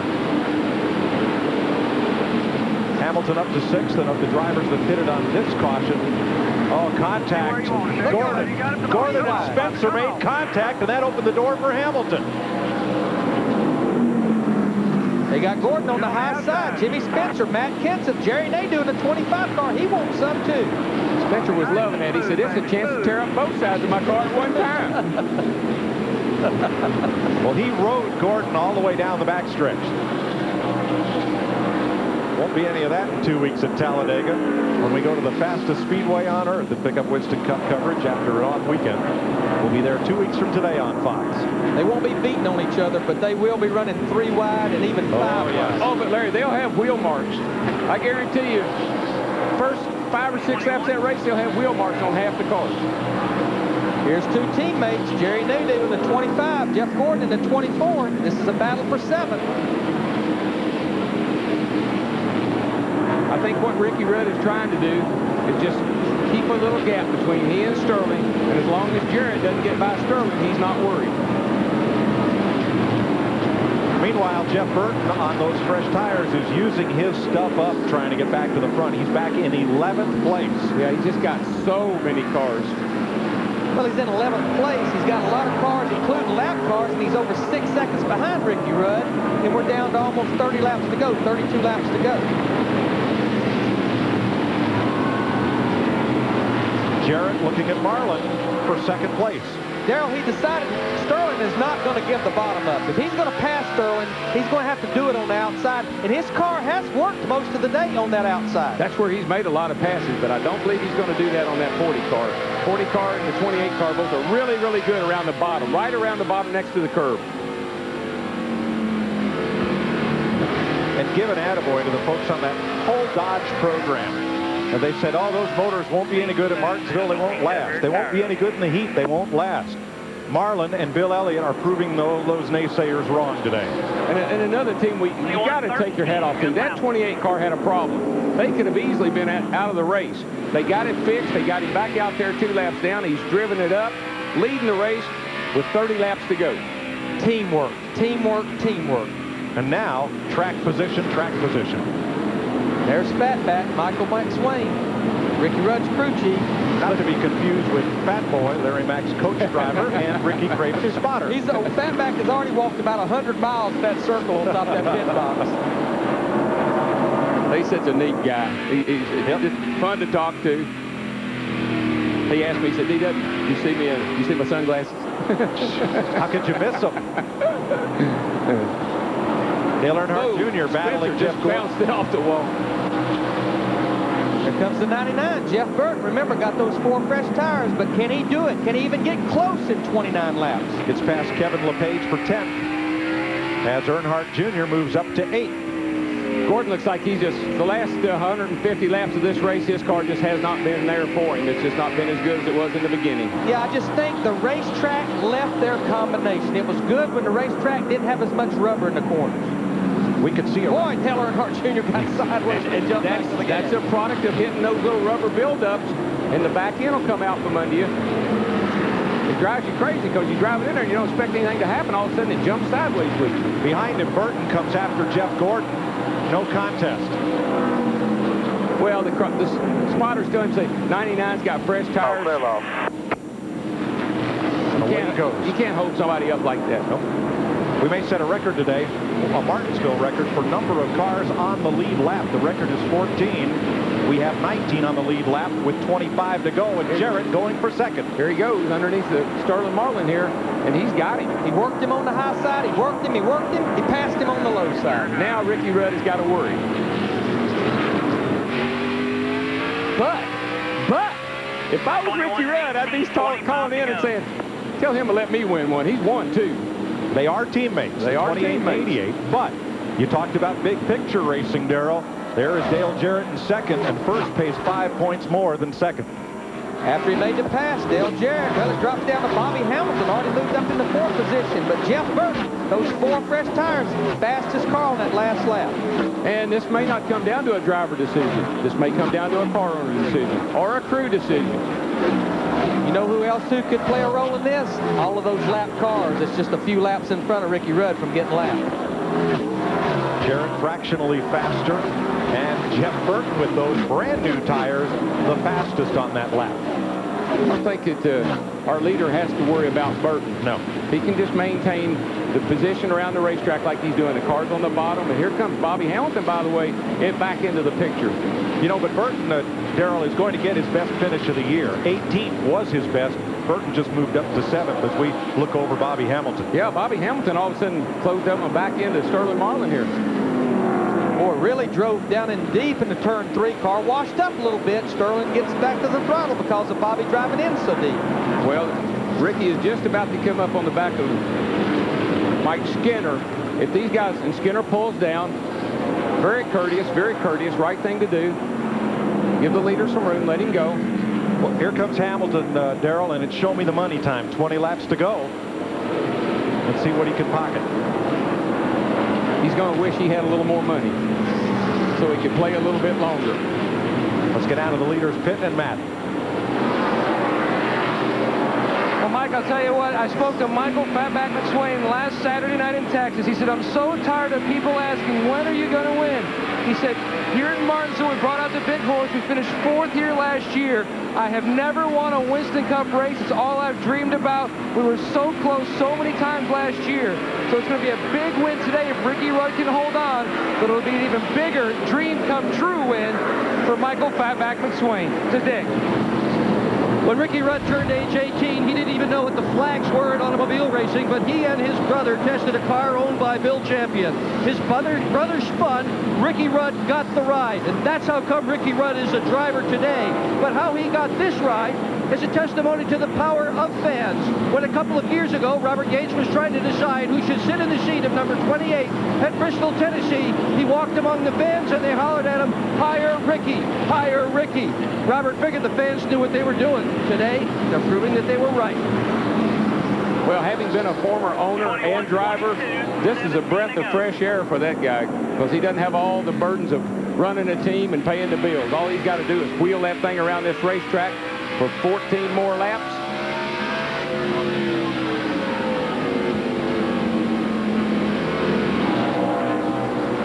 Boy, talk about a guy that wished he'd have went one direction or the other, either stayed out on the racetrack or put 4 tires on instead of 2. Rusty Wallace elected to change 2 tires instead of 4 like Jeff Burton. 12 seconds behind the leader in 14th position. You know why he did that? Because of his pit selection. If he took 4, everybody beats him out. He had to take 2 to get out ahead of some of those guys. 21-25.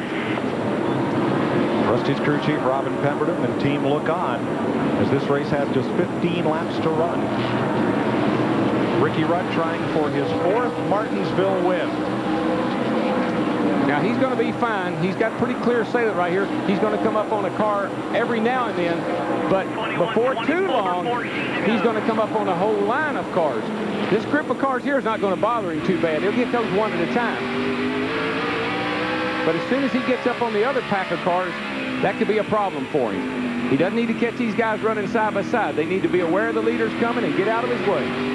Daryl, I'm so impressed with 2 things about the 28 car. The fact of how good their car is versus their teammate Dale Jarrett with 50 more laps on their tires, but that says a lot for the tire that Goodyear has brought here. Yeah, I've liked Ricky's car all day long.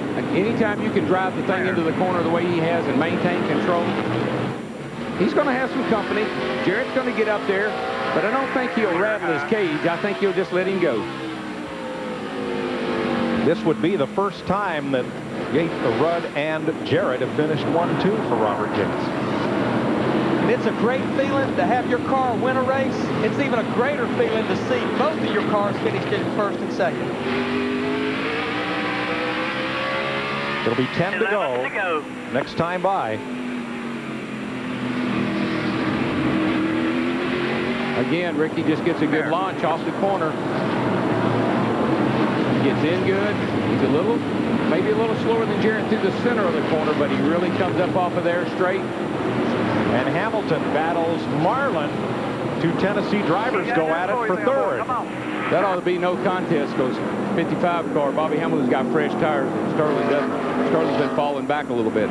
Daryl, the leaders are going to come into a big pack of traffic before this is over. Yeah, that's going to play into the equation here. It's which one of these cats, Ricky, or if he gets hung up behind somebody, if he happened to take the high line and Dale decided to take the low line and the low line opened up, then you got a problem. So he's got to sit there and start thinking about what am I going to do when I get to these guys.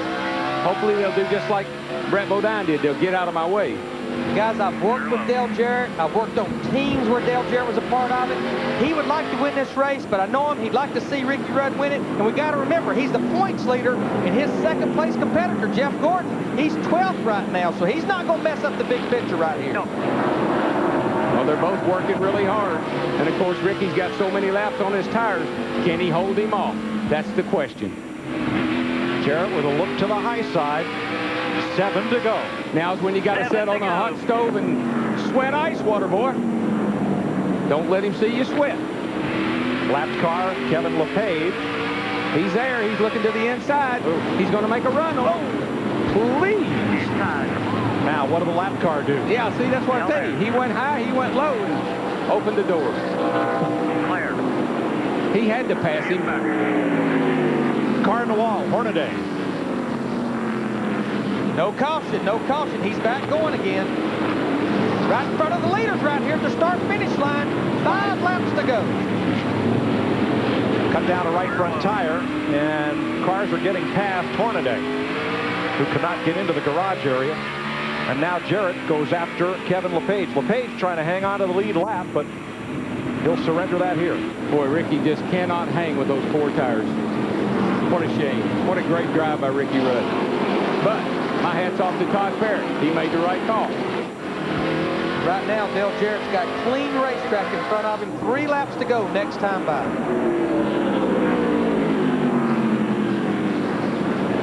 That caution is what opened the door for Dale Jarrett. Let him make up all that time, and he lost putting those 4 tires on. Played out to be to his advantage. Well, the caution, I think some of those cars, it was between him and the leader that went to the pits and just moved him up that further in the field. Yeah, 8 more cars pitted on that next caution, and the die was cast. 2 laps to go this time by. Yeah, starting to stretch it out. Stretch it out a little bit. Bobby Hamilton is still moving up. He's closing up on the back of the 99 car, so still got a shot at picking up another spot. Rudd solidly in second, and it will be the first Jarrett Rudd 1-2 finish for car owner Robert Yates. Clear track ahead for both of them. No White traffic. flag. Here comes Bobby Hamilton trying to chase down that 99 car on the last lap.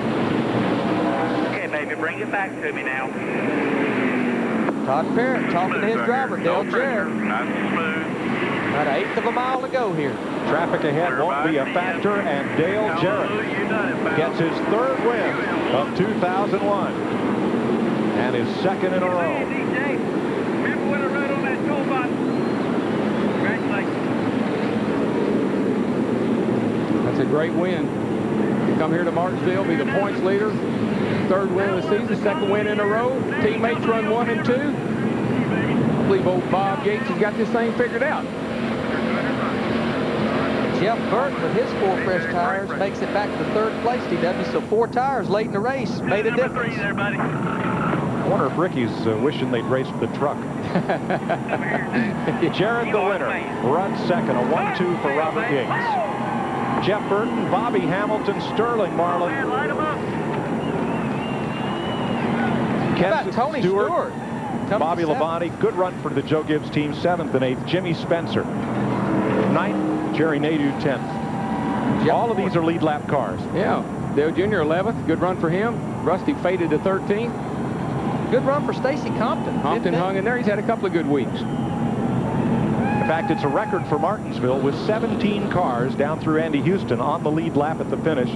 That is a track record. It was a great race. Lots of excitement.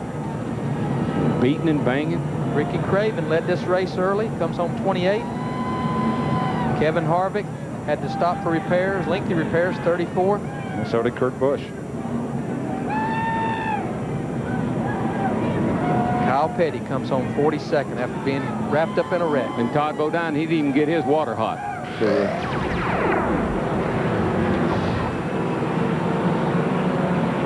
from above, a look at our MBNA winner circle as Dale Jarrett tries to maneuver in there. UPS number 88 for Robert Yates goes to victory lane for the 2nd week in a row.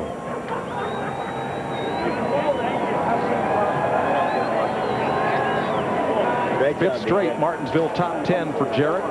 It's his first win here in 30 starts. And he took the lead for the first time today with just 6 laps to go. now, as hot as that stuff right there looks like it would be, that actually cools the driver better. It lets that fan that blows air in there in the helmet stay inside the helmet. It keeps the hot air from coming up in there. So he looks pretty fresh for 500 laps here, but he's breathing hard. See the Hans device, head and neck restraint that Dale Jarrett wears. And I appreciate him wearing that device. Anything, DJ, you good? They got options. You don't realize how hot it is, Darrell, until it all stops. Well, when as long as you're sitting down, you're fine. As soon as you get out of the car and stand up, whoa, your knees are pretty wobbly at that point. All right. Just give him a minute. Okay. Oh, that feels good going down the old back. Any more water? Yeah, give me some more water. Oh, you don't want no more water? Yeah, he's good. He's coming out. And now he wants out of the car. Whoa. And a 1. And a 2. And a... here it comes. Dale Jarrett, a winner at Martinsville. Steve Burns is with him. Well, Dale Jarrett, the first time you have ever won on this racetrack, how did you do it? Oh, great race car all day, and my man in the pits, and Todd Parrott, just can't beat that. He made a great call there. 4 Goodyear Eagles, come on. Tires were great, but I had a set that just didn't match up real well, and he said, let's get in here and adjust the car and adjust the tires, and that was the key. Yeah, I really hated to tell you from Ricky, I know he wanted to win, but our car was just a little better right there because of the tires. So I know my daughter Natalie won her basketball tournament this morning. I hope Carson did. Oh, man, it's an incredible start to the season right now. UPS, Coca-Cola, Planters, Texaco, Nike, everybody. I know I'm leaving people out. Ford Credit, got some more for Susan G. Komen Foundation, but thanks to everybody. This is a great team and a great pit crew. Congratulations. Let's go to Dick Berggren. Ricky Rudd drove a brilliant race today, but as he has climbed out of his race car, he has to sit here on pit wall, and you haven't smiled yet. Are you really that disappointed? Well, we just had to play catch-up, all day. Just had a brake line bleeder valve come loose during the race early on. We had to make an unscheduled stop and got ourselves really deep in a hole. Had to run the car a lot harder than I wanted to. The brakes were fading there a little bit because I think I had to run the car so hard early on. But, congratulations to our teammate, Dale Jarrett. They did a great job. Our guys did an excellent job. We just got caught out of sync on the tire situation, and we were just a sit and duck at the end. And if I could change anything, I'm kind of thinking about the setup that DJ had under his car. They couldn't get going here last year, and back our crew chief gave him the chassis setup and turned around and won the race with it today. So maybe if he didn't show him everything, we might have been sitting in victory lane. He'd have been second. The good news is we come back in the fall, you get to try it again. Yeah, it's fun today, just slipping, sliding, short tracks. It's a lot of fun. Track position was everything today, and trying to time it just right. And normally Goodyear just made a tire that was so good that we didn't have to come in and get tires as often. And the whole game was, and I said it before the race, is who gets the tires at the right time, and how it shakes out is going to win the race. You did a nice job today. Congratulations, Ricky. Well, Jeff Burton last year led 202 laps, finished third today, 128 laps, and finished third again. But still, mixed emotions. It looks like the team's back on track.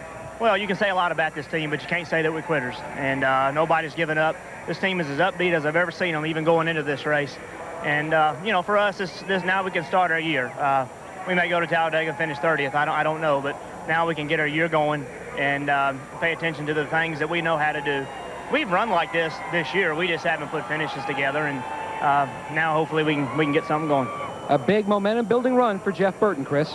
All right, so for the top 3 spots, let's look at points as Dale Jarrett wins his 3rd race in the last 4. Jeff Gordon falls further behind. In fact, Ford has won the last 4 races on the Winston Cup circuit. So much for teammates Jeff Hammond, Dale Jarrett making a mockery of things right now. Well, right now we done found out he loves a new race car. They came up here. They had never won a race before. They built a new car.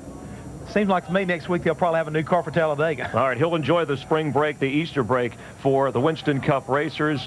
The day began with Dale Jarrett starting 13th. It was not an unlucky 13th, and we went from Newgies to Knox. This track proved to be an oldie but a goodie. Temperatures got up to around 130 degrees down on the track. The hottest race of the year, a lot of bumping and bruising. It was kind of a boot camp for cars, bodies, but in the end, a couple of Virginians battling it out. Ricky Rudd passing Jeff Burton, then his teammate Dale Jarrett with his 3rd win of the year. For all of us on Fox, thanks for watching from Martinsville, Virginia. We'll see you next time.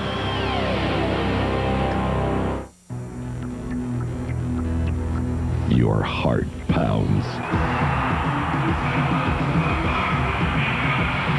Engines roar. It's adrenaline on wheels. October 14th, Martinsville Speedway hosts the Old Dominion 500. We give new meaning to the term contact sports. Get your tickets now for your very own adrenaline rush.